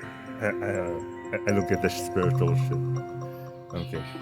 望め、好きな望みを叶えてやろうぞ。できれば手早く決めてもらえると助かる。我も役目を果たさぬうちは帰れぬのでな。And like they had to put that kind of comedy in it. どうしましょう、ムツ。私たちはもう十分な幸せを手に入れていると思います。 Please give a happy ending for Toei and Suzumu. これ以上の何かを望んでしまうのはおこがましい気がして。一つあるんだ。何でしょう。君を救うために盆栽を割ったあの日のあの奇跡。もちろん天の奇跡であることには間違いないんだけど。 They're doing a full circle thing, aren't they? 誰かが、それも君にとてもよく似た誰かが。 I knew it. They're doing a full circle. I like this. 僕にその奇跡を祈ってくれたから奇跡が起きた。そのようなことが。ではその祈ってくれた方は私の恩人なのですね。僕はその人に感謝したい。なれば願いはいかに。その人に笑顔を、どれほどの悲しみの中にあっても笑顔を取り戻すことができる。そんな奇跡をその人に。ふむ、その願いしかと聞き届けたぞ。さらばだ、陸奥、鈴の目。そなたらの7年間は見下げ果てた人間どもを再び信じてもよいと思うに足る素晴らしいものであったぞ。 The divine curse quietly returned to the heavens. They didn't know who the girl who resembled Suzunome that wished for the miracle was, but 幸せになってくれるといいですね。with the power of full circle, the girls were left in deep sorrow by Suzumu Suzuhara's untimely death. They all grieved for him, unable to repay him for setting them free from the curse that resided in their hearts. Wait, we still haven't done. Why did Sensei call herself the younger sister? This is the DLC shit. His body was sent to his family, and his funeral soon followed. I think he's really dead. Everyone in LCSU attended. Suzumu's mother was shocked by her son's mysterious death, but his father was oddly calm. That was because he received a revelation in a dream. It told him how Suzumu had accomplished something very important, how he brought about a miracle to save someone dear knowing the cost, how he lost his life in exchange, and how this was what he wanted. Mr. Suzuhara was sure the dream was real. As the president of the LCSC, Kanae read the eulogy. She spoke of how Suzumu was most unlike a boy of his age and was respected and loved by all. She concluded the speech by speaking for all of them by saying she wished she could have had more time with him. Kanae went over the casket and told Suzumu how she was doing, how she regained the strength to carve her own path in life after he saved her. She would be leaving home and setting out on her own in the near future, but for a far more positive reason this time. Princess Alice of Wonderland will finally be going on her big adventure. She said through choked sobs. Subakiko cried her heart out at first, but eventually she could no longer hold herself back and clung to Suzumu's body, shouting in a manner indistinguishable from sobbing. She was the only one who embodied everyone's anger in this sudden and unfair death. In my heart, I will always be your wife, she said. He gave Suzumu one last kiss. Wow, that was special. Syria raced to the funeral during a gap in her busy schedule. She didn't break down, probably because mature women were strong against this sort of thing. But she knew the truth. She was only acting tough and putting off her sorrow for a short while. She was prepared to spend many nights from this day on forward weeping for him. Natsuya was less sad and more in denial of his best friend's death. Suzumu really would be dead if he believed it, so he made it all the way to this point, still not accepting the truth. But once he saw Suzumu in the casket, his weak resolve shattered into pieces. With tears streaming from his eyes, he placed his prized one-of-a-kind super rare card in the casket with his friend. And next was Toe. And on the outside, she looked like the calmest of them all. Her face appeared to be emotionless as it was in school. Now that she'd been freed from the curse, she shouldn't have needed a doll anymore. But she still carried one with her all the time. Because unless she kept holding onto it, her emotions might burst out. Hinagata gently placed her hand on Toei's shoulder. It's okay, you can let it all out at times like these. But Toei shook her head. She refused to cry. After all, Suzumu had brought about the miracle because he didn't want her to cry ever again. That was why she had to send him off with a smile. And yet, there was something wrong with her. Why were her eyes burning? She swore she would never cry. Suzumu had spent 1,000 years to set her free, so she had to smile just as long. Today, Toe gave Suzumu's body the best smile she could muster. It was strained and hardly what most people would call genuine, but it was a smile nonetheless. Teardrops made rivers down her cheeks, and yet she smiled. そうだ、進。みんなに聞いたぞ。みんな、お前とキスをしたというの。I didn't even get the chance to kiss you. 私だけしてない。Is this like some sort of... Okay. 死んじゃった進とキスしても、そんなの。Toei mustered her courage and gave Suzumu her first kiss. A kiss she kept from Shokaminuma, no matter how much he prodded her. Finally, Hinagata came over and leaned into the casket, almost like she was having one final chat in secret with Suzumu. Brother, are you alright with this? 1,000-year curse has ended, but is this really how it should be? I know how you feel, brother, but still, if you understand, please grant me one request. Please use your power just this once to bring about a miracle. Please, just this one. What the hell? Brother is... Oh, I'm starting to realize what the hell Hinagata is. The one speaking is the Do. Hinagata's Do. And for some reason, part of the Kurokami, whatever, is inside him. So the one speaking through her is the Do. Okay, the curse. Brother. Hinagata rose with bitterness swelling in her heart. The curse had already been broken. Kurokami Mihiko no Mikoto had returned to the heavens. Oh, so the curse was talking to her. So, that made me wonder about Hinagata's case, because it looks like her and the Do had a better relationship. No one would answer her. The soup within her would likely vanish sooner or later. After the sutras were chanted, the funeral presenter told everyone to see Suzumu out one last time. They all gathered at the altar and put the flowers in the casket. Suzumu's portrait above was smiling, but his body looked like it was sleeping. His mouth agape like an innocent child's. The girls couldn't hold back their tears in contrast between the two Suzumus. And finally, the time came to close the casket. Once the lid was shut, Suzumu's face would be lost to them forever. In the last moment, Toei finally broke down. She ran to the casket, raised her voice for the first time, sobbing. 10年遅い。100年遅い。1000年遅い。次は何年だ。何年遅くなる。1000年でもいいから。ずっと待ってるから。だから絶対にまた帰ってくると約束してくれ。すずむ。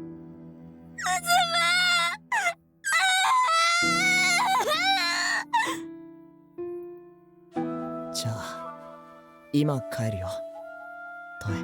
This is a bullshit, bro.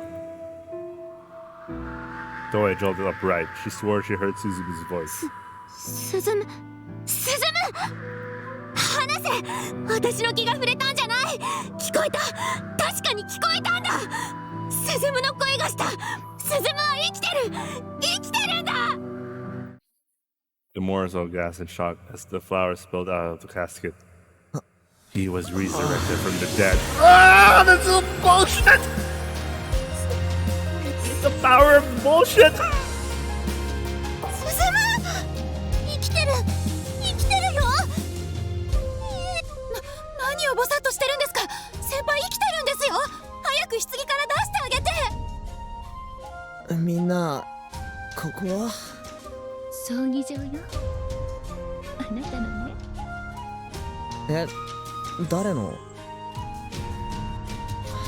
それよりすっごくお腹が空いたんだ。What the fuck? This is some bullshit, but I like it. It's some bullshit, but I really like it. トエ。スズム、いつの間に私のことを慣れ慣れしく名前で呼ぶようになったんだ。 I could ask you the same question. Oops. 君こそ僕のことを名前で呼んでるよ。いいんだ。私たちは互いを名前で呼び合おうと決め合った。1000年も前に。 You just don't need to understand this shit. It just works. はいはい、お葬式中止です。誰かお医者様を早く。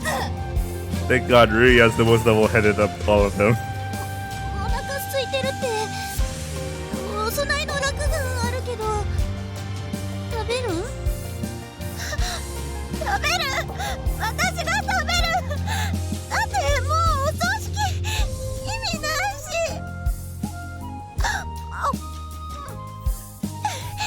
食ってる。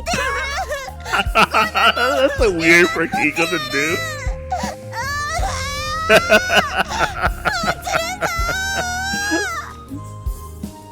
さすがはグレートススハラだぜ。デッキの最後に死者蘇生を仕込んでやがったな。 Wants to reboot. He didn't bother changing the name. It's straight up the Yu-Gi-Oh name. このカード僕が欲しかったやつくれるの？おっと残念だな。こいつはモンスターがフィールドに戻るとき手札に戻るんだ。 The aftermath was a total mess. The whole room was a jolt of shock and joy at this unprecedented occurrence. No one has ever heard of the subject of his own funeral stuffing his face with the sushi offered in his casket. Suzumu spread laughed and cried when they got the call from the crematory asking why their hearse hadn't arrived. It really was a total mess. But it didn't matter. Not after a miracle like that.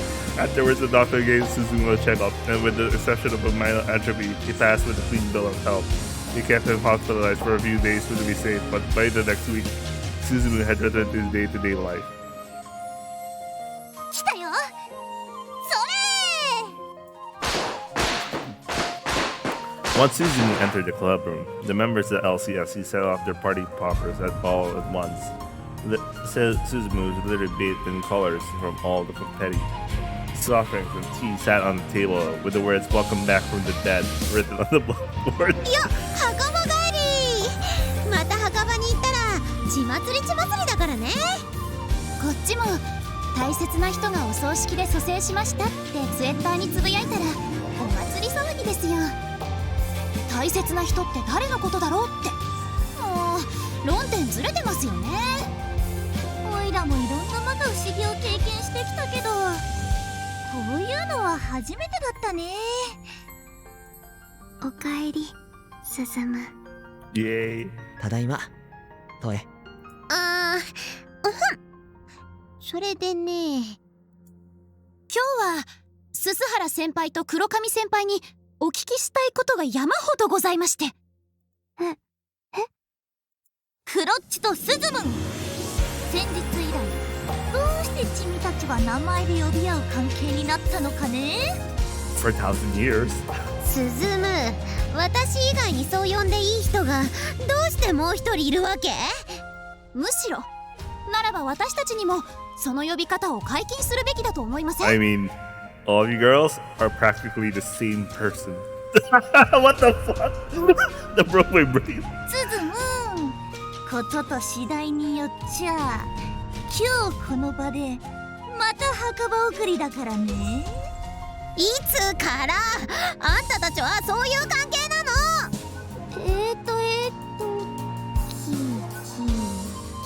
キキ。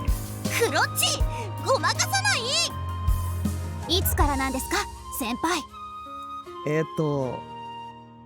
1000年前かな。There was a cry of shock. I knew he was gonna say that followed by a tumultuous uproar. やれやれ、つくづくモテるグレートな男だぜ。あなただってグレートよ、鈴原くんのグレートブラザー。あなたがここにあることはそれもまた奇跡の証なのだから。奇跡の証？それウルトラレアカードの奇跡の証っすか？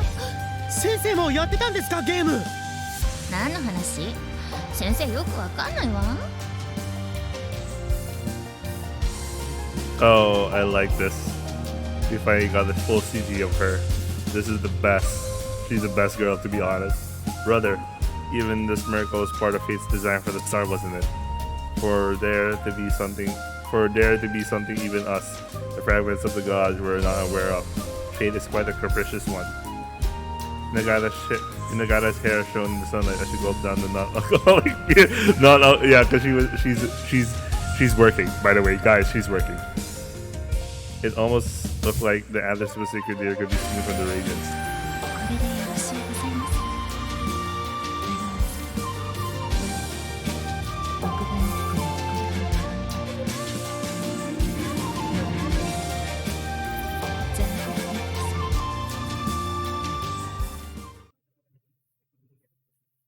This is why I like how it ends on her. Because, you know, you just know there's a DLC. Oh, I like this. I know it's a bullshit ending, but I like it. So we only have the DLC. I could probably start it now. I could start it now or Elden Ring. Maybe we should start it, you know? Try to end everything now. Might be really good.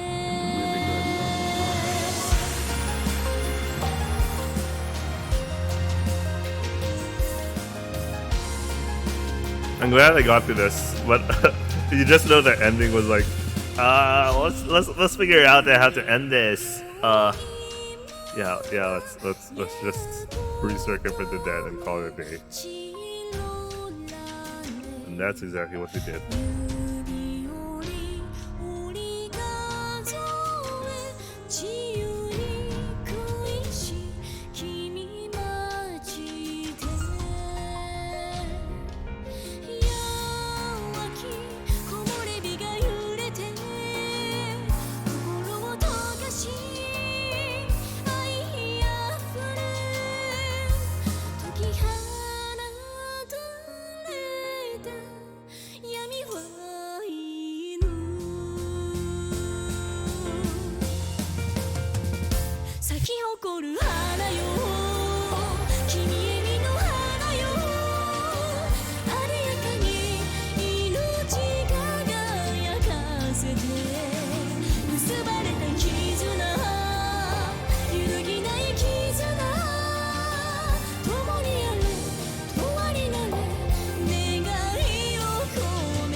ほらトエ、呼んだらとっとと来いや。待たせんじゃねえ。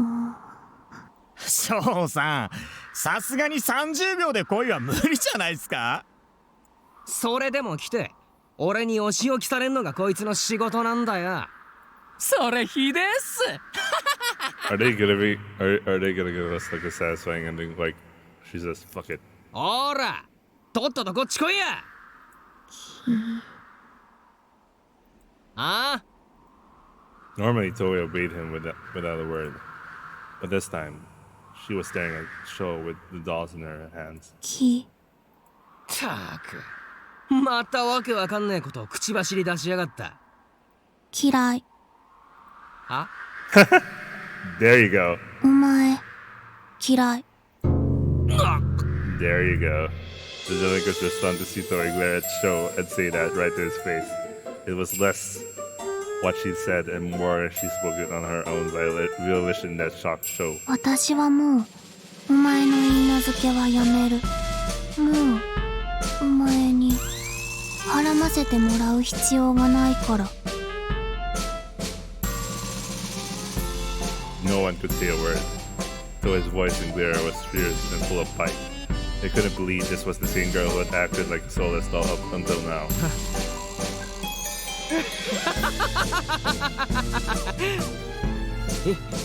いきなり何を言い出すかと思えば、お前は俺にベタ惚れなんだろ。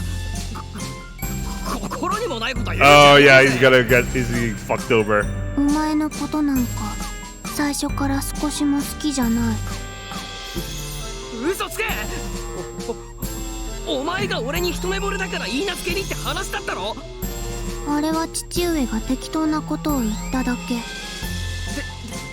適当？おいおいおいおい、そんなことでいいのかよ。 So Sho was stumbling over his words so much that even his buddies were embarrassed. 俺たち将来を誓い合った仲だろ。 I like how he's so. 誓ったことないし。めっちゃラブラブだったじゃん。 I like this. At least they gave me this ending. いつそうだったか聞きたい。だってお前だってノリノリで俺の貴族不良グレーに付き合ってくれてたじゃん。意味わかんない。飽きちゃった。もうそういうのやだ。なら言ってくれればいいのに。今流行りの壁ドンやっちゃうし、お姫様抱っこもやっちゃう。それとも下克上しちゃう。今度はトエが女王様で俺が下僕で。そういうのもいいな。 Damage the show has cultivated was slowing down as though his stock has crashed as slow as possible. He begged Toei to take him back, but she was having none of it. あと二度とトエって呼び捨てにしないで。じゃあね、さようなら。I like that. トエ様。僕のこと見捨てちゃやだやだ。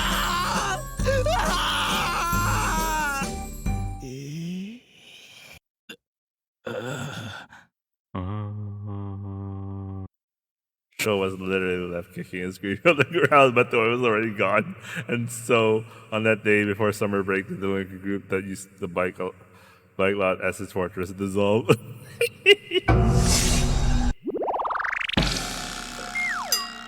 Thank God. あらそう、意外にあっさり別れられたのね。あいつの意外な一面が見られてびっくり。でもよかったわね。これでトエちゃんも晴れてフリーね。フリー？フリー？誰とでも自由に恋愛ができるということよ。恋愛。Toei's expressionless face turned bright pink. ススハラ君の奇跡によって神の呪いも解けてみんなも霊障から解放。つまりもうみんなは普通の高校生なら青春しなきゃ。青春って何？やっぱり恋よね。恋。For 1,000 years, romance meant nothing for the sacrifice of the suit gathering. But now, Toei could love whoever she wanted for the first time in the millennium. However, she already had her heart set on someone.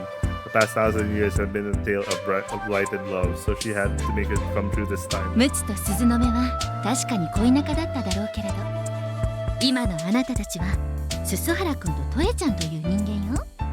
だから恋もゼロからのスタートだと思って頑張らないとね。頑張る。ただ敵は手強いわよ。I mean, you're up against yourself, split into 4. Toei knew that. Hinagata referred to the other girls of the LCST who had their shares of suit next to the quintuplets now. Though they had less of the suit than Toei, in terms of their souls, each one of them was a descendant of Suzunome as well. In other words, Mutsu and Suzunome's 1,000-year tale of love was by no means exclusive to Toei. Yeah, I mean technically, yeah.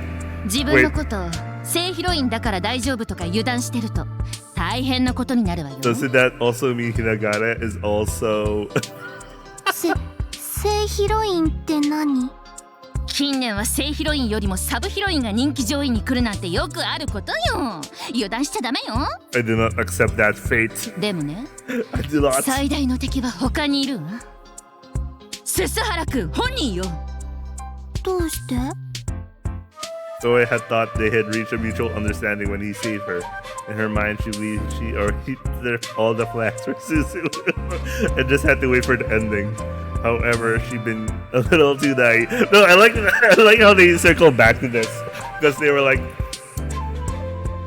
Toei, I know you had the 1,000-year thing, but we're gonna still give you a story. You actually fall in love with the dude. あえて手厳しい言い方をすると、鈴原くんは八方美人系。女の敵の素質が十分にあるわ。Oh. Suzumu was indeed nice to everyone. He was kind and treated everyone with courtesy. But to love meant wanting him to focus all the attention on her and her alone. Treating everyone equally meant he couldn't belong to any one person. 鈴原くんは友達になるのはとても簡単だけれど、恋人になるのは結構大変なタイプで見たわ。What she's talking about. 以前春宮さんが告白して一度は OK をもらったそうだけど、すぐに友人関係に戻そうって言ってきたそうです。鈴原くんちょろそうとか思ってると大やけどするわよ。鈴間怖え。その上ライバルは3人。反同棲状態の春宮さんに油断も隙もない美濃部さん、ぐいぐいいっちゃう布川さん。Oh, I like how she does characterize all three. トイちゃん、1000年ぶりの恋はね、そうそう甘くないわよ。Romance in 1,000 years? 命短し恋せよ乙女。あなたも女なら恋する男をその手で掴み取ってみなさい。Suzumu Susahara had caused a miracle that freed the girls from the hauntings that plagued them. So now there were no more curses from gods, no more horror, no more supernatural interference. Only love story between men and women blossoming. Toei, Kanae, Ririya, Tsubakiko, cry havoc and let's slip the dogs of war. Go for it, take him, seal his kiss if you have to. This is the tale of the summer where the four maidens clash over Suzumu Susahara's heart. Oh, okay, fine. You know what? I like this. Let's go for this. おいら、前から言ってたよね。夏休みの老人ホーム慰問の出し物、アイディア募集中って。ああ、結局何になったんだろう。アイデアなんか募集してましたっけ？ずいぶん前に相談を受けた気がするな。お年寄りにカードゲームのルールを教える講習会とかどうだ？ナチュラルに却下だね。私は一応日程を確保してますので、別に何でもいいです。よくわかんないけど、言われればやる。僕も何でもいいな。お年寄りが楽しんでくれれば。はいはい、静粛に。ご覧の通り、出し物に悩むオイラを尻目に誰もアイディアを出してくれませんでした。複数のアイディアがあったなら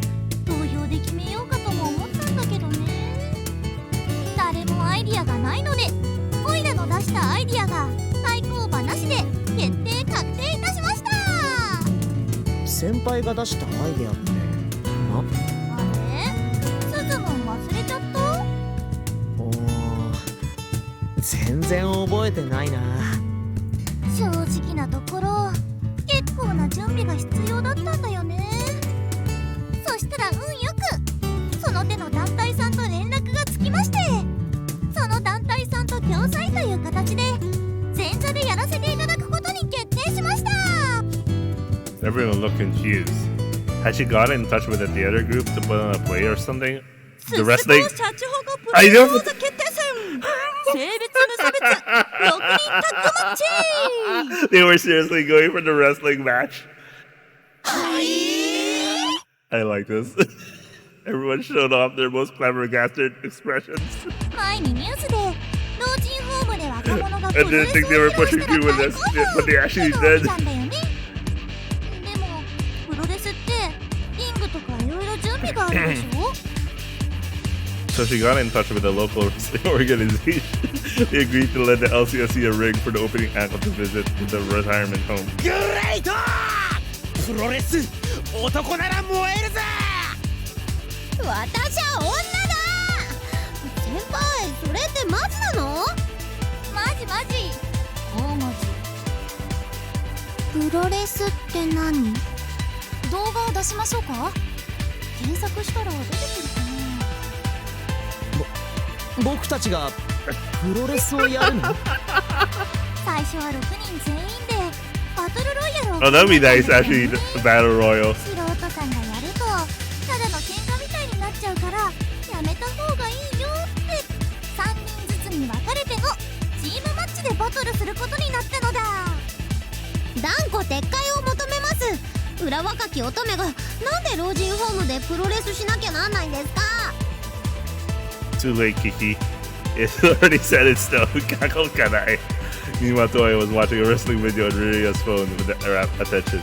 プロレスすごいな。 I like it. She likes it. I like that she likes it. 黒髪もプロレ She's スだってわかるの automatically か？ based. グレートだぜ！こんな派手に暴れられるのは人生において今だけだぜ。20、30になってみろ。腰痛だ、筋肉痛だ、情けねえ。若き肉体がぶつかり合って汗を散らす。今だけしかできない若者の特権だぜ。おお、プロレスすごい。プロレスすごい。スズムはプロレスは好きか？まあ僕も男の子だからね。格闘技とか好きだよ。やる。 I like how Toei's like, yeah, I'll do it. The 私 woman. プロレスやる。Everyone's surprised. Toei's pumped up about wrestling. This is the best. Tsubakiko was just a shock and then started thinking about what Suzu just said. そういえばスズムは家庭的な子が好きだけど強い女の子も好きだって言ってたような。おお、それはいい情報だね。熱田先輩に乗せられるわけじゃないですけど確かに今しかできないことですね。リリアちゃん、プロレスできるんだ。未経験ですけど体はできてますんで。それに鈴原先輩とタッグを組んで勝利するなんてなかなか悪くない青春の Oh, so the issue now is who gets to team up with Suzumu. Ria shot Tsubakiko with a competitive glare, which Tsubakiko returned in kind. As such, there were no objections from anyone. A legendary tag team wrestling match between the members of Suzuha CSC was a go. ではチーム枠のくじ引き They really actually thought about this. No, even the one thing, they actually thought about this, and they actually went ahead with adapting this. 誰と組むのかな。ドキドキするな。スズムとは敵になりたくないな。こういうのは一番くじに幸運があるものです。スサラ、お前とは一度ガチでバトルしたいぜ。スズムと組みたいな。やっとやった赤チーム赤チーム。はいはい、黒板にチーム分けを書くよ。みんなくじを掲げて。 The results of the drawing were as follows: Suzuhara, Toei, Tsubakiko. That's kind of fair. That's Atsuta, Kanae, and Ruria. グレート、いいチーム分けだぜ。よーし、僕も頑張るよ。先輩方、バトルじゃなくて慰問のショーですからね。そういうこと。勝ち負けと同じぐらい見せ方も考えてほしいね。Yeah, I mean wrestling is a show. 当然だぜ。 I know it's an バト athletic ルは sport, ガチにしてエン but ターテイメント。 pro wrestling is a show. みすぼらしい勝 And 利 you're を supposed to enjoy 見 it. せる敗北こそ Best 男の kind 道 of だぜ。 entertainment, man. Best kind. 勝つより負ける方がいいのか？勝ち負けよりも見てる人に楽しんでもらえるのが一番ってことかな。 Yeah. なるほど。楽しんでもらえるようにプロレス頑張る。プロレス頑張る。頑張ろうね。まあプロレスやって終わりじゃないからね。翌日にはプールリゾートが待ってるんだから体力は残しておくように。やれやれ。 Do they actually also シャチホコ adapt ブの that? 合宿 That は would be 初日 cool. からグレートだぜ。 The match at the retirement would be a good opening act for the start of LCSC summer vacation together. Once the match ended, they'd spend the night at school, then go to the pool resort the next morning. さて、戦隊の話はこれくらいかな。はい男子、先生のところでお手伝いがあるから言って。お手伝いなんだろう。行ってちゃっちゃと済ませてやろうぜ。 Boys step for the infirmary. ごめんねナッチ。ちゃっちゃとは済ませらんないんだよな。タマユンにはちょっと男子を足止めしててもらうように話してあるのだ。 Oh no no no no no! The four girls are all gathered here. リリアちゃん、悪いけど扉を閉めてもらってもいい？ They all have a smirk except for Toei because she doesn't understand what's going on. But they all have a smirk. はい、了解です。 A shit grin. See, only Toei was in the dark here. She just stared in confusion as Ruria closed the door and locked it. はい、戸締まり OK です。サンキューリリアン。さて、淑女諸君。黒髪さん、これからするのはガチの話だからね。はぐらかしたりごまかしたり、そういうのは今から無用だから。 She can't get away with lying or dodging subject here. Tsubakiko threatened her, but Toei still had no idea what was going on. I just know what is. クロッチ、シャチホコ部女子会へようこそ。 I also like how シャチホコ they had this look. 女子会。I like she did the Gendo thing, and Ruria has her hands behind her back. 紳士協定ならぬ淑女協定のクラブ。もちろん黒髪先輩に強制するものではありません。ですが協定に加わらないなら私たち全員が敵になりますのでご容赦を。まあ加わって I like this. I like this. She does the Gendo thing. She's doing the Gendo thing. The Gendo thing. 黒髪さん、鈴芽のことが好きだよね。Toei blushed. That was literally an answer on its own. However, Tsubakiko wasn't having it. 好きなの？嫌いなの？そこのところはっきりさせてもらいます。ああ、ちなみに私たちは全員スズムンのこと好きだから。ただ私たちが無分別に鈴原先輩を奪い合ったら先輩に迷惑をかけてしまいますからね。んで私たちは互いをライバルと認め I felt な like い。 it was when they have a non-aggression back here. スズムンをめぐるバトルはオイラたちの中で決着する。で、黒髪さんは鈴芽のこと好きなの？好きなの嫌いなのはっきり旋回祭るぞこら。 I like this. The way she had it with all her might. Tsubaki grinned and offered her a firm handshake. よし、それでいいんだよ、黒髪さん。これで私たちは Yeah, I still like Kanae doing the Gendo thing. お互いせいぜいフェアにスズムを奪い合おう。頑張る。さてさて、問題のスズムンだけれども、これまではフラグが立たず攻略は事実上不可能だった。ところがここに来てなんと大きな変化が起こったのだ。 Before Suzumu had rejected Tsubakigo's confession underground, he was still in training. But recently he announced his divine tribute style had reached perfection. He still trained every day, but he considered to be more relaxed than he had been ever before. つまり今ならスズムは告白 OKOK ってわけ。そこに今回の夏休み合宿、これは告白の大チャンスなわけです。まあもちろん抜きがけはさせまいとお互いで監視し合っちゃうわけだけどね。恐ろしい。それにみんなが一斉に告白したらスズムンのことを全員公平にお断りする可能性が極めて高い。 I like how they all thought about this. なのでオイラたちは告白者を一人に絞ることとしたのだ。一人に？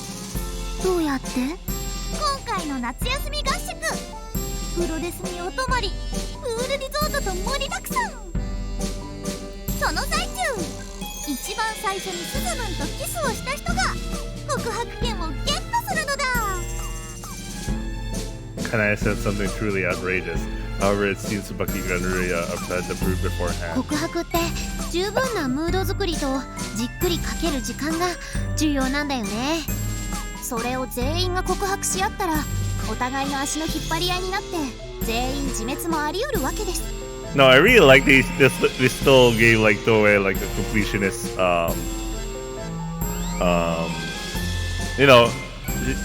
get the story is still all out.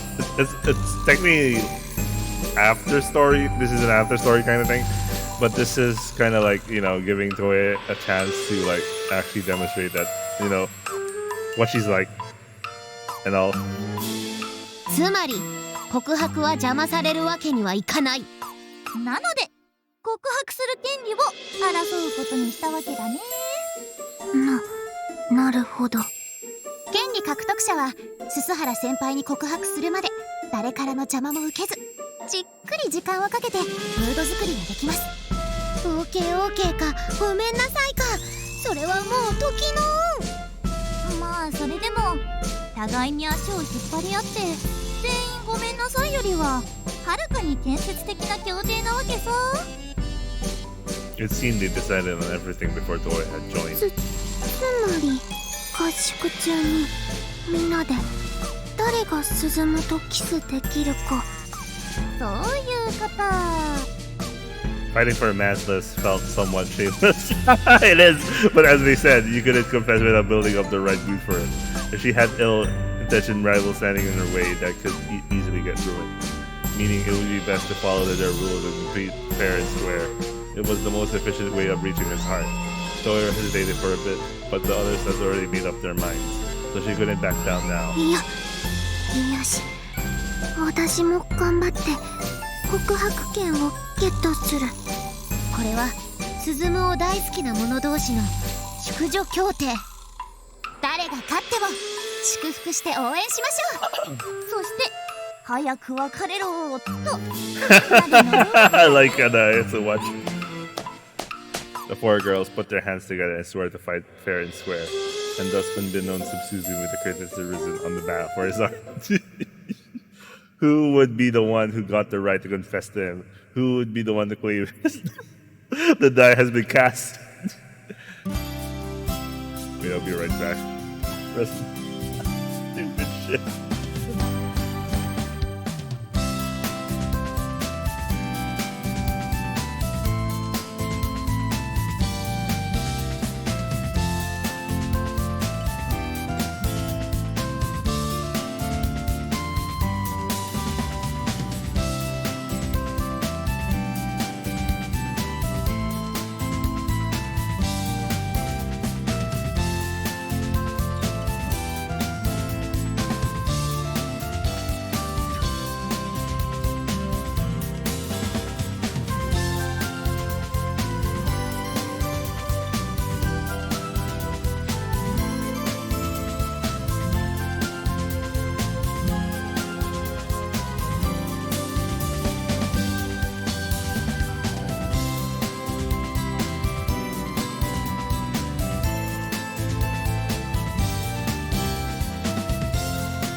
summer vacation finally began. The LCSC summer activities had commenced. Oh shit.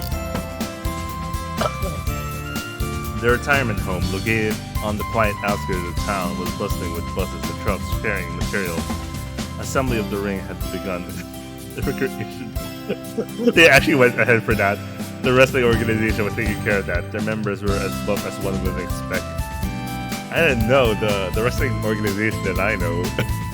They've seen videos of wrestling rings before, but this was the first time Suzumu and Natsuya were seeing one close up. Man, that looks awesome. 俺たちあそこに上がれるのかよ。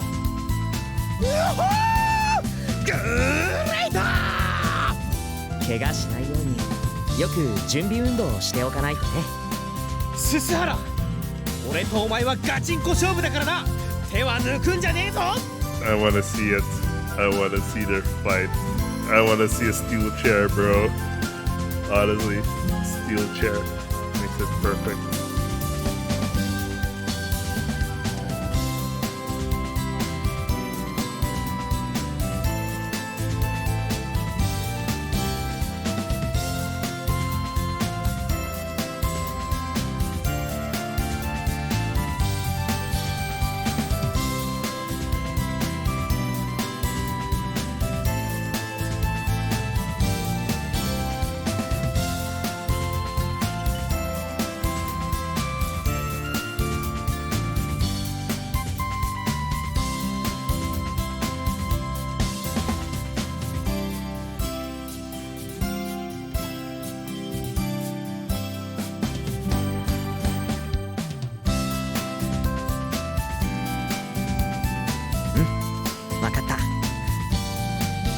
The enthusiasm was palpable.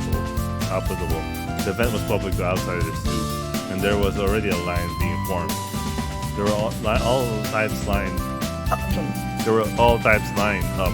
The young fans of wrestling, two curious locals had never seen something quite like this. プロレスすごい大人気。こんな大勢の前で水着姿になるの恥ずかしいな。嘘つけ。綺麗なおっぱいって調子こいてんじゃねえ。 Does Bucky go have the largest boost of them all? I don't know. いや触んないで。うつままないで。 I don't know. いいわね。私も若かったら試合に出たかったわ。I wanna also go to your DLC, Sensei. それにしてもリリアちゃん、よく事務所の OK が出たわね。学校活動は基本無干渉ですので。芸能人ファンがいっぱい来るかな。ああ、そこはご安心を。うちのファンたちはプライベートには押しかけない、とてもよく訓練されたファンたちですので。さてさて、今日明日で一番最初に裾原くんの唇を奪っちゃうのは誰ですよ。不意打ちで奪うのは難しいでしょうしね。私たちがそれぞれ不意打ちで1回ずつキスしちゃってますんでね。二度と誰の不意打ちも許しません。それをどう出し抜くかが腕の見せ所です。I feel bad for Toei. 私、進とキスしたことない。 Oh yeah, because him being on the coffin doesn't count actually. してたじゃん。ほらほら。お葬式でしたけど、あの時、進。 Yeah, come to think of it. Yeah, that's why I say it doesn't count. なるほど。それは確かにノーカウントですね。確かに、あれはお別れのキスだよね。So it was a bit glum. That's why we know she's gonna win. Still, she swore she'd kiss Suzumu no matter what it took. そうそう、おいちゃん、その心意気。青春とは戦いなのよ。勝っても負けても、それが青春なの。Miss Inagata says the right things, man. あなたが1000年間できなかったことなのよ。気合い入れてきなさい。頑張る。これより須田高校 I really like this. I really like they actually went through this. And they actually decided to adapt this. While the youth seem to be cheering the most enthusiastically, the elderly seem to be enjoying themselves as well. The 6 members of the LCSC stepped up to the ring. Yeah, boy!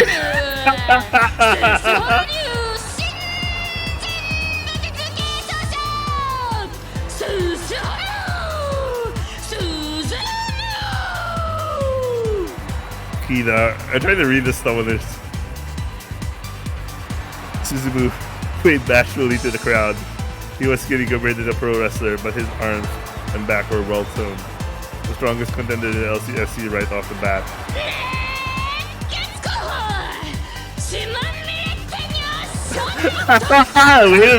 way to let everyone know he was like that.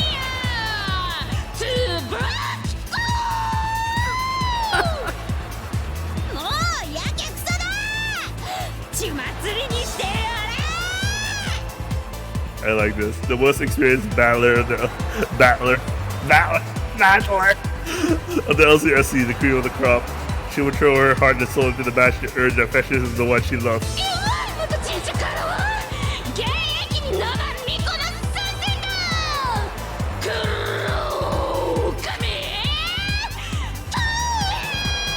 Yeah, I like this.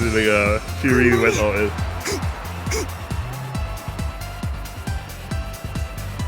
She has a weird, I don't get how her back works. That doesn't make sense. Oh, look at that face. She's really fired up. Her power of love was off the chart. All hail the glory of Shrine Priest. Wait, let me see the start. Her lack of physical strength was undeniable, but her 1,000-year love wasn't just for show.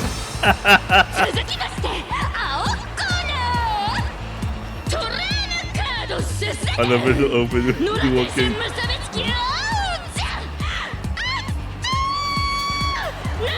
Oh, he's actually fit. He's also fit.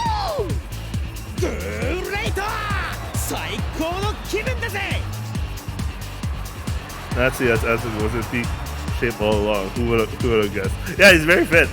But in the end, was he just a joke character? Hell no. His composure in duels was second to none.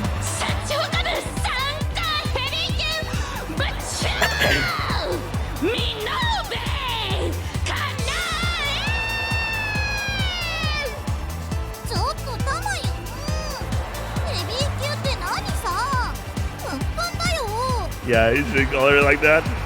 She may have been small, but she was sly as a fox. Fritz Ellis would harvest Suzumun's magic mushrooms with her cunning.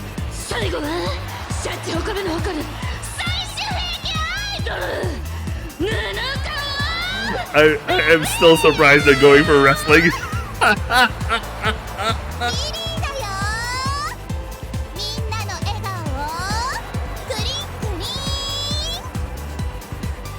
Flower High School's members sang and danced till they dropped. That was their charm. But now was the time to see what the truth there was to it. There were clearly fans of hers in the audience, but would she be alright? Oh, Show is here! Base Show is here. He's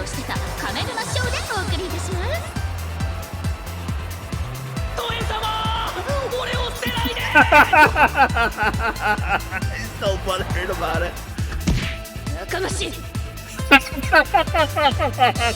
I really like this Inigata.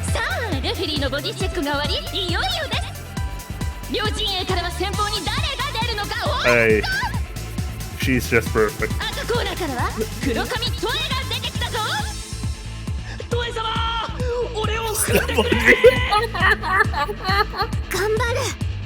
I get it.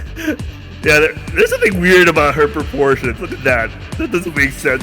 Does the person's back actually do that? What the fuck? トエはプロレスできるの？大丈夫。動画でいっぱい勉強した。向こうはいきなりアツタくんが出てくるみたいだよ。 Wait, what? I thought it was guy the guy. Okay, I guess they didn't care. 一応様子見だが、別に倒してしまっても構わんだろ。よろしくなっち。期待してるよ。Yeah, obviously he'll lose because this is, you know, this is the way story, right? and in a very amazing way. They gave Toei like a very amazing story, like super amazing 所 story. 詮はトイちゃん VS アツタ君。大切の亀沼君どう見るかしら。トエ様には岩井本神社のご加護があり立てまするからこそ必勝は必勝。トエ様お慕い申し上げておりまする。あつたてめえ、トエ様に指一本触れてみろ。チャリの鍵穴にガム詰めるぞこの野郎。こんな面白いやつ。さあ戦いの火蓋は切って落とされた。両者慎重に間合いを詰めていくぞ。そして組み合った。 What in the world? Toei was lifted high into the air. That's the Alicia still found driver with all his might. Toei was plunged vertically into the mat. 悪く思うなよ。俺は相手が女だろうとガキだろうといつでも全力で秒殺。 Yeah, boy. それがグレートデュエリスト熱田グレート夏やぞ。 I like how his gloves is very Yu-Gi-Oh like. What? Toei Kurokami was down? Tsubaki leaped through the ropes, pulled Toei into the corner, and dug herself in. 熱田君の気合いなめてたね。 Oh yeah, this is a tag team. うせな悪い、俺の眼中には鈴原以外ねえぜ。私の眼中にも鈴む以外ねえよ。 Oh yeah, I love that when she does her mature voice. ドザコ少し感心してやったら調子乗りやがって。かわいそうにな。今夜は学校じゃなく病院でお泊まりするんだぜ。なめんじゃねえ、血祭りじゃ。 The two link hands and had a contest of strength, locked arms in reverse, slipped deftly into one other's blind spots and dish out a suplex after a suplex. Leaving from the highest ropes, it all had the sublime aerial wrestling dogfight. おっとここでアツタ君、背後の春宮さんをフェイスロック。いや逆のアツタ君を抱え上げるぞ。バックドロップだ。さすが血祭りバキコだぜ。あいつ Oh, she went for the German アス suplex. ファルトでジャーマンらしいからな。 German. Yeah, they shortcut the German suplex as German. これは熱いぞ。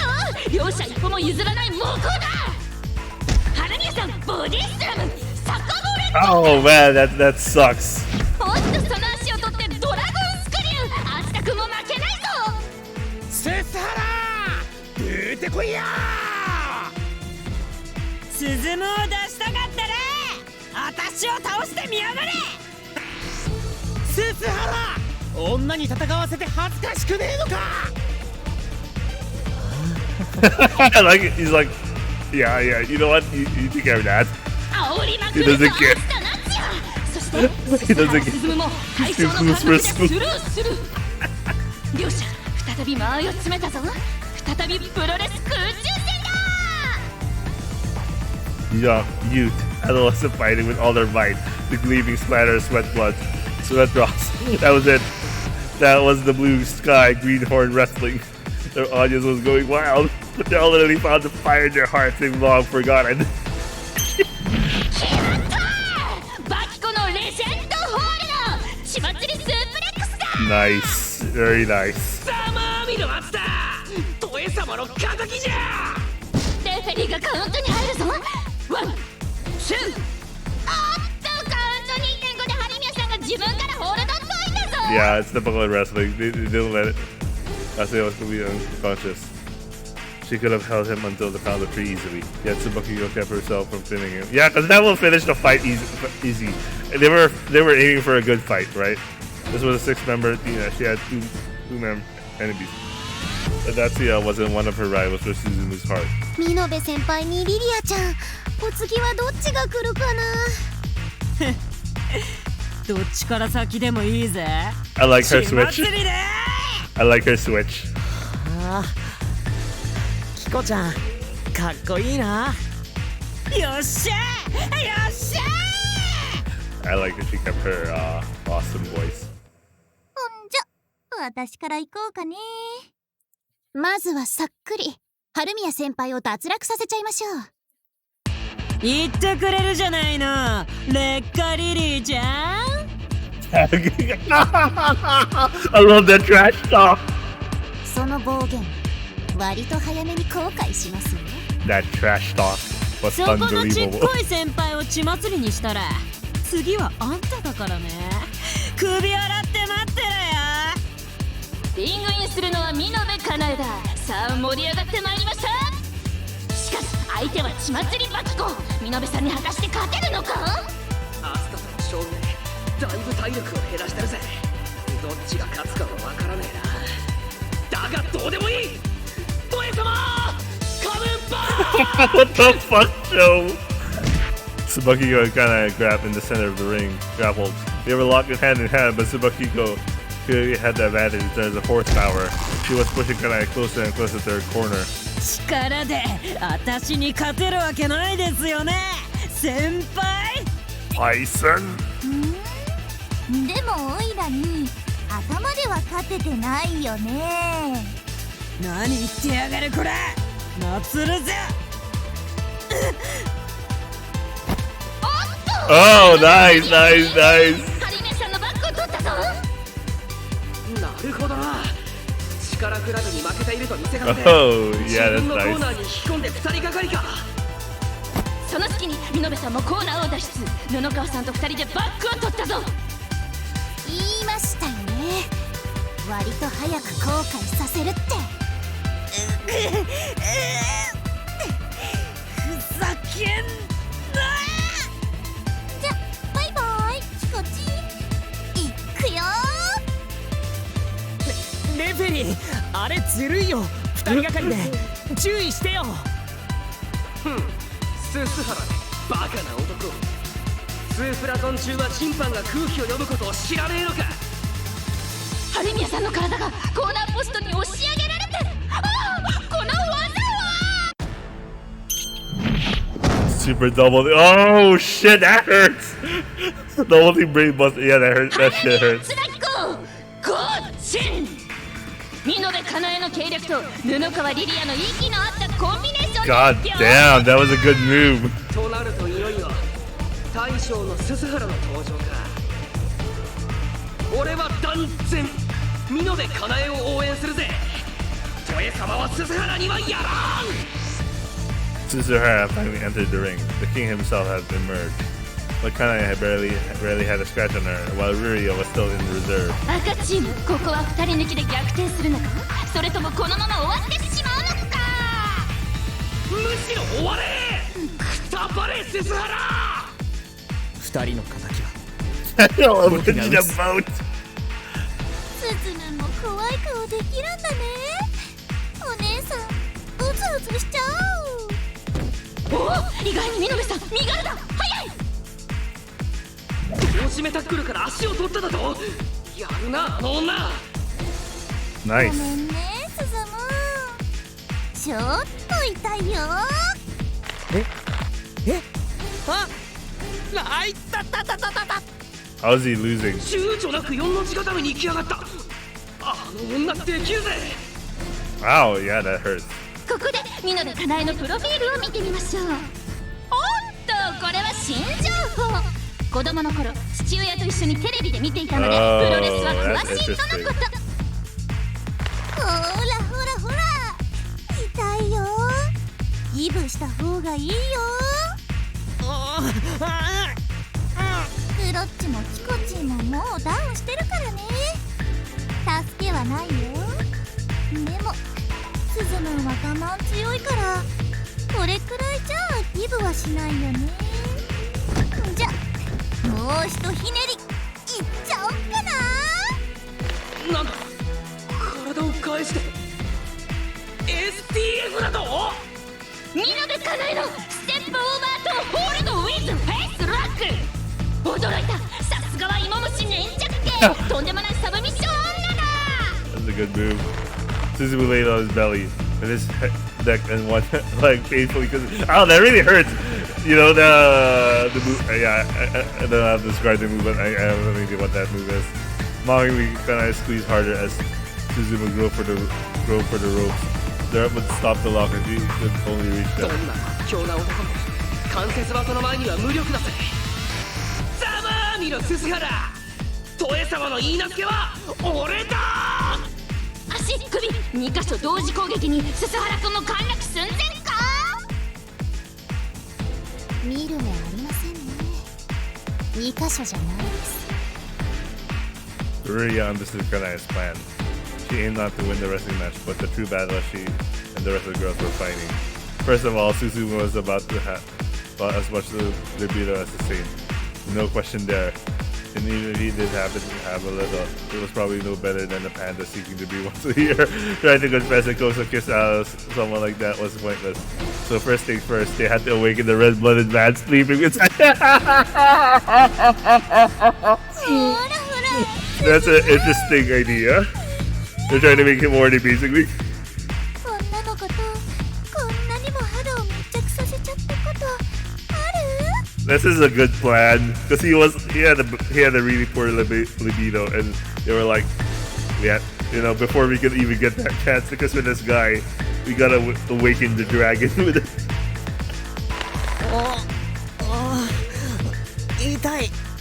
痛いよ。ほら女子高生の柔肌と水着1枚しか隔てずに密着してるんだよ。今スズムンの背中いっぱいにス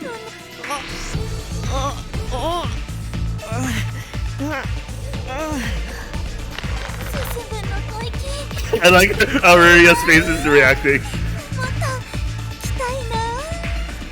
も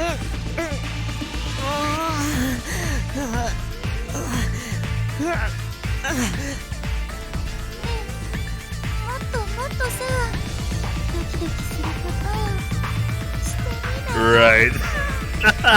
They're actually doing this. ギブアップしてくれたら今夜二人きりで夜のプロレスことしてあげちゃうのにな。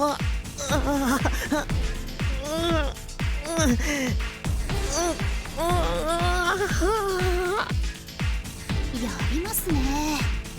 まあススハラ先輩に女の子の良さを理解してもらわないと understand what he's missing out 私も手が打てません。 They're really trying to get him horny, man. 私はもうしばらく先輩の可愛い吐息を堪能させてもらいますけれどね。これは恐ろしい必殺技だ。痛みと快楽の糸挟みにススハラ進む昇天間近なのか。へっ、無様だなススハラ。そのまま果てろ。取れば俺の嫁。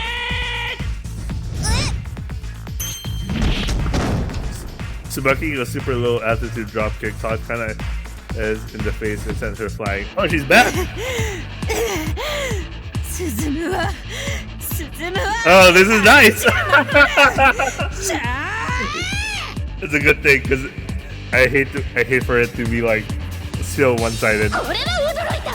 ツープラトンを食らってリタイアしたと思われてた春宮椿子、まさかのカメバックだ。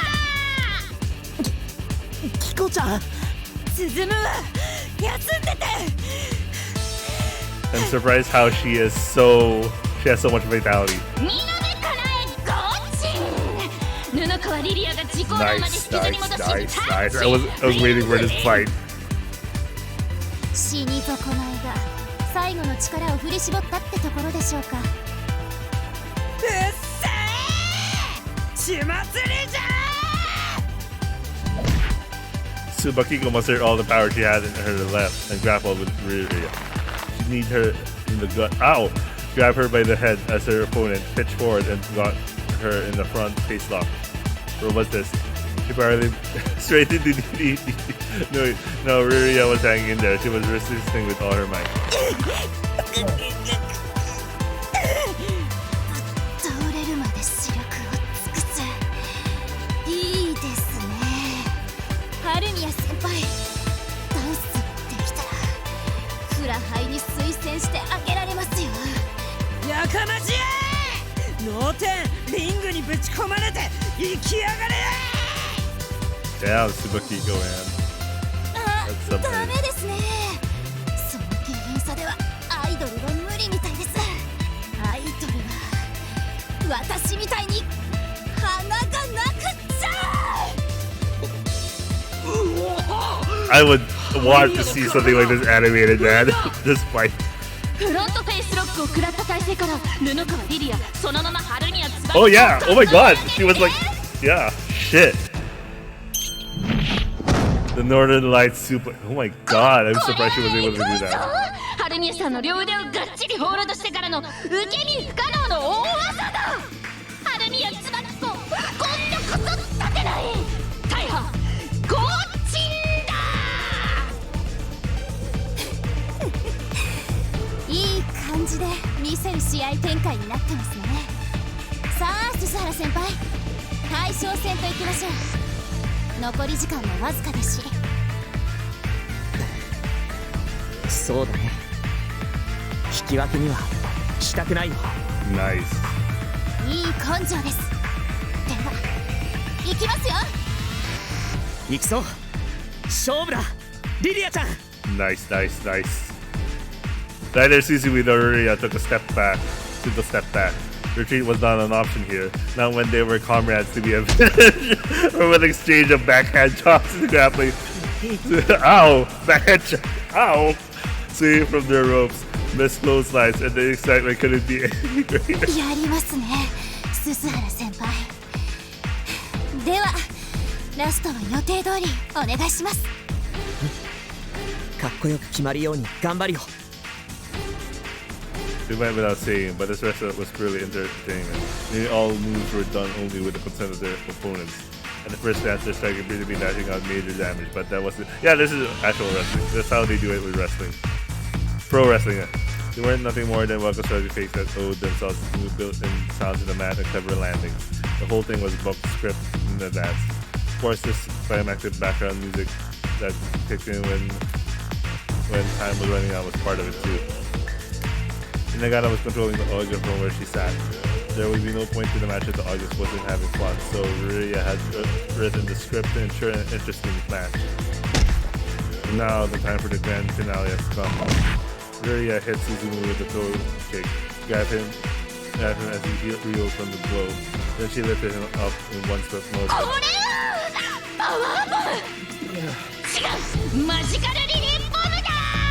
I like this. Ruria was the one who put in effort to write the script, so they decided to let her be the winner.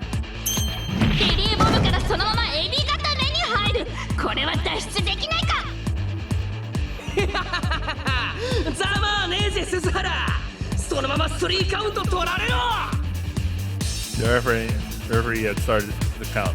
Would Suzuhara survive? No, he couldn't fight back. こんな感じでいいのかな。はい先輩、100点満点です。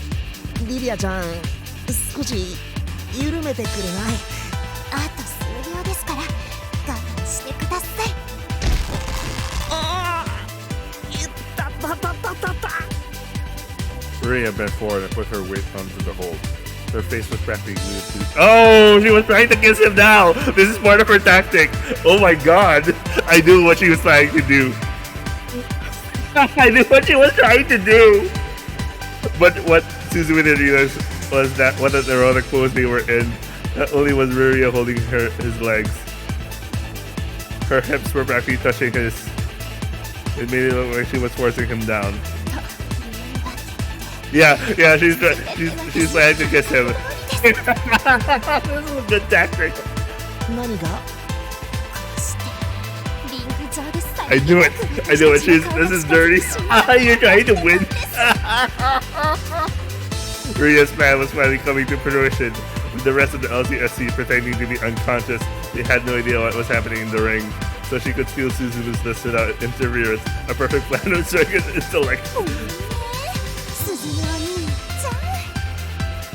Part of the king, man. それじゃあ身動きできない先輩の唇いただきます。なんだリリアの画面に打ち付けられたの。 Of course they knew. Of course they knew. 違う、これはベッタだ。Of course they knew. They were dumb enough to think that wasn't gonna happen. 筋書き違反ですね、黒髪先輩。Ria looked up, high above, bathed in the divine glow of the ceiling lights. Was none other than Toe, leaping high into the air. There was no mistaking it. That was the super ultimate mid-air technique Suzunome had devised to defeat Mutsu. スズムは渡さない。くらえ、クライマックスハレーストライ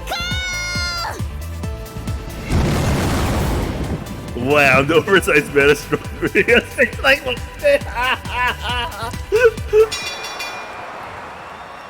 ding, ding, ding. The time was up. It was a draw. Because Ria was straight up cheating there.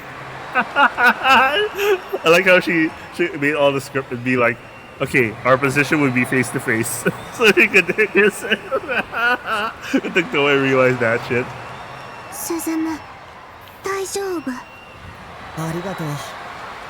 でもいいのかな、筋書きでは。よくもスズムを騙したな。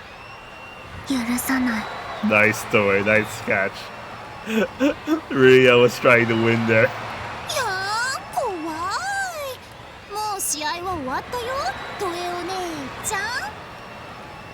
まあもっとも、私たちの試合はまだ始まったば I かり like で that. すわね。 She's like, トエ様、最高にかっこよかったです。 that's what the generous words. 以上、すすこシャチホコ杯実況は雛形まゆでお送りしました。 Despite that chaotic ending, the wrestling was a huge success. The elderly were fired up for the fierce fight and getting to see some skin, of course. Many of them asked if the LCSC could do it again next year. Meanwhile, the members of the LCSC returned to the school after dark and had dinner together. They chatted peacefully about crushes and romances until they went to bed. But that peace was nothing but a front. None of them were about to let the others get the look on them. They were tried taking him by force. They tried casually taking him aside. They tried checking him into precarious situations. Every attempt they made to steal a kiss from Suzumu was sabotaged by others. Their competition was eventually forced to come to an end, and the boys and girls headed to their respective gender bedrooms and turned out the lights. I stared at the pitch-black ceiling, reflecting the day's events. Could I really be a regular girl at my age? I thought my love for Suzumu could triumph over everyone else's, but the others were so proactive. Honestly, they were overwhelming. I got fired up for the match and managed to stop Ria from kissing Suzumu at the last second, but... Yeah, I know this is Toei's story. But I really like how dirty the others were. All of us were Suzumi's descendants, so the others didn't want to give up with Suzumu any more than I did. But I didn't want to lose. やれやれ、そなたの千年の思いとやらはこの程度なのか。 Oh, is she getting some pep talk from her curse? All of a sudden, I heard a voice in my head. Confused, I closed my eyes to focus on it. あんたは久しぶりであるな、トエ。六神彦の御事の呪いであるぞ。アイアンクローやめて。 I like how Toei gave her a resting move. あ、つい昼間の影響で。まずは落ち着け。我は正確には神の呪いの残滓。そなたの心の傷にかさぶたといったところ。 I like the doe is still talking to her. 何しに来たの？また私にひどい霊障を見せに来たの？そう身構えるなというに、我は陸奥の末裔のおかげですでに呪いを正しい相手に下すことができた。もう何も呪う気はないし、霊障でいじめるつもりもない。安心せよ。で、今さら私になんのよ。邪険にするな。我とそなたは千年来の付き合いであろうが、今日のそなたの低たらく見ていて不憫に思ったまでよ。I'm surprised how the doe is still like, bruh, I'm totally fine now, but what the fuck? I'm watching this shit. あんたに登場されたくないんだけど、そなたこのままでは確実にあやつを陸奥の末裔を奪われるぞ。我は神の呪いではあるが、そなたの一部でもある。そなたを1000年もの間災難だ罪滅ぼしには足りぬかもしれぬが、一つ助力してやろうと思ってな。余計なお世話よ。話だけは聞いてあげる。 In all honesty, if it was worried someone would beat her, she was so desperate she'd take any help she could get, even the curses. That's so bad. 実はすでに手は打ってやる。今夜の夕食後、そなたの記憶が一部抜けているであろう。そういえばお手洗いに行ったらいつの間にか戻ってきてたような。その間に我がそなたの体を少し借りさせてもらったのだ。そしてスズムに呪いの梵鐘のかけらをお守りと偽って渡しておいたのだ。岩井本神社のお守り持ってるといい夢が見られるの？ So they're gonna do it in dreams. 嬉しいな。ありがとう。That's some supernatural boobs there. そんな回りくどいことしないでキスしちゃってくれればよかったのに。Yeah, honestly, no. 我がしても意味がなかろうが、そなたが自分の力でせねば意味はないぞ。呪いに説教されたわ。I mean, Toei, what the fuck? You've been fucking up right now. とにかくしばし黙って聞け。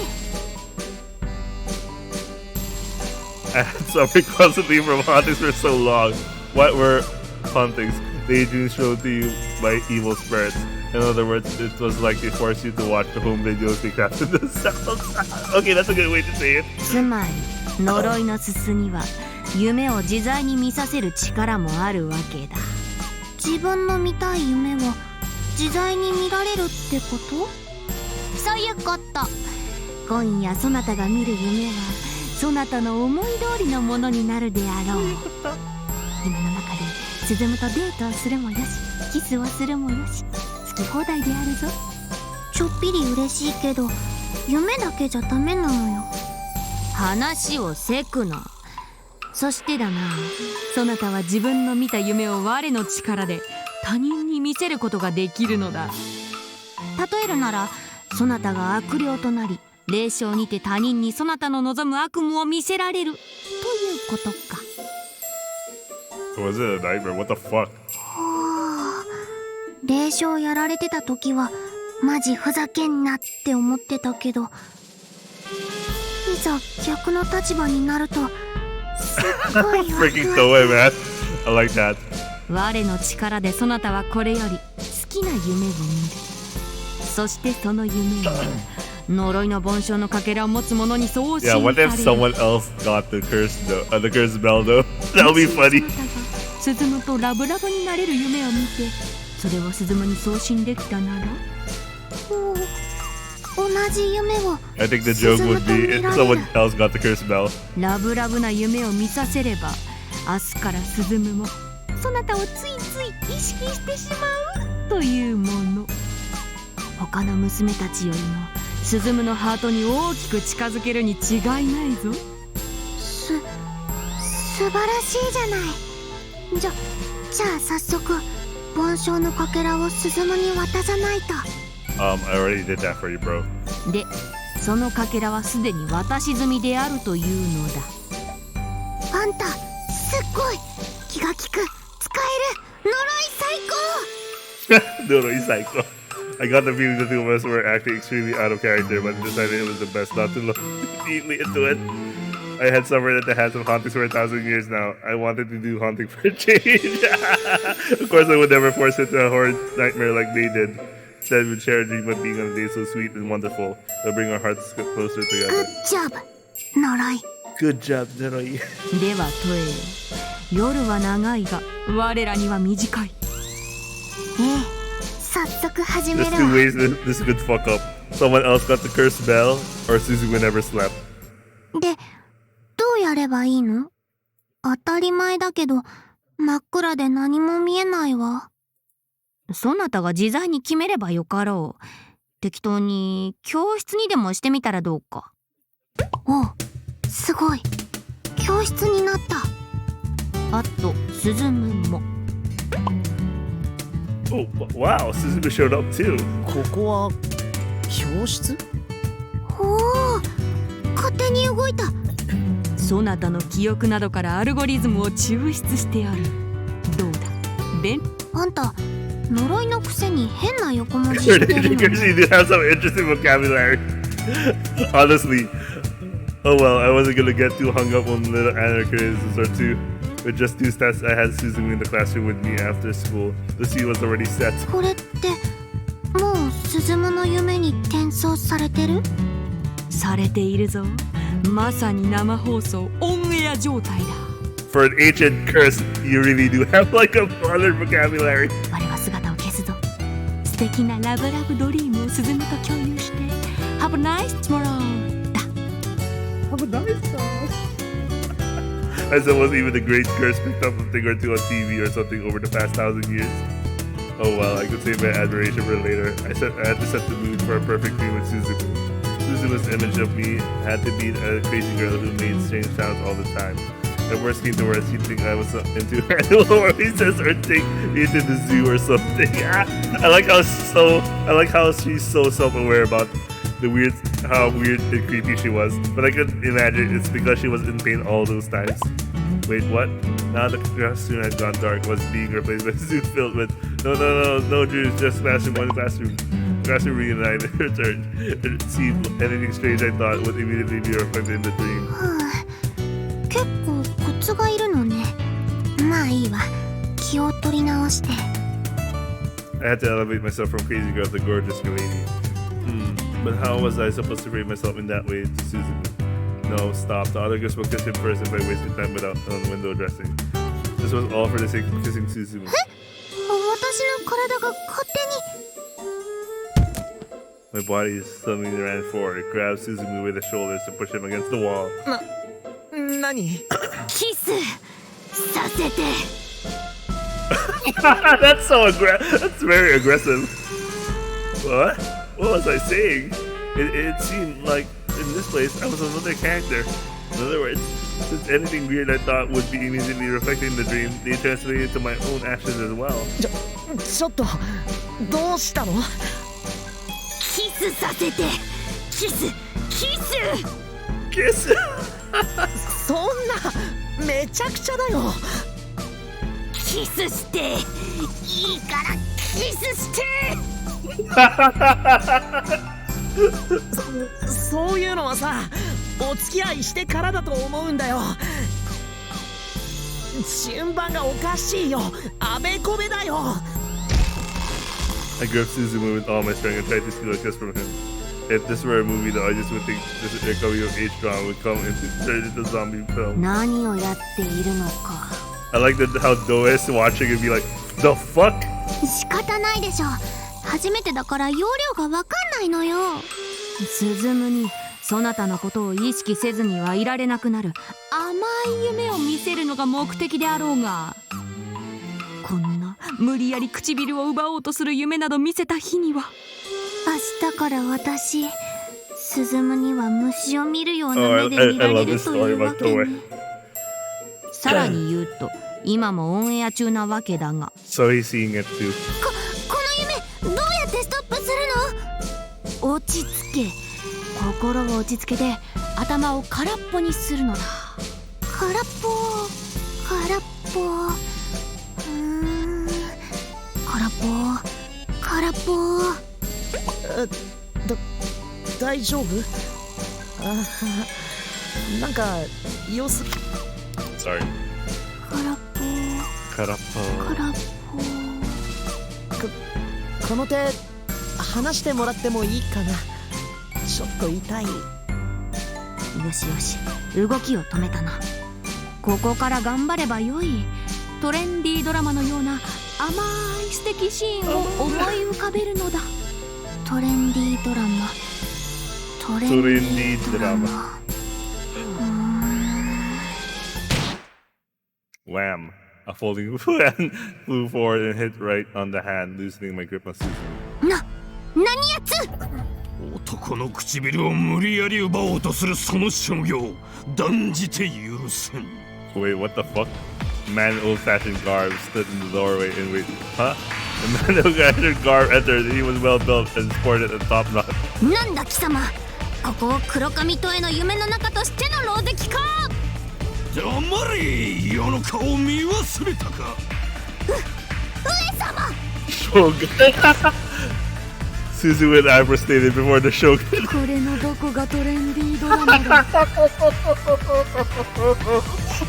What kind of show was Toei watching? What the fuck? だって私そんなの見たことないし、父上の見てたテレビ横から見てただけだし。 I'm surprised.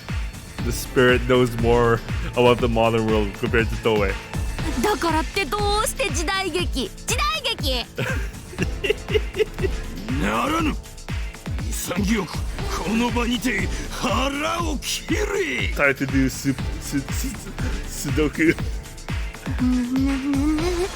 上様、お手向かいいたしますぞ。出会えくせ者じゃ。 I always wanted to say that. I just wanted to forget this was reality and experience everything in front of me as a dream too. Was Suzumu having this insane dream with me? What would be his favorite season of the unrestrained sorrow? Once the thought came into my head, the dream just got crazier and crazier. The group of young men surged into the classroom in response to my summons. I thought they were rare traveling samurai. Surprisingly enough, they matched the delinquents in school uniform. 上様を名乗る不届き者じゃ。キリステイン。おう。なんだかすごい夢だな。そう、夢よ。お願いだから明日の朝には綺麗さっぱり忘れて。 Yeah, wasn't though. Shit. Just then, someone dropped it in from above. Huh? But how? There was supposed to be a ceiling there. 待ちな。多勢に無勢とは感心しないね。 Wait, where's the cake here? 血まみれ天女特攻隊長春宮椿子、加勢させてもらうぜ。なんでここで春宮が出てくる。あ、これはどういうことなのか。 I'm pretty sure the other those thought about this too. Not only was I confused, but even the divine Christmas flabbergasted, I have a feeling they also did the same thing. The scene before me changed from a historical epic to a gag war. そりゃあ、うぎゃー食え。バキコにはかなわない。味噌汁で顔を洗って出直してきな。もうキコちゃん。 Oh no! No way, you're gonna lose here. I was dumbfounded, but Suzumu was getting excited. Did he like this sort of thing? This was bad. Harumiya was stealing away thunder here. And how did you get here in the first place? 鈴の呪いにて自在に夢を見せる術。姉上様だけの。 Oh shit! Even the dudes are playing. おのれ、そなたも同じ手を。姉上様が鈴芽に梵鐘のかけらを渡した時、すぐにピンときましたゆえ。くそー、バキコ様には力もかっこよさもかなわねえ。逃げろー。楽勝だね。鈴芽、怪我はない？私がいつでも守ってあげるからね。 I like how her voice changes so drastically and instantly at the same time. ってあれ？鈴芽がいない。どこ？ Now that she mentioned it, I was wondering the same thing. Then to much of my shock, the area outside the classroom changed to a fairy tale world of giant mushrooms. ここは一体。ああ、そこの通りがかりの王子様。王子？僕のことなの？さあさあ、こちらへ。我が国の眠れるプリンセスをどうか目覚めさせてください。 Oh, I know that trick. The rabbit dragged Suzumu over to a girl sleeping on top of a giant mushroom. ミノベ先輩？恐れ多くもミノベ県王国の姫君エリス姫でありますぞ。さあ王子様、眠りの呪いを解くために熱いキッスを。失礼姉上様、私もカナエを応援したいゆえ。ここの泥棒猫め、スズムはやらぬトエのものだ。古来より色恋は既成事実と早い者勝ちと決まっておりまする。やかましや、色恋は力ずくであることを教えてやろうぞ。I like how the curses are fighting each other now. The curses are apparently the ones into settling this year. They were fighting by rampaging their antlers into each other. どうしてもキスしない I といけない like how the curses are also fighting right now. はいはい、キスしないと呪いが解けないのです。 Where's Ruria when she needs でもキスはお互いの合意がなくちゃ。 Nice one, Suzumu. 今はそんなことを言ってる場合ではありませんぞ。さあ早くキスを。おう。よっしゃ夢もキスも恋愛もとにかく何でもいいから既成事実が先だよね。キスしてハグして見つめ合っちゃって、ここからスズムをラブラブ恋愛空間に引きずり込むのだ。 Kanae could feel a breath on her cheek.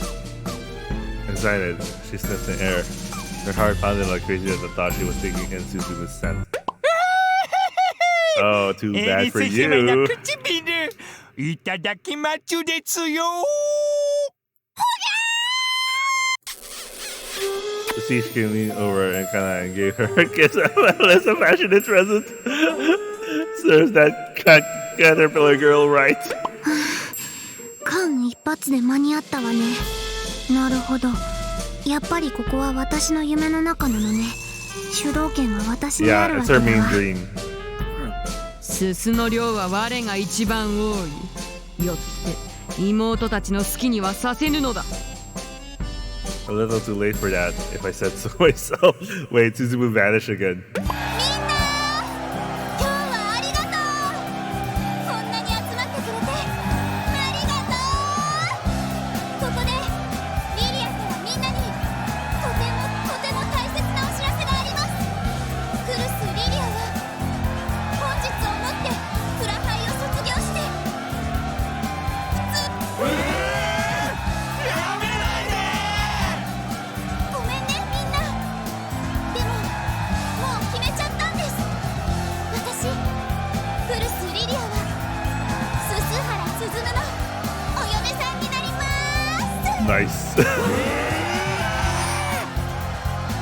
何の話？ The pad stepped back like a parting sea, leaving a path open between Suzumu and her. Oh, that's a nice. Yeah, that was nice.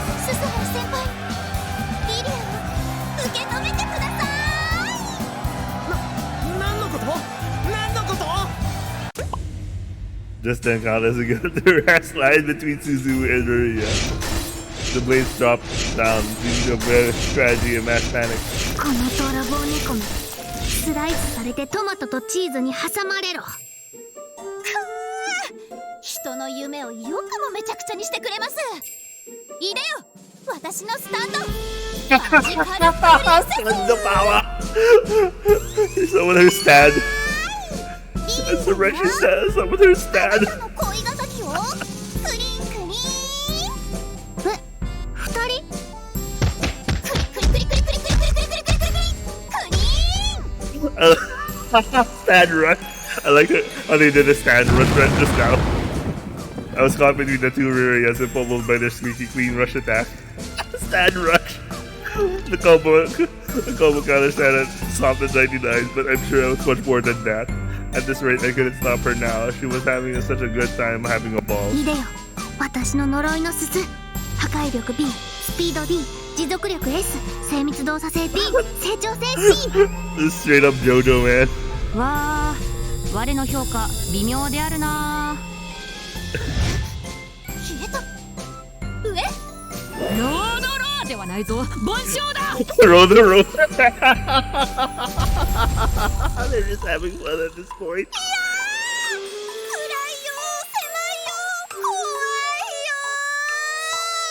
I like she was so close to saying roll the roll. Roll, Nana! ざまみろだわ。I like how this is ending. See, there were other fierce battles going on besides the one here. Tsubakiko was wriggling on the ground, wrapped in the caterpillar silk. Kanae, who was well loved by hideous monsters, was getting passionate gifts from Mr. Daddy Blob. 勝ち残ったのは私のようだ。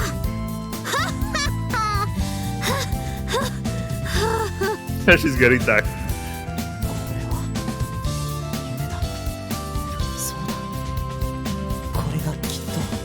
He's scared as fuck right now. Suzumu fell to the ground as he muttered to himself. Wait, what? Was this it? This was my chance? Was it? 進む。キス。That was so disgustingly creepy, man. I crawled over to Suzumu and leaned down, trying to kiss him. It was like the scene out of a horror movie. How was I supposed to get me closer to Suzumu's heart? すまぬ。助力したつもりが。もういいわ。 I feel bad for his 近 fans. 道なしってわけね。お願い。もうおしまいにして。わかったぞ。これにて霊障を終わる。おやすみ。おやすみ。明日、スズムがどんな夢を見たと言い出すか。女子たち、おはよう。ゆうべ。They were so stressed. まさか夢の中でまで場外乱闘になるとは思わなかったな。 All the girls look like they haven't slept in weeks. They all had crazy dreams egged on by the cursed suit. あのめちゃくちゃな夢。スズム見てるんだよね。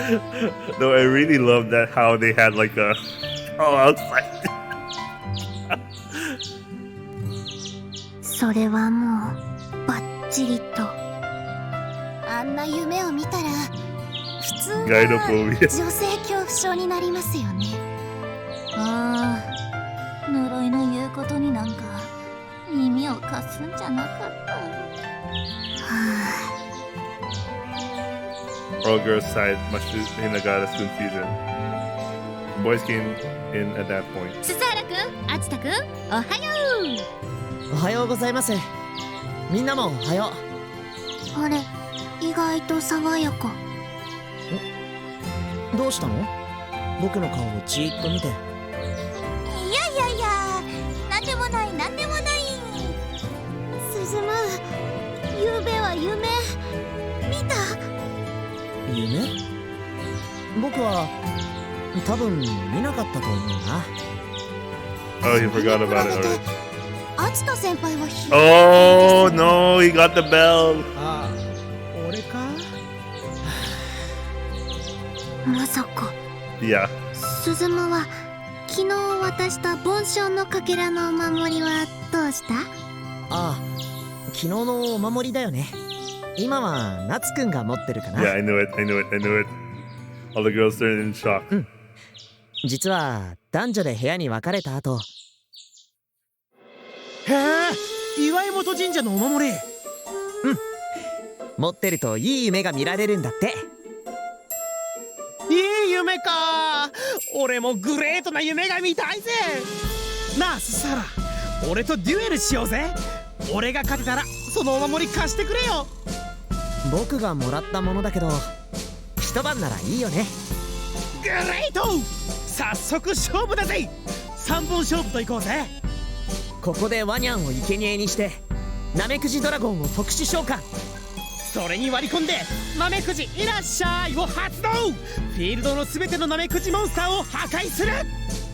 わあ、僕のナメクジデッキが。 I like this Yu-Gi-Oh bullshit. ナツくんは強いな。グレート、これで俺が日本選手のストレート勝ちだぜ。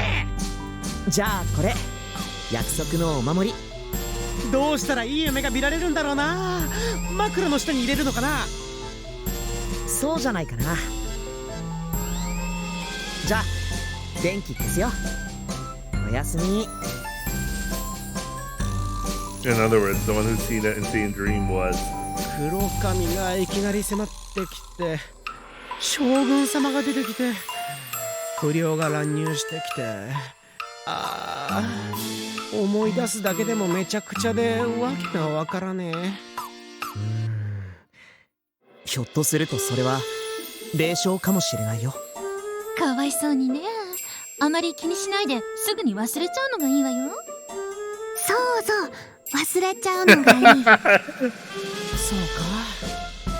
そうするか。 The girl sighed with relief. Since Natsuda was the one subjected to their brief brawl, they were able to put it behind them. やっぱどういう形であれ力ずくってのはうまくいかないもんだね。反省。どうします先輩方。正直このまま私たちがバトルを続けると結局は足の引っ張り合いでご破産に。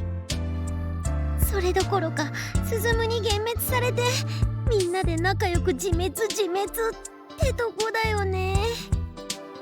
But they couldn't help themselves. They were all Suzunomi's descendants. Therefore, their love for Suzumu was equally strong, and none of them wanted to give up on that.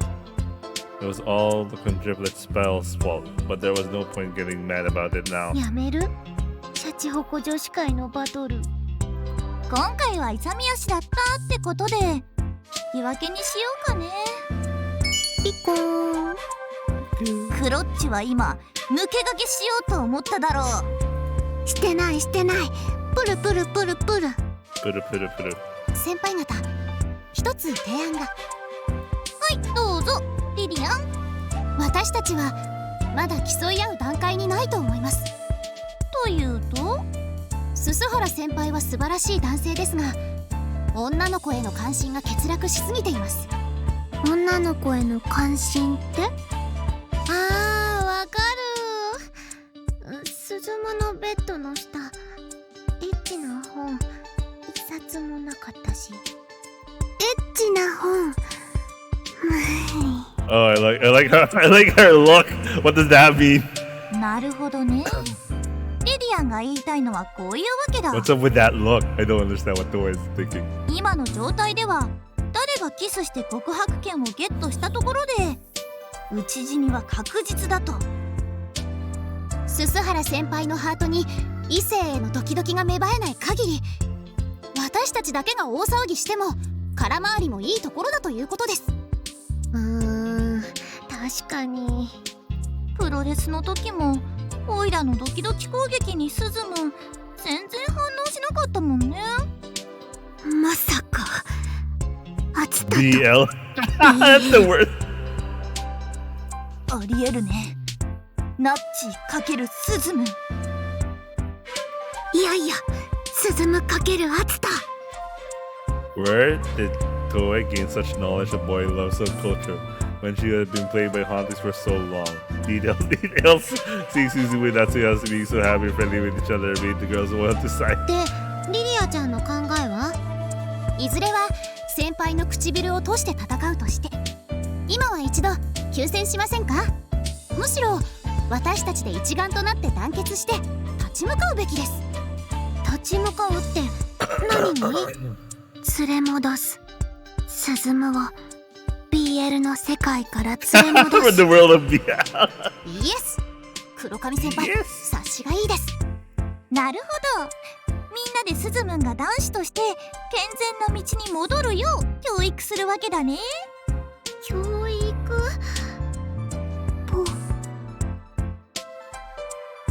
？What the fuck is Toei thinking? Each time she makes this emote, I'm like, what the hell exactly is she thinking about? Toei and Tsubakiko blush. They must have finally caught on. Suzumu and Natsuya were in the corner, making card game jokes at each other. The girls wished the boys would just grow up and move on for such kitty stuff already. It almost made them wonder if Suzumu ever hit puberty. 仮に来てないとしても、私たちが総力を挙げて無理やり来させます。そうだね。お気に入りの男子をもっと素敵に調教しちゃうのは同感。鈴ムにばっかり合わせるのはフェアじゃないよね。鈴ムだって私たちに合わせてくれてもいいと思う。 BL の世界からノマカプの世界に連れ戻す。そうです。まずは鈴原先輩の性的興味を熱田先輩から私たちに取り戻します。 Boom, the girl's passion met with a fist bump for the ages. それではみんな定番ハワイアンプール Oh, here we go. We still have the resort thing. Nice, nice. I don't know how much more this thing has going, but it has a lot of steam and I like it. The standard Hawaiian pool resort in question was a massive recreational facility with pools, hot springs, and golf. Oh, that's cool. Golf course and all the sort of tropical island team entertainment. It was basically just the same kind of staple pool resort everyone in this region had been to at least once. Getting there would take a 30-minute train ride from Susuda station, followed by free 20-minute bus ride. Once they got off the bus, they would be greeted by a resort entrance line with palm trees. ヤッホー！ここは俺の庭だぜ。何回来たか数えられねえぜ。そんなに来てるんだ。私は前に来た時は小学生だったかな。私は仕事では2回来てます。個人では初めてです。オイラも夢の中では2回来てるよ。現実では初めてかな。 Why is her daily clothes her Alice clothes? I guess they never do her having casual clothes. ハワイアンプールリゾート。 At least she has casual clothes.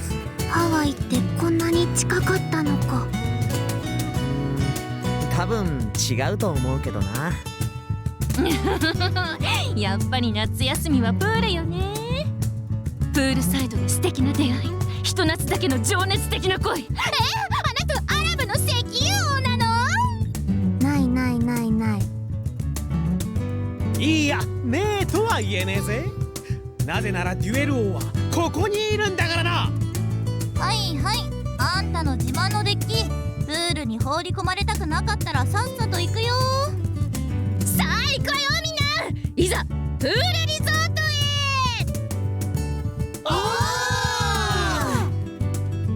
それにしても Surprised the story has a lot of steam 見延先 after the main 輩、 story. その服ずいぶんと攻めてきましたね。 Yeah, why is she wearing her Alice attire?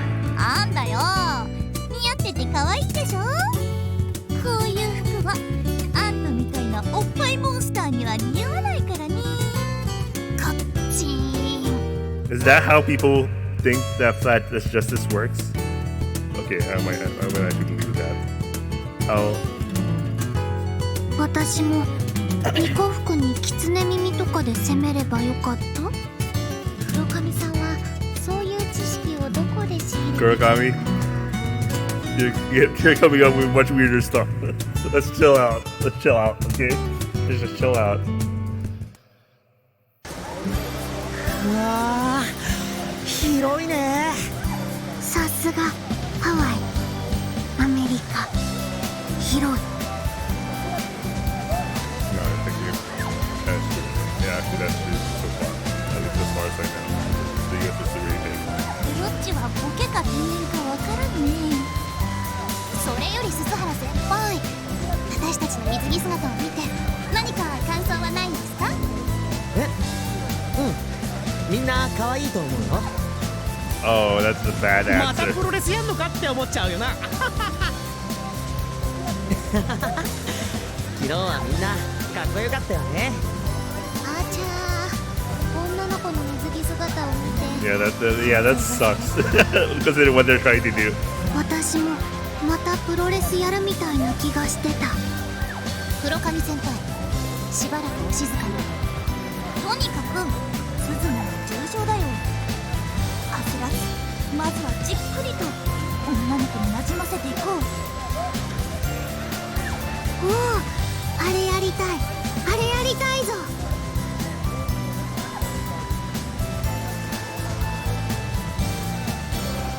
あれってビーチボール？ Sora's eyes gleamed as she looked at the couple playing volleyball in the pool. Just watching it made the pool look so much fun. グレート！もちろん抜かりはねえぜ。おお、あつたくん気が利く。まさか俺が本当にプールにまでカードゲームを持ってくると思ったのか？割とヤッチーのことだからラミネート済みでプールサイドでもプレイ可能とか。バラ膨らますやってみたかった。黒髪さん、そんなに頑張っちゃうと酸欠にって言ってるそばから。大丈夫、僕が代わるよ。いいね、クロッチ。さりげなく Yeah, that's a nice keikaku. そんなつもりなかった。偶然偶然。おっと、黒髪先輩失礼。足が滑って肘がI like how they're all secretly assholes. 肋骨持ってかれた。 Sternum. 胸の脂肪が少ないみたいですから、ダメージがダイレクトに届きましたね。 What an asshole, really as an asshole. That is justice, dude, you know. カチン。ほらほら、今は休戦中。さすが進む、肺活量もすごいね。普通だよ。よいしょ、できた。稲形先生。 Oh, she's also in swimsuit. Nice. I never thought I'd 先 see 生はプ this. ールサイドでのんびりさせてもらうわ。若い子たちでたっぷり青春なさいな。 Messina gotta lay down on a deck chair. She really was an adult. She probably graduated from water games a long time ago. でも私たちは青春真っ只中だからね。恥も外聞もなくジャブジャブ遊ぼう。 I wanna chill out for a while.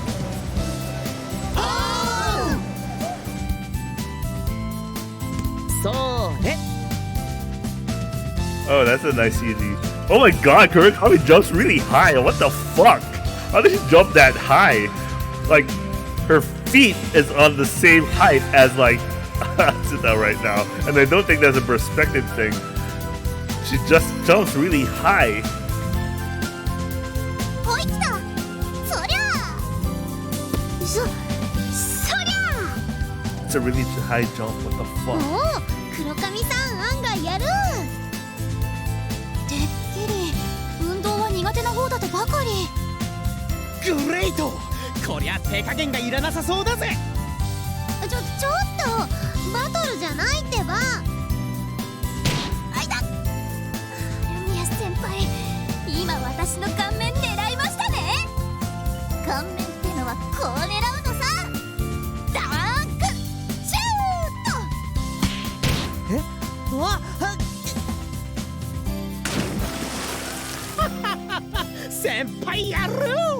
グレイト。ビーチボールってこうやって遊ぶのか。 Beachy ball. Is that what they call volleyball? Beachy ball? 良 The い what? とは真似しちゃダメだよ。進む、大体覚えた。見てて。覚えたって何？ Oh, they're finally talking to each other. あつた、お前踏み台。どんとこや。黒髪先輩が。 Oh, that's how she was able to jump really high. ちょっと待った。その技はマックスデラックスメテオバスター。Oh, Suzu was familiar with that. A memory from 1,000 years ago. Boom, a pillar of water rose like a torpedo blast. Though it may not have appeared athletic to a naked eye, but looks could be deceiving. Though she was only seeing most games for the first time now due to the hauntings, her motor skills were a chorus with Suzuno's. Oh my god, with Suzunoe? That's a lot! The group chatted by the side of the pool after the intense match. Nothing one was up, he got a pride. That's the away from Suzuno. ねえ、あつたくん、あなたがいつもやってるカードゲームなんだけど、先生もルールを覚えたいの？なんてね。I like how she said that today at the last. She was trying to say she was kidding. He took the bait without a second thought. Thanks to that, the girl's greatest obstacle had been removed. ねえ、スズマンってさ、どんな女の子が好きなの？家庭的な女性が好きなんですよね。それでいて強くて頼もしい子も好きなんだよね。もわー。So I pictured a buff middle-aged man swinging in the pot while cooking fried rice. What? That's a weird image. そういうのじゃなくて、背は高い方が好きとか低い方が好きとかさ。髪型はどんなのが好きかな？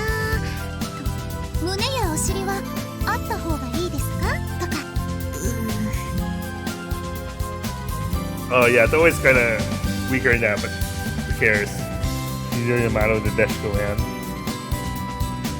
Comparing herself to Ruria, Toei had no choice but to admit defeat in that department. Still, it seems Suzumu was oblivious to the main field he was currently standing on. No matter what he said, he would be making an enemy of someone. But Suzumu showed no fear, no hesitation. He stepped barefoot in the minefield. 背は低い子ってちょっと可愛いよね。 Rip Ruria. Kanae and Toei fluffed their arms triumphantly. Oh yeah, Kanae's super small. For 髪型はよくわからないけど長いとなんだか魅力的だよね。 Tsubaki already fails this one. Yeah. Wait, no, Tsubakiko has a really short hair compared to. Yeah, but yeah, I get it. Toei really wins this one. 胸やお尻はやっぱり女らしいメリハリの効いたボディ Ruria's はいい trying です to よ win using her powers of full body. 意義あり。デカ土はすぐに劣化して垂れるよ。そんなことないです。風評被害です。取れるのか。What the hell? They're trying to gang up on Ruria. What the hell? 黒髪先輩たちはその心配は全く無用だと思います。 Wait. こっち。その黒髪先輩たちの中に誰が入るのか気になるね。さあ進む。よーく心して答えてね。胸やお尻か。 Even Suzumu realized he'd been hurting someone's feelings no matter how he answered. He looked seriously worried. Ruria lost her patience and grabbed Suzumu's right arm. 大きい胸というのはこういうのです。 Oh, she's gonna put her arm. He's gonna put his arm between her boobs, isn't it? Ruria pressed her large, subtle breast against his Oh my god, that's straight up! I thought she would be subtle. No. She straight up just had his palm on her boobs. The soft. That was Randy slipping between his fingers. そういうのは下品な胸。綺麗な胸というのはこういうのなの。I cannot handle this bullshit.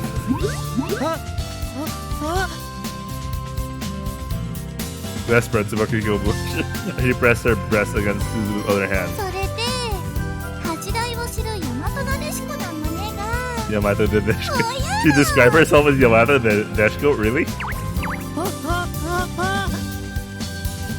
Kanae slipped by Ruria, took Suzumu's hand and pressed it against her own breast. 何もないけど桜色で綺麗だと思う。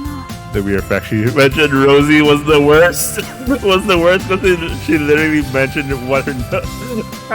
Never mind. 桜色って何の色？ Yeah, that's the worst. What color is Rosie? Suzumu blushed and panicked, but seeing him like this made the girl even bolder. ねえスズム、どのおっぱいが好き？先輩 This is a hard topic, すっ man. ごい熱いです。 How do you escape this minefield? What the fuck? ちょっとスズム、 What the fuck? 私の胸ももっと触りなさいよ。 Jesus. 綺麗だからむしろ見てほしい。 I like how Toei is straight up much more like they're Rosie. Oh, I want you to see them. ダメだよ。見てないよ僕。っていうかなんなのみんなやめてよ。スズムったらそんなに強く触ってエッチ。胸が大きいと顔を薄めることもできるんですよ。あ、それくらい私だってできるもん。ほらねほらね。見るのが無理なら触ってほしい。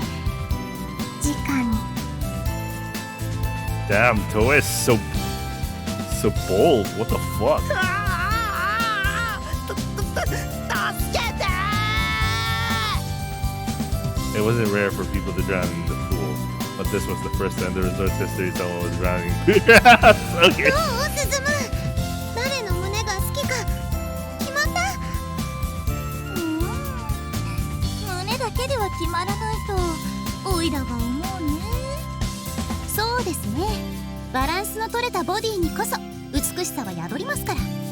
私お尻もあんまりない。Toe. Why do you say the best things ever?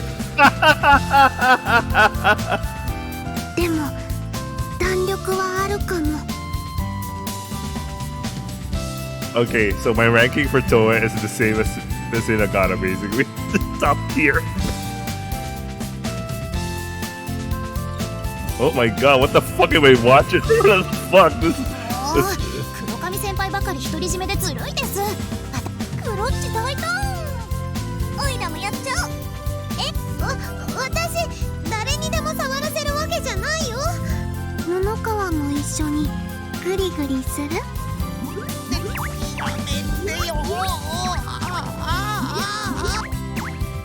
Kanae and Tsubaki place their rears because Suzu's arms that made him touch them. Meanwhile, Toei and Rubber rolling their butts near Suzu's danger zone. That's much worse. It wasn't Rubber for people to drown in the zone. But this time, it's first time in the zone history with someone drowning in butts. 女が魅力的だとここに証が出ると聞いた。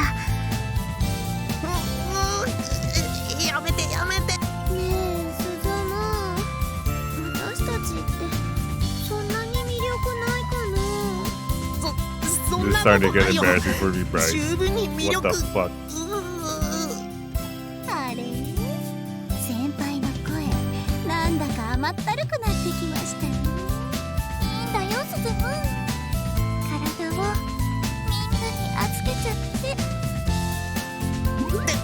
でもこんなの私たち決めたの。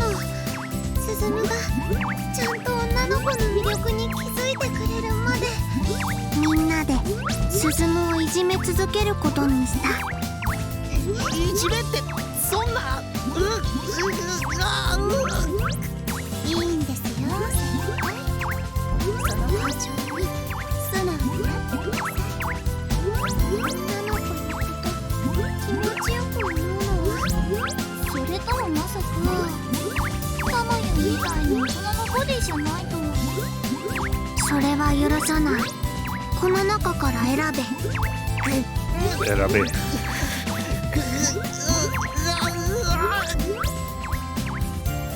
The botchable side pleasure harem. With 4 high school girls and street suits. What even Suzuki Hall makes it to the equal pleasure surging through his body. もう無理だよ無理。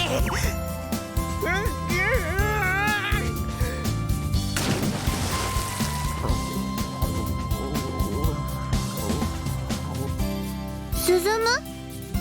沈んだぞ。気持ちよすぎて意識を失っちゃったかな。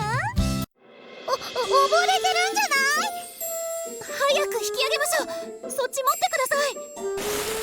Once he was out to the side of the pool, Suzumu sprouted water from his mouth like a cartoon whale. 沈む。しっかり。これってまずい？こういう時こそ雛形先生じゃないですか。早く先生に。ちょっとタンマ。それだと部長のオイラが怒られる。穴掘って隠蔽？クロッチはそういうネタどこから仕入れてくるかな。 Go away.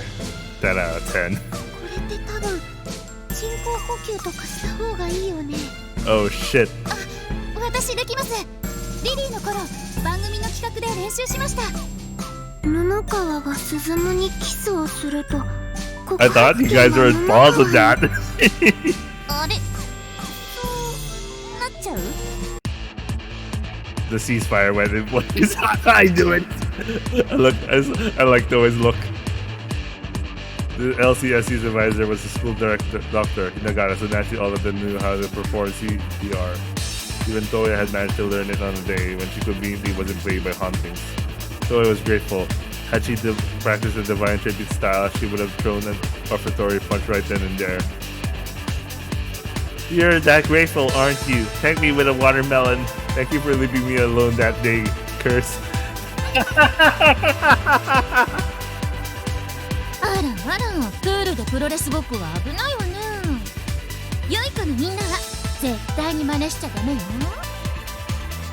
Maybe this looks better with some commentary. Welcome to the Susuhai LCSE Cup Battle Royale. こういう時は最上級生が人工呼吸するべきだよね。 Oh, Kanae is trying her bullshit right now. スズムの生活の面倒を見ている春宮家が担当するべきだと思います。スズムの唇譲らない。こっちのセリフです。ここで決着をつけさせてもらいます。 Whoa, what is this? All the engaging in exchange of back and chop. Oh, that hurts. The battle royale spiraled straight into chaos. Resounding smacks echoed across the room as they struck each other's chests. Ow. Would those lacking in muzzle department end up broken ribs, or would those with the books and muzzles see their chests suffering more damage? 見延先輩、下克上です。血祭りじゃー。 Tsubakiko lifted Kanae up. Was she going for a body slam? No, it was a Oklahoma stampede, a power slam straight towards the pool. そうは簡単にいかないのだ。 What? Kanae got her in air? She had Tsubakiko in a judo arm lock. I can't pronounce that shit. Kanae dragged Tsubakiko in the pool with her. 手っ取り早く脱落してもらいますよ。 Uriya suddenly lifted the toy up. She was going for her trademark power bomb, the magical lily bomb. But wait, what was this? The way sat up and pushed it in herself to unleash a Frankensteiner. そう簡単に鈴原先輩は譲りません。食らってくたばれ、フランケンハレイシュート。 Whoosh. A pillar of water split upwards as Stowa and Uriya fell into the pool. The battle had shifted into the pool itself. Wait, what about Suzuhara? Is he still alive? Seriously, do not share this at home, kids. Powerful slashes of water used on fire. Girls and swimsuits lock in ferocious combat. How lucky you are, Suzuhara. All of them are fighting over your lips. Savage battle between maidens trying to take down their rivals in love. But it seemed they forgot something vital. Their common enemy was still at large. 大丈夫か、鈴原。俺に任せろ。 Oh no, no, no, no. あら、ハチト君、あなた人工呼吸ってできたの？俺、こう見えても小学校の頃、消防少年団にいましたね。 Oh no, they're gonna lose to BL. これは場外から思わぬ乱入者だ。あれ？あれれ？何やってんのあれ？あ、ハツタがスズムの唇を。 Oh no. 私たちは何のために戦っていたのでしょう。スズムの唇を一緒に奪ったのハツタくんだけど、ハツタが告白権をゲット。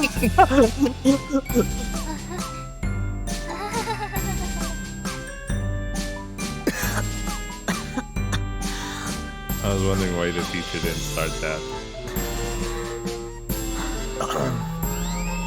夏くんは僕を。ああ、グレーの鈴原もプールじゃ油断大敵だぜ。男の恋敵も油断大敵。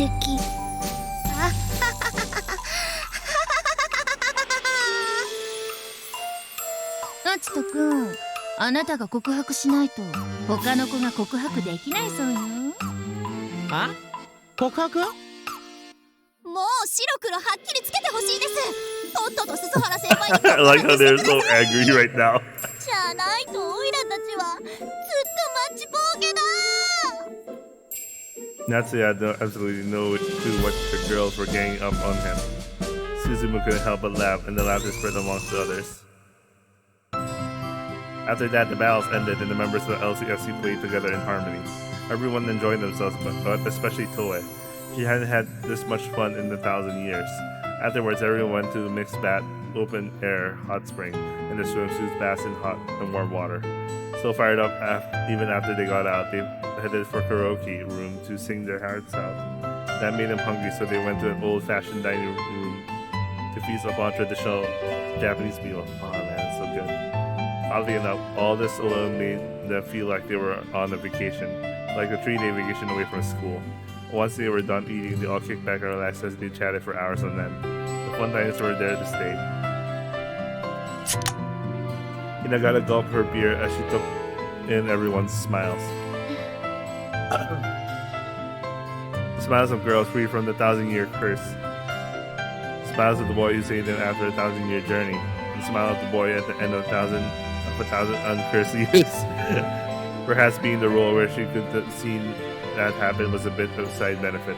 The cursed suit had been split by quadruplet spell. The descendants of 4 of them were not purified by that suit. Hinagata, however, still had it. But the divine curse rule is already ending, so before long the suit will likely be scattered to the winds and drift off into the world. Then it would aid in someone's grief and become a curse yet again. For as long as there were humans, there would always be a seedbed for curses. Oh, nice! They gave her a special CG just for this one. あなたを苦しめた1000年にこれは似合うものかしら。わからない。今の私はトエだから。夏休みはまだ始まったばっかりだけど、黒髪トエはどう過ごしたい？テレビ見てスイカをかじりたい。Oh, watermelons are good. あと朝のラジオ体操に行きたい。夜には花火もしたい。小学生の夏休みみたい。It wasn't unreasonable. Her hauntings had begun in her later years of elementary school, forcing her to live like an invalid. Her memories of fun summers abruptly ended back in those days. 叶うわよ、全部。そして年齢相応の女の子らしい夏休みを過ごしてみたい。そうよね。もっと恋に青春にいろいろと頑張りたいわよね。でもライバルはみんな強敵揃いね。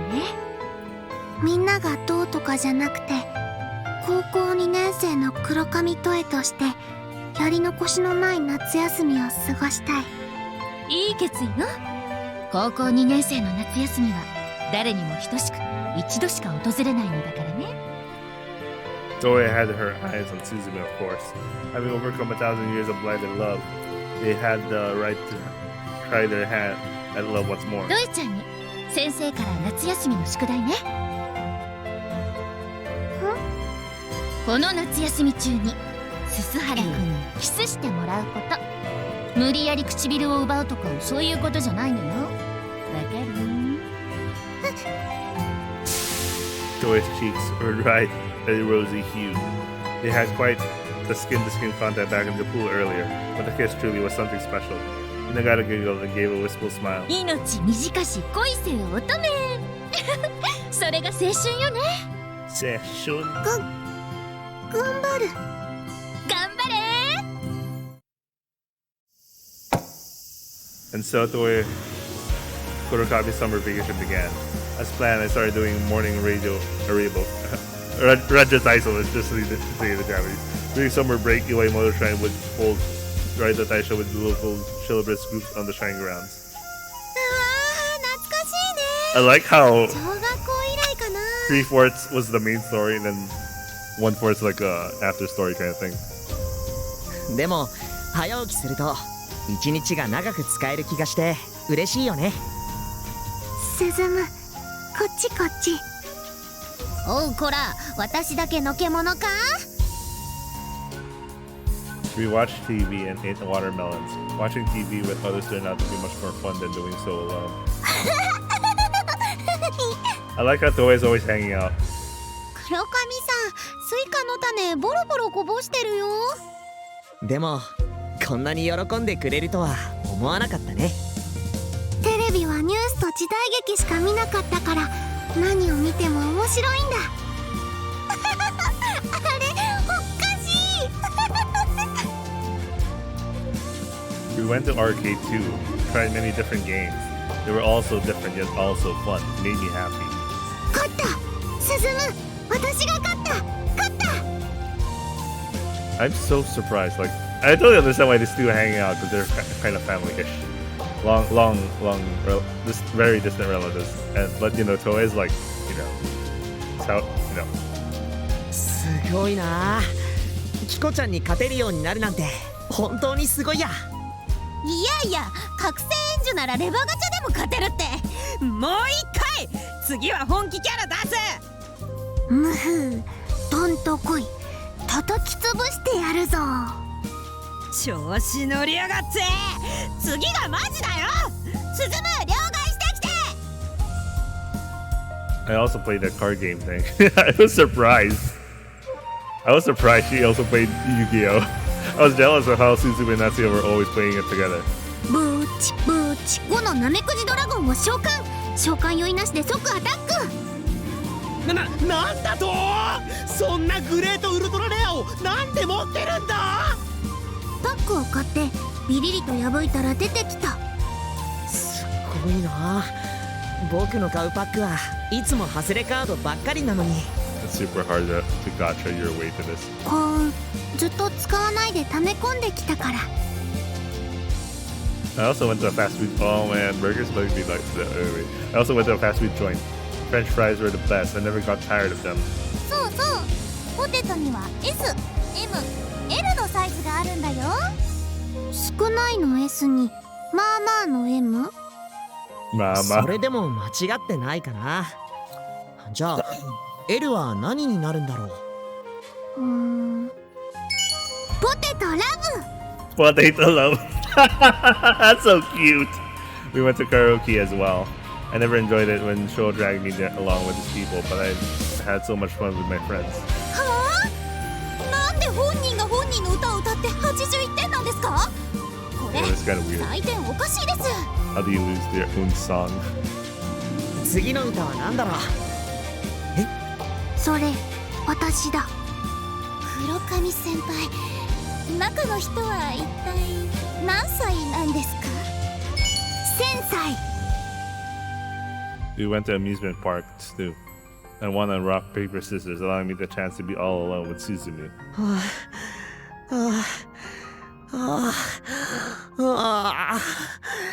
怖かったよ。 And considering all the girls were so used to haunting, they were like, what?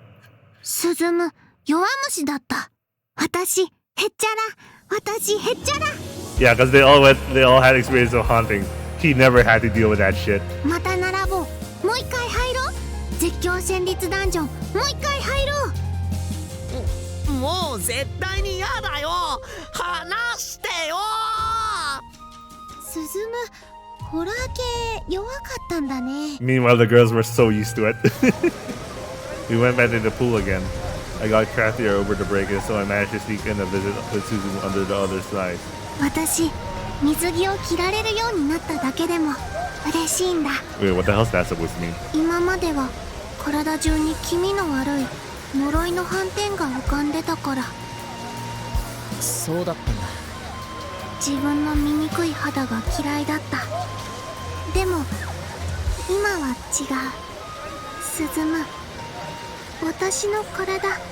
Whoa, going for the kill. すごく綺麗だよ。 Yeah, Suzumu called me pretty. See, I was getting really good at this, wasn't I? I did so much over summer and gained so much valuable experience as a woman. I had to wonder if it's possible for me to fully live the life of a normal girl, though. And that any girl my age would scheme a little if it meant she could get some time alone with the boy she liked, right? Nice. Kurokami's gonna win. 黒髪さん、みんな。 This is all I wanted. This is all I wanted, guys. まだ。 This is all I wanted. おかしいな。キコちゃんは先に出たはずなのにな。I wish summer vacations could last forever, but the end was drawing ever closer. So it was about time I finally gathered up my courage and struck. Today, the members of the LCSC were gathering to clean the shrine, or at least that was what they told Suzumu. In reality, it was the station, not the shrine. I texted the girls to tell we were cleaning the station, then texted Suzumu separately with my little white lie, because I wanted to see him alone. どうしたの？黒髪さん。そわそわしてるけど。 She's getting good at this. He saw right through me. I couldn't keep my anxiety hidden. Because 黒髪さん。鈴夢はいつから黒髪さんなどと私を助けてくれたあの日からトエと呼んでくれたのではなかったのか。 Oh yeah. How to think of it.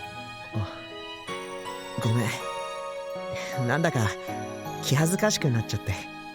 謝るな。帰って。嫌だ。What was I saying?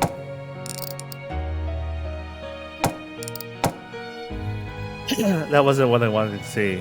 That wasn't what this was supposed to be about. Neither of us broke the silence. I knew it. I knew it. I wasn't cut out for this. I could never be a normal girl. Suzume and I were finally alone, and yet I couldn't say a thing. 僕たちってさ。It was Suzume who caved in first. He gazed off into the distance wearing a sad smile. 僕たちってさ、誰なのかな。僕たちは神の呪いに翻弄されながらそれぞれに1000年をさまよったんだ。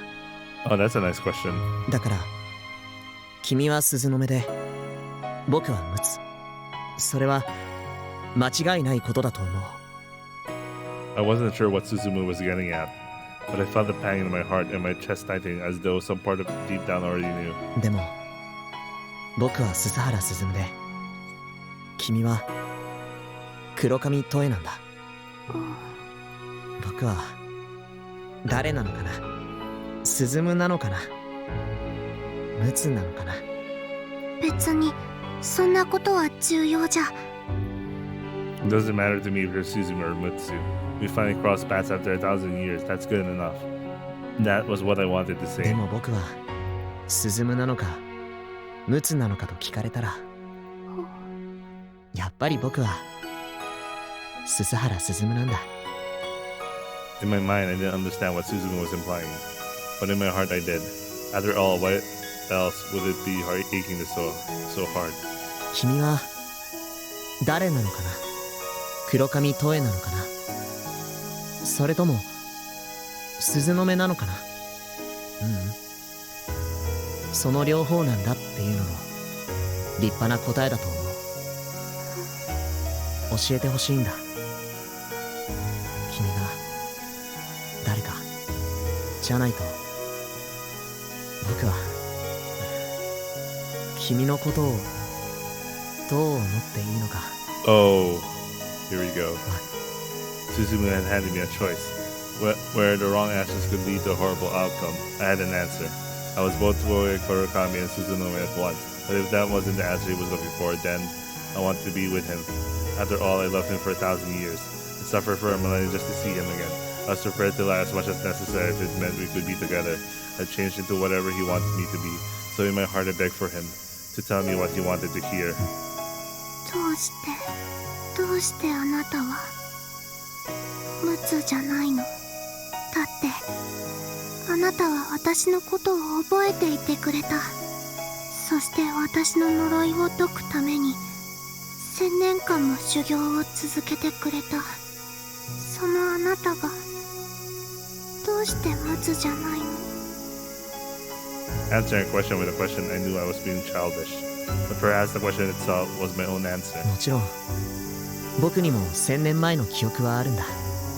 僕がかつて陸奥で鈴の目と過ごした日々の思い出がないわけじゃない。でもそれはとてもおぼろげで遠い。いや Oh, I get what Rikishi was going for this. This is interesting. So it wasn't just all fun and games, but you know. 前世の記憶とでも言えばいいのかな。だからそれは鈴原鈴夢の記憶ではないんだ。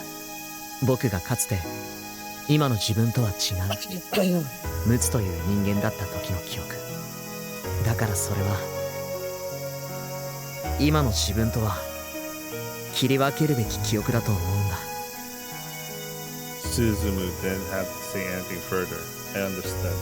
And that was the definitive difference between Suzume and I. I was 1,000 years old Suzunoe. I had gone through the cycle of death and rebirth over and over again, with only my body being reborn each time. But he was Mutsu's descendant. He inherited only his will. His body and soul changed with each generation. When the miracle happened, he inherited Mutsu's soul, bringing back the memories of 1,000 years ago. But that wasn't the same. He was Mutsu's descendant who merely possessed Mutsu's memories. That's right, he wasn't Mutsu. 迷惑だよね。私にはあなたは1000年ぶりでもあなたには私は。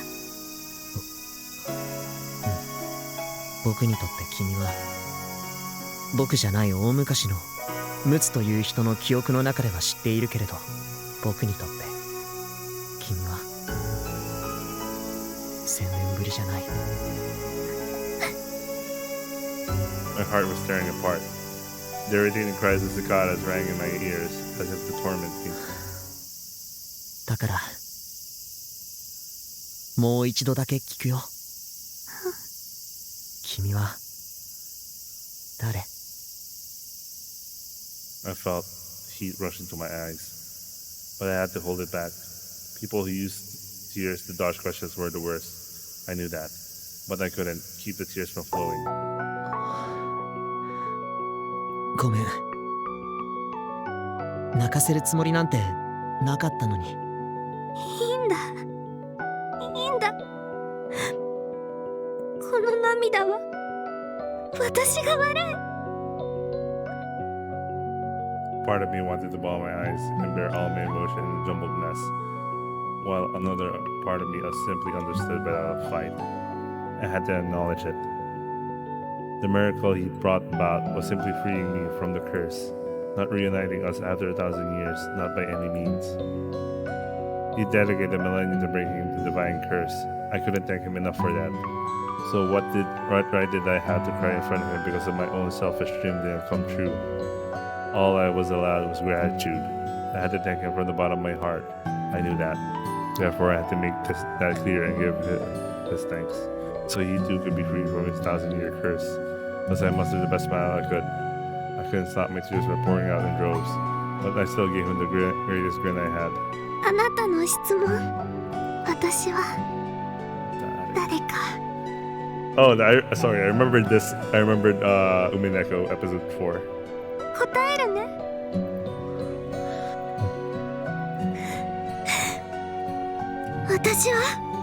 私は鈴の目。1000年間ムツという人のことをずっと思い続けてきました。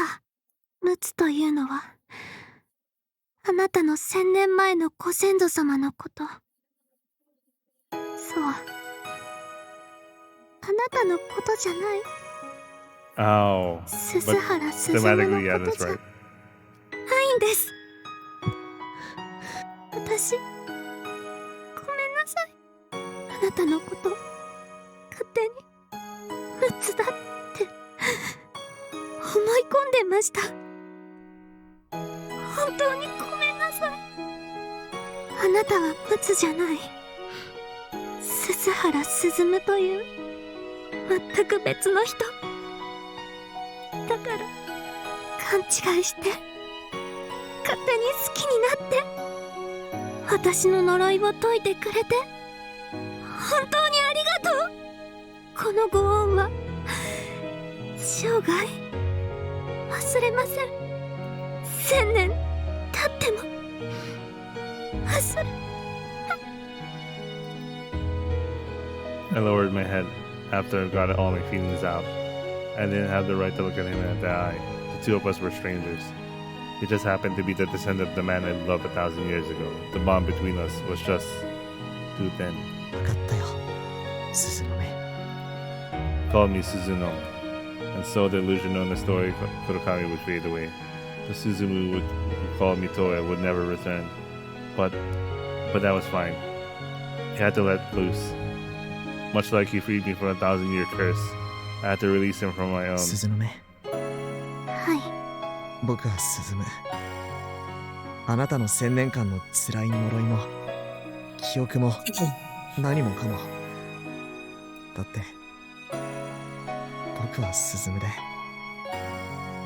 ムツじゃないから。分かって。僕にはムツの代わりは務まらない。務まらないんだ。His voice was choked with sobs. What? I looked up and saw him gritting his teeth with tears in his eyes. それでも僕はあなたのことが Yes! Yes! I thought this would end so badly for me. I thought this would end so bad.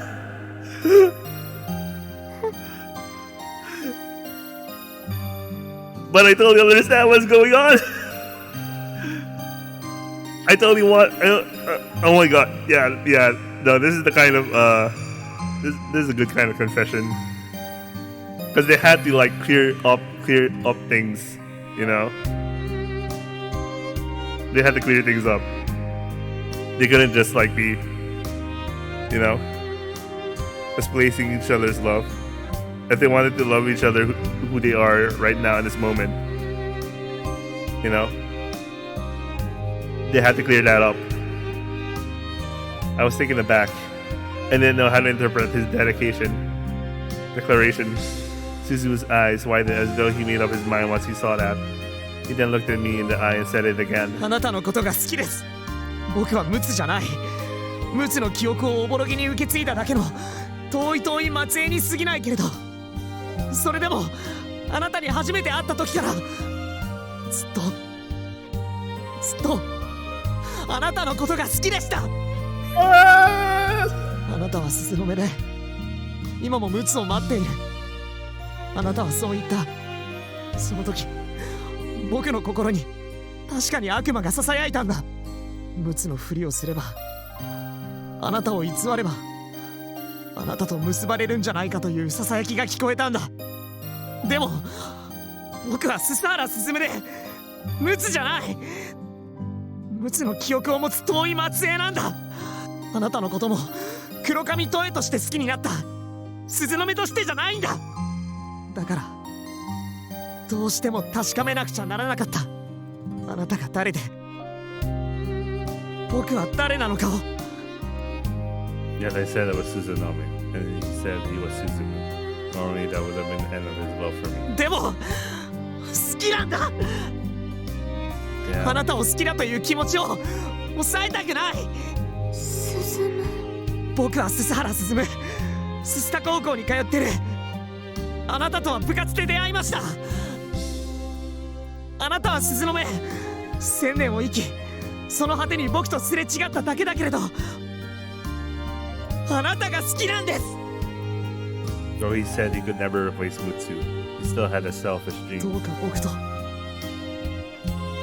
付き合ってください。 Oh, no, this is really Suzumu. This is really how Suzumu is. It made sense. It made sense what happened here. I was stunned. I could hardly process what he just said. For some reason, my heart was pounding a mile a minute. I couldn't keep my head straight. Just then, Suzumu approached me. His cheeks were red and his face was sweaty. Our hearts were beating at the same motion.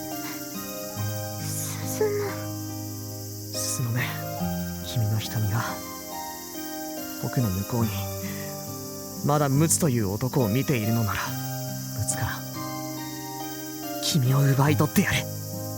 What a Chad answer. Chadman. I'm gonna cuck my own ancestor. That's completely grown. All I could feel was his warm breath and his soft lips. His kiss was gentle yet firm. That was still a base answer, man. 好きになってくれてもくれなくても、でも僕は今日ここに自分の気持ちのすべてを伝えることができた。それだけで。 Oh shit, I'm approaching 8 hours.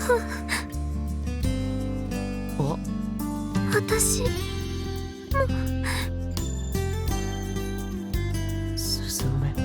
私は鈴の目だけど、今はトエって名乗ってる。だからトエって呼んで。トエ。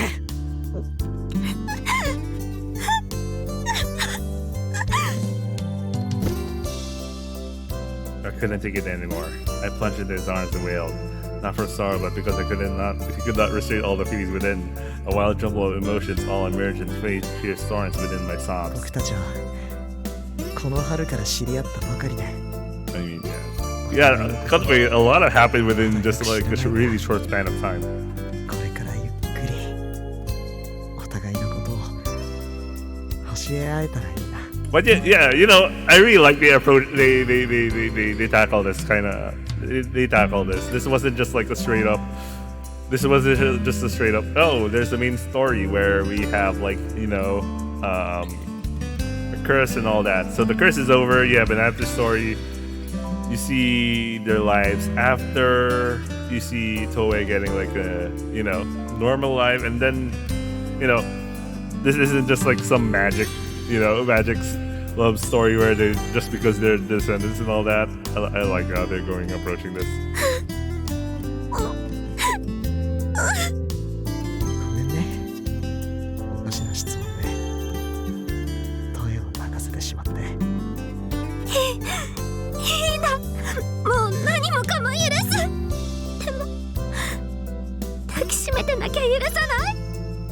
許さない。僕はムツの代わりにはなれないけれど、ムツに負けないくらい僕も君に1000年の恋を捧げてみせるから。だから僕をずっとトエのそばにいさせてほしい。 Come to think of it, not even Mutsu had said something like that. For the first time in 1,000 years, I fell in love again. Not with Mutsu, but with Suzumu Suzuhara.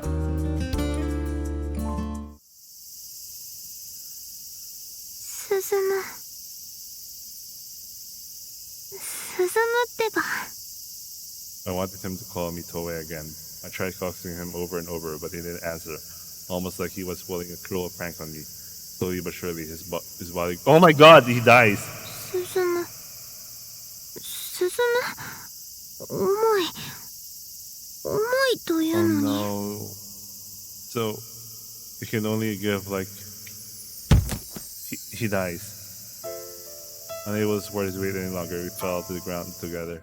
All of a sudden, the cicada sensed silent, and a cold breeze rustled my hair. Those strands of hair caressed Suzumu's face. He was asleep. It looked like he was sleeping. 進む He died. 進む。おい、起きろ。起きろ。 It was just Rokugami Mihikono said, "That cannot be reversed. I can breathe temporary life into him, but it will only last a short time." All at once I understood what happened and wept bitterly.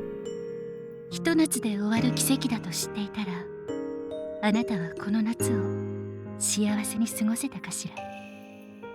I didn't understand what she meant, yet the question enraged me for some reason. When I looked up, Hinagata appeared almost transparent, like I was viewing her through sunlight filtering through the trees. 兄上様は酷なことになるからと思われたのでしょうけれど、私は違った。酷な結末を迎えるとしたら、それよりもたくさんのものをあなたは得てくれると信じてたから。進むは雛形が。私何度か言ったわよね。 Life's short, so make it sweet. ひと夏だったけれど、悔いのない恋できた。 Is Hinagata also dead? What the 進 fuck? にキスしてもらった。進むからキスしてくれたんだ。そう。よかったわね。 Hinagata's body was fading away, as if her very existence was disappearing, in exchange for the miracle bringing Suzumu back to life for a summer. Oh no.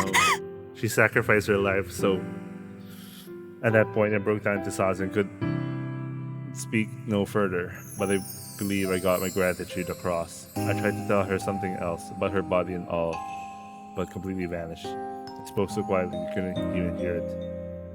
Hinagata chuckled when she saw that and gave me her last and greatest smile. No, that's it!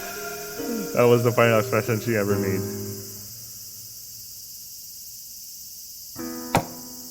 What the fuck happened in her DLC? In hindsight, Suzumu probably knew. He must have realized his light would only last that summer. Back then, on the day he broke this curse and saved me, Suzumu gave his life in exchange for that miracle. Rokugami Mihiko no Mikoto had said that could not be reversed, that even if he could be brought back, it'd only be for a limited time. Knowing our time would be limited would have brought me sorrow instead of joy, so I decided against that. But Hinagata knew. She knew we had things to say in that limited time. A short time could be short forever, so as long as I never knew it would end. Mayu Hinagata vanished on that day. She probably sacrificed herself in exchange for the miracle of bringing back Suzumu back for one summer. I couldn't help but wonder who she was. She was one of the descendants of the cursed quadruplets, much like us. And yet at the same time, she was also the divine curse itself. She was also the best girl. She'd probably been looking for a way to end the very curse for a while, all on her own. Of course, the miracle had been brought about by 1,000 years of continuous effort from Mutsu all the way to Suzumu. But the miracle would have never occurred without her. I was certain of that. She guided Suzumu down the right path. That was why the miracle had come to pass. All of us had been more grateful to her. But now, both she and Suzumu were gone. Suzumu's funeral was held on the last day of summer vacation. We prayed the whole time he'd rise from his casket once more. But the miracle would never occur again. We realized that in the final moments of the procession, we all clung to the casket and wept. We all believed he would come back. It wasn't until his cremation when we realized it was over. His body turned to ash and rose to the heavens while what was left of him was put in a small urn.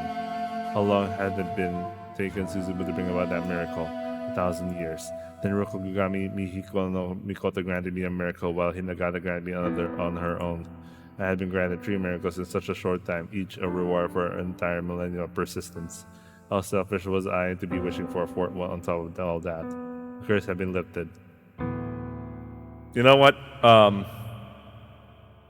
think I accept this one. I mean, compared to a while ago, I was like, I couldn't cope, but this one was like, this one is good. I accepted the send off. Even Miss Hinagata died for our sins. Damn. Suzumu and I confessed our feelings and kissed, and I wished for a happy future for Suzumu and Mutsu. What more could I ask for? Who else could grant such miracles? No one. To the wish for more would be so greedy that even God would tire of it. We looked up in the fumes rising from the crematorium smokestack. Our eyes were all red and puffy, our cheeks dry with tears. スズムンは何もかも完璧だったからさ、人間じゃないねって割と本気で思ってた。スズムは神様の使いだったのかもね。だからオイラは今日はスズムンのお葬式の日じゃない。鈴原先輩が役目を終えて天に帰った日。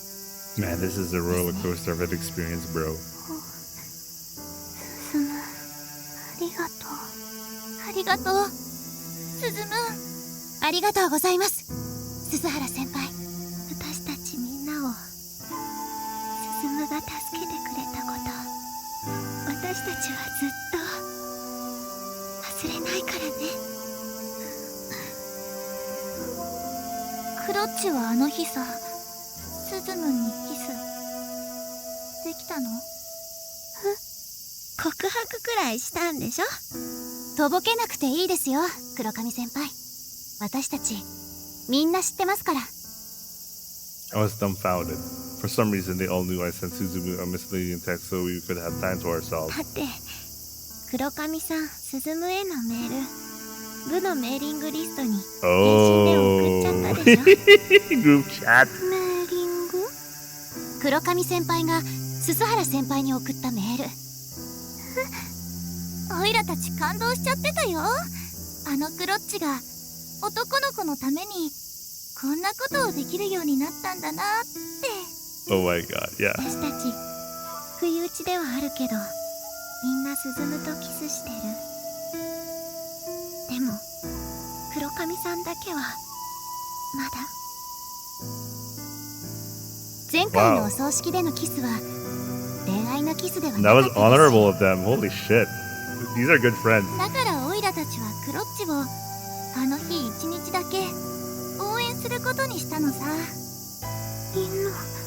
この夏休み黒髪先輩が一生懸命雰囲気作りしてるのみんな分かってましたし、黒髪さんの鈴むへの気持ち分かってるから。できた？スズムンとキスできたんだ。できた。スズムからしてくれた。それは先輩だけずるいですね。ずるいよね。スズムからのキスを一人だけもらえるなんて。抜け駆けしてごめん。全然。だってスズムンの気持ちでクロッチにキスしたんだもん。私たちに何を言えたきりもないよね。 In the end, she won. That's all that matters. でもこれだけは言えます。それをもって私たち降参すると思ったら大間違いですから。私たちだってもっともっと魅力的になってスズムからキスしてもらえるようになっちゃうんだから。だから今はほんのちょっとだけのリードを許すだけ。オイラたちすぐにスズムンのハートを奪い返しちゃうんだからさ。Damn. 受けて立ってやる。 We were talking like Suzumu was still alive, and like he was never coming back, all at the same time. Or perhaps we were all simply too shocked to know how to accept it. But time is compassionate, just as it is cruel. Gradually, it gnawed away at our hearts. Fall semester had started. Nagata, who had run the infirmary in the LCSC, was gone. Eventually, a new teacher had to take over the infirmary like nothing had happened. But the LCSB created by Hinagata in order to help those girls who were suffering from hauntings, so it wouldn't have an exaggeration to call it her personal club.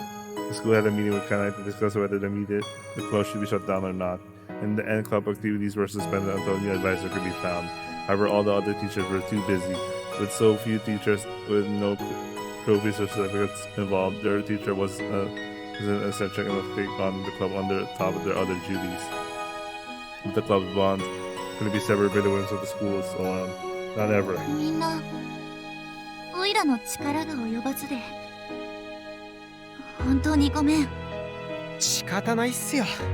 雛形先生がいなくなっちまったんだし。寂しいですね。この教室ともお別れですか。この教室は市役所が選挙の投票箱とかをしまう。ったくよ、なんで部活顧問の一つや二つ引き受けてくれねえんだよ。クソ教師どもめ、始末するぞこれ。 But no matter how much she bellowed, there was nothing they could do. As of today, the LCSD has been suspended and lost its club room. 別に顧問なんかいなくったっていいじゃないっすか。俺たちは俺たちグレートシャチホコ部なわけだし。そうそう、篤田くんの言う通りだよ。顧問がいなくったって部室がなくったって私たちはシャチホコ部。社務所の部屋を借りられないか家で聞いてみる。おお、グレート。そうさ、何も部室が学校である必要だってね。私も協力する。シャチホコ部は永遠に不滅だもの。Though I still believe in a miracle, that as long as Suzume had a place to return to, he'd come back someday. 進と雛形の帰ってくる場所を守らなくちゃ。そうだよね。先輩。 But Toei and Tsubakiko were enthusiastic about keeping the LCSC running as long as they had a club room. Kanae didn't seem so interested. Enthusiastic. Just seeing that made the others realize they had all been putting on a brave ク face. ロッチはさ、シャチホコ部守ってたらいつかスズメが帰ってくるって信じてるわけ。帰ってこねえはずはないさ。何しろすでに一度墓場帰りをしてるんだからな。グレートススハラが二度死んだからってそんなの信じる俺たちじゃねえよ。ナチ、頭大丈夫？いや、それは言葉が悪かった。気持ちはさ、オイラもわかるよ。スズムンやタマユンに帰ってきてほしいって気持ち、私にだってある。でもさ、私たちお葬式行ったよね。スズムンの棺が蓋されて釘を打たれて、火葬場の炉の中に入って、灰になってお骨になって骨壺に収まるところまで全部見たよね。そんなの分かってますって。スズムが死んだ奇跡は二度も起こらない。分かってますって。 Damn, this でも story. だからってスズムの帰る場所を残しちゃいけないなんてルールないですよね。うん、そんな権利はオイラにはないよ。だからそれはキコチーたちの勝手。じゃあ私は勝手にやる。スズムの帰ってくる場所、私は一人でも守る。 You know the amazing thing is, sorry, this is a random comment about the audio, because I realized when Toei is talking, it comes from the sound stage that is as if I'm the one who's talking. Well, we don't see Kurokami, so this is the perspective of Toei anyway. But they actually thought about thinking about the positioning of the speaker. 黒髪先輩の意見に私も同感です。 Although the other characters, it comes out as mono, but it's kind of different for Kurokami for some reason. Ria suddenly broke her silence. She always seemed very reserved, so Toei was glad to see her approval. でも誤解しないでくださいね。私も一緒にという意味ではないですから。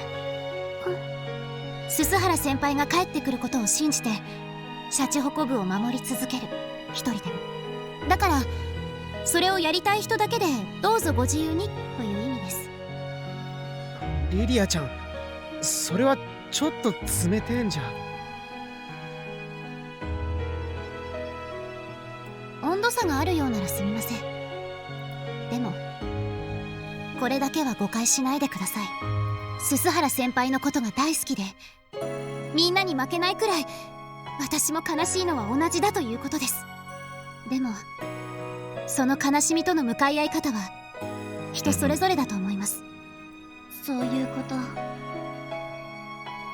スズムンのために部活を守り続けるぞ。こういう時の女の子って誰が最後まで奇跡を信じられるかっていう我慢比べになると思います。それで悲しみがいくらか言えるのなら私も加わろうかなと思います。でもさ、スズムンはもう死んじゃってるわけ。絶対に起きない奇跡を信じて待ち続けるなんてさ、バカバカしいことかもしれないじゃん。スズムンのためにシャチホコ部を守り続けるってことはさ、スズムンを失った悲しみをずっと引きずり続けるってことでしょ。スズムンはそんなこと望むかな。オイラは望まないと思う。スズムンならいつまでも悲しんでないで私たちに早く笑ってほしいって思うはずだもん。そういうことです。自分のためにシャチホコ部を守り続けてほしいなんて鈴原先輩が願うわけがない。私や見延先輩はそう考えてます。じゃあどうするの？二人の進むへの思いはどうするの？綺麗に整頓して小さく畳んで心にしまうよ。 I mean, I know. そして悲しみから立ち直って元の日常に戻って空のスズムンに一日でも早く元気な自分を見せたい。 Yeah, that's a good way to go about it. でもスズムンのことは一生忘れないよ。私にはシャチホコ部を無理やり残そうとすることがまるで鈴原先輩を悲しみの言い訳に使ってるようにしか思えません。スズムを言い訳になんて。だから部を残したいなら個人の自由でご勝手にって言ってるんです。シャチホコ部はみんな揃ってシャチホコ部なんだよ。バラバラになったら鈴は悲しむよ。それが鈴原先輩を言い訳にしてるって言ってるんです。キコチ、悲しみ方は人それぞれだよ。私にもリリアンにもそれぞれの形での悲しみ方がある I んだよ。 like how they had this kind of drama because it really shows how distinct their personalities are. なんで悲しむんだよ。ススハラだぜ。グレートススハラだぜ。勝手に殺すなよ。悲しむなよ。一度奇跡を起こして蘇ったんだ。なら二度目の奇跡だって起こせるさ。あの時は仮死状態を医師が誤診しただけです。奇跡なんて初めから何も起こっていない。もうやめてやめて。こんな私たちを鈴が見たいわけがないんだ。なのに私たちはどうしてみんな負けないくらいに鈴のことが大好きなのにどうして。 There was a bitter silence. Everyone knew that already. They were all grieving just as hard as the next. That was why they were having this fight no one wanted. どっちみちさ、オイラはそろそろ休部しようと思ってた。福祉の専門学校に進みたいけど、お母さんが入学金を払ってくれるとは思えないし、実はさ、夏休みも部活と称して家を抜け出して隠れてちょっとアルバイトをしてた。おいらほら容量いいからさ、店長にシフト入れるならいくらでもいいよって言ってもらって、高校出たらすぐにでも一人暮らしを始めるつもりだったし、みんなみたいにのんびり高校生活をエンジョイしてる暇。 No one knew if that was really true, but it seemed Kanae had made up her mind. だからさ、オイラは部長を辞めるよ。シャチホコ部を存続させようとするみんなの誰かが部長を引き継いだらいい。先輩、神社に部室ができるならさ、やっぱり部長はクロッチがいいだろうね。というわけで黒髪とあんたがシャチホコ部2代目部長ね。それでいい？シャチホコ部はもうみんな一緒には。私は辛いな。ここにいることがもう辛いよ。私も今ここにこうしているだけで鈴原先輩がいないという違和感にずっと苛まれてます。本当は今すぐこの場から逃げ出したいくらいなんですよ。でも黒髪先輩とかは逃げないどころかシャチホコ部を続けようって言ってる。すごい、信じられない。なんて心の強さ。心の弱い私には耐えられないんです。私2代目部長。黒髪さん、私一人でもいい。シャチホコ部をずっとずっと存続させる。鈴は1000年私のために奇跡を信じてくれた。だから今度は私が彼のために1000年奇跡を信じる番なの。私も信じるよ。一緒に鈴の帰る場所を守ろう。ハルミヤ。俺もだぜ、グレート2代目。俺はデュエル王だ。デッキの最後の1枚まで逆転を絶対に疑わねえ。さすが男の子。その根性上等だよ。同僚なんてしてたまるか。ナッチーのとことんのバカっぷり嫌いじゃないわ。私も仕事が忙しくなかったら勝田先輩たちと一緒にいられたかもしれないのに。二度と帰ってきちゃいけないルールはねえんだぜ。俺たちシャチホコ部は Sorry, I 死 remembered ぬまでシ Anohana ャチホコ for 部員だ。 a second just thinking about this. 部長。そうだね。 Come to think of it, both of them have white hair. イノベ先輩もリリアちゃんもこれからもずっと私たちはシャチホコ部の仲間だよ。もちろんさ。私たち死ぬまでシャチホコ部ですから。シャチホコ魂忘れるな。Toei gave Ruya a chop on the chest. Open-handed backhand chop. Still the wrestling thing. Ruya chuckled and struck Kanae in turn. Kanae laughed and struck Natsuya, who struck Tsubakiko, who struck Toei. The five members passionately struck each other in a circle. Toei struck Ruya again, followed by Kanae. Then the cycle went on. Something warm welled in their hearts because of the wrestling. They all smiled while holding back tears. いい具合にみんなの話もまとまったみたいね。 Oh no, she's a ghost now. Everyone turned around in shock. Standing there was an expression that suggested she'd been listening the whole time. Was an image of Hinagata. じゃあこの部室での最後の部活始めましょうか。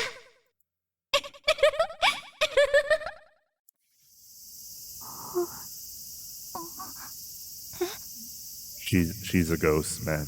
No one was there. Nagata wasn't there. It was nothing more than a daydream. 今雛形先生来たよな。 She's totally a ghost now.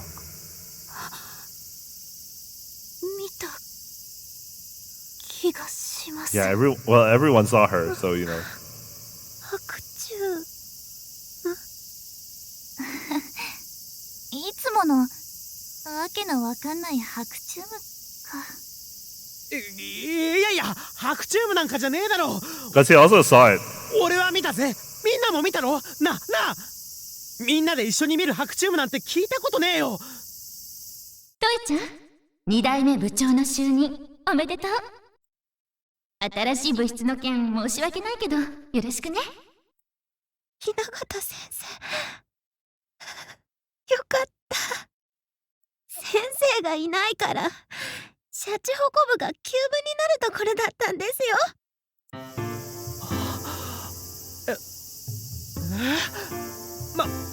また白チュームなのかよ。 Nansea scratched his head with confusion, but the girls who had been all plagued by hauntings were used to all this sensation, this feeling that blurred the line between reality and dreams. The same sensation had haunted them for many years. However, they noticed it felt slightly different this time. Hauntings were much more grotesque, disgusting, and malicious, but this haunting had none of that. There were felt no evil presence whatsoever. Even Toei was dumbfounded. She'd never seen a haunting quite like this in 1,000 years. She couldn't comprehend what was happening. After all, there should have been no more miracles. Suzumu, Kurokami no Mikoto, and Hinagata's miracles had already ended. No one should have been left to grant a miracle, and yet the seemingly impossible had happened. Just then, Toei felt a wondrous premonition struck her. Unable to stay still any longer, she got on her feet. She looked around the room as if searching for something. どういうこと？誰が奇跡を？きっと運がすごく強いということじゃないのかな。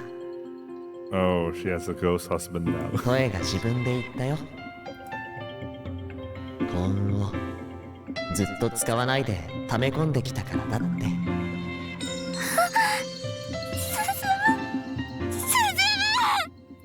2代目部長おめでとう。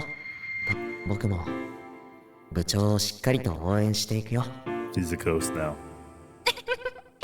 さて、鈴原くんを着席してちょうだい。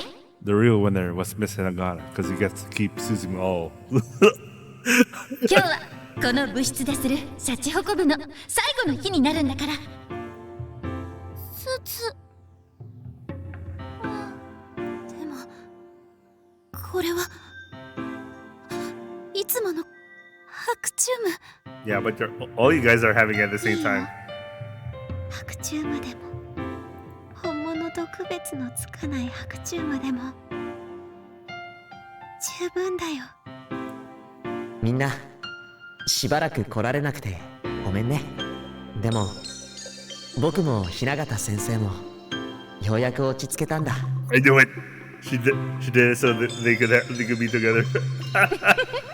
ススハラ君、一日も早くシャチホコ部に戻りたいって頑張ったのよ。どうしたの？みんなまるで幽霊でも見るみたいな目で。 Because you are one, man. トエ、泣いてたの？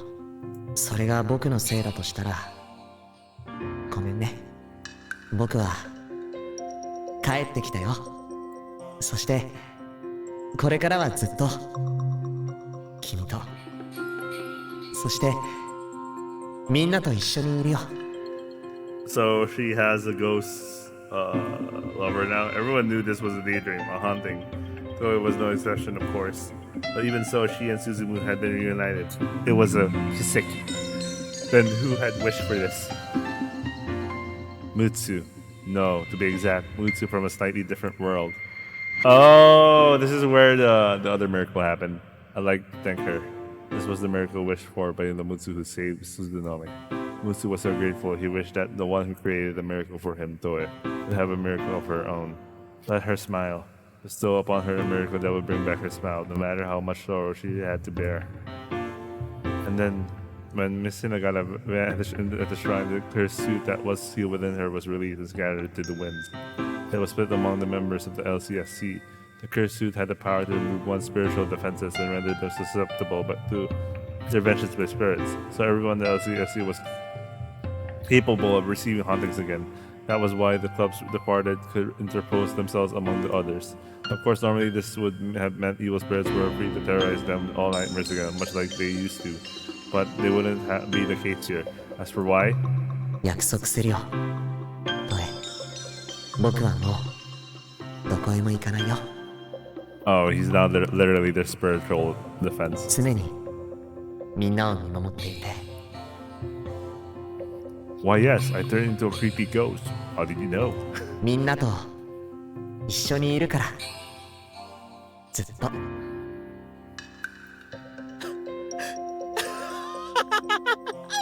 やっぱりだぜ。やっぱりススハラはグレートだったぜ。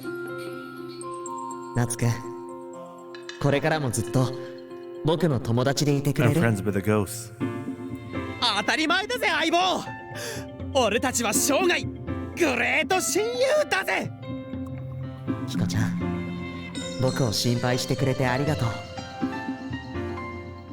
でももう二度と心配なんかさせないからね。当たり前じゃん。もう一度心配させたらスズムでも始末っちゃうぞ。先輩、これからも僕は先輩と一緒にいていいですか？ The story has a lot of cop outs and it's okay. I don't care. But you know, I can imagine your average reader would be like, the fuck, there's so many cop outs in this story. That doesn't make sense. リリアちゃん、ずっと君を応援し続けるよ。だから僕をこれからも君のファンでいさせてくれる？ダメです。だって先輩は私の専属マネージャーじゃないですか。やっぱりススハラ君はみんなのススハラ君なのね。トエ、僕は今この奇跡をすごく喜んでる。なぜなら僕は1000年トエと一緒に添い遂げることができるようになったから。 I mean, you know, they skipped the biological parts, but I think it's fine. 本当だな。本当に1000年 I mean, this is 一 better 緒 than にい nothing, て I くれ guess. るの？もちろん1000年ずっと一緒にいる。遅い。その約束10年後だから1000年じゃ足りない。もっと。もちろんもうスズム。 Wait, why is it fast? So they had a ghost hug. What the fuck? So I finally finished the actual story now. So I finally finished with the actual story. There's only the Hinagata DLC, but we'll leave that for another day. So right now, they have a ghost ending. What the fuck? That's the first time I've seen something like that. That's so cool. A ghost ending. Oh, Miss Hinagata, you were the best. Nothing defeats you, man. Nothing defeats you.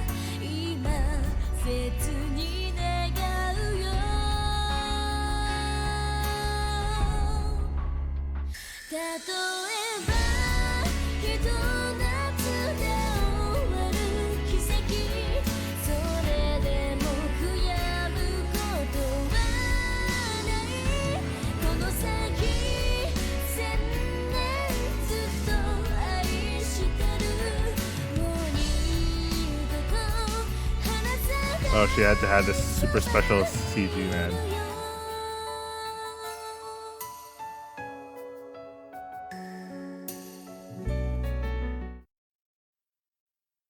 Oh, that's a good end screen.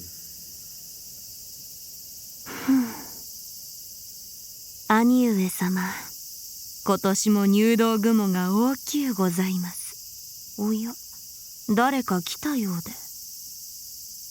Iwahime Shrine's Doll Memorial Hall.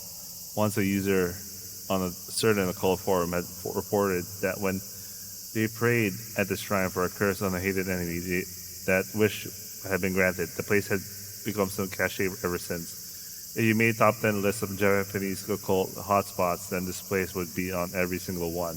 ようこそ御神、呪い元神社へよくぞ来た。I like how she's just chilling out there right now. その上、 She still exists, but she's この just 呪 chilling わ out. れし人形供養殿にわざわざ足を運ぶとは、物好きな御神よ。聞かせるがよいぞ。我が助くに値する嘆きがあるのならば、我こそはこの地をすべし、六神彦の命の呪いなり、人の愚かさを呪いて神の奇跡を祝う。我こそは呪い元神社の祝い姫なり、呪いゆえに残酷にて候。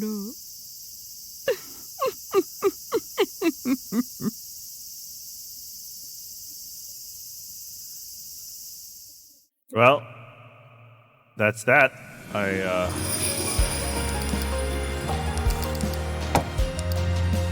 enjoyed it. Anyway, I hope you guys enjoyed watching.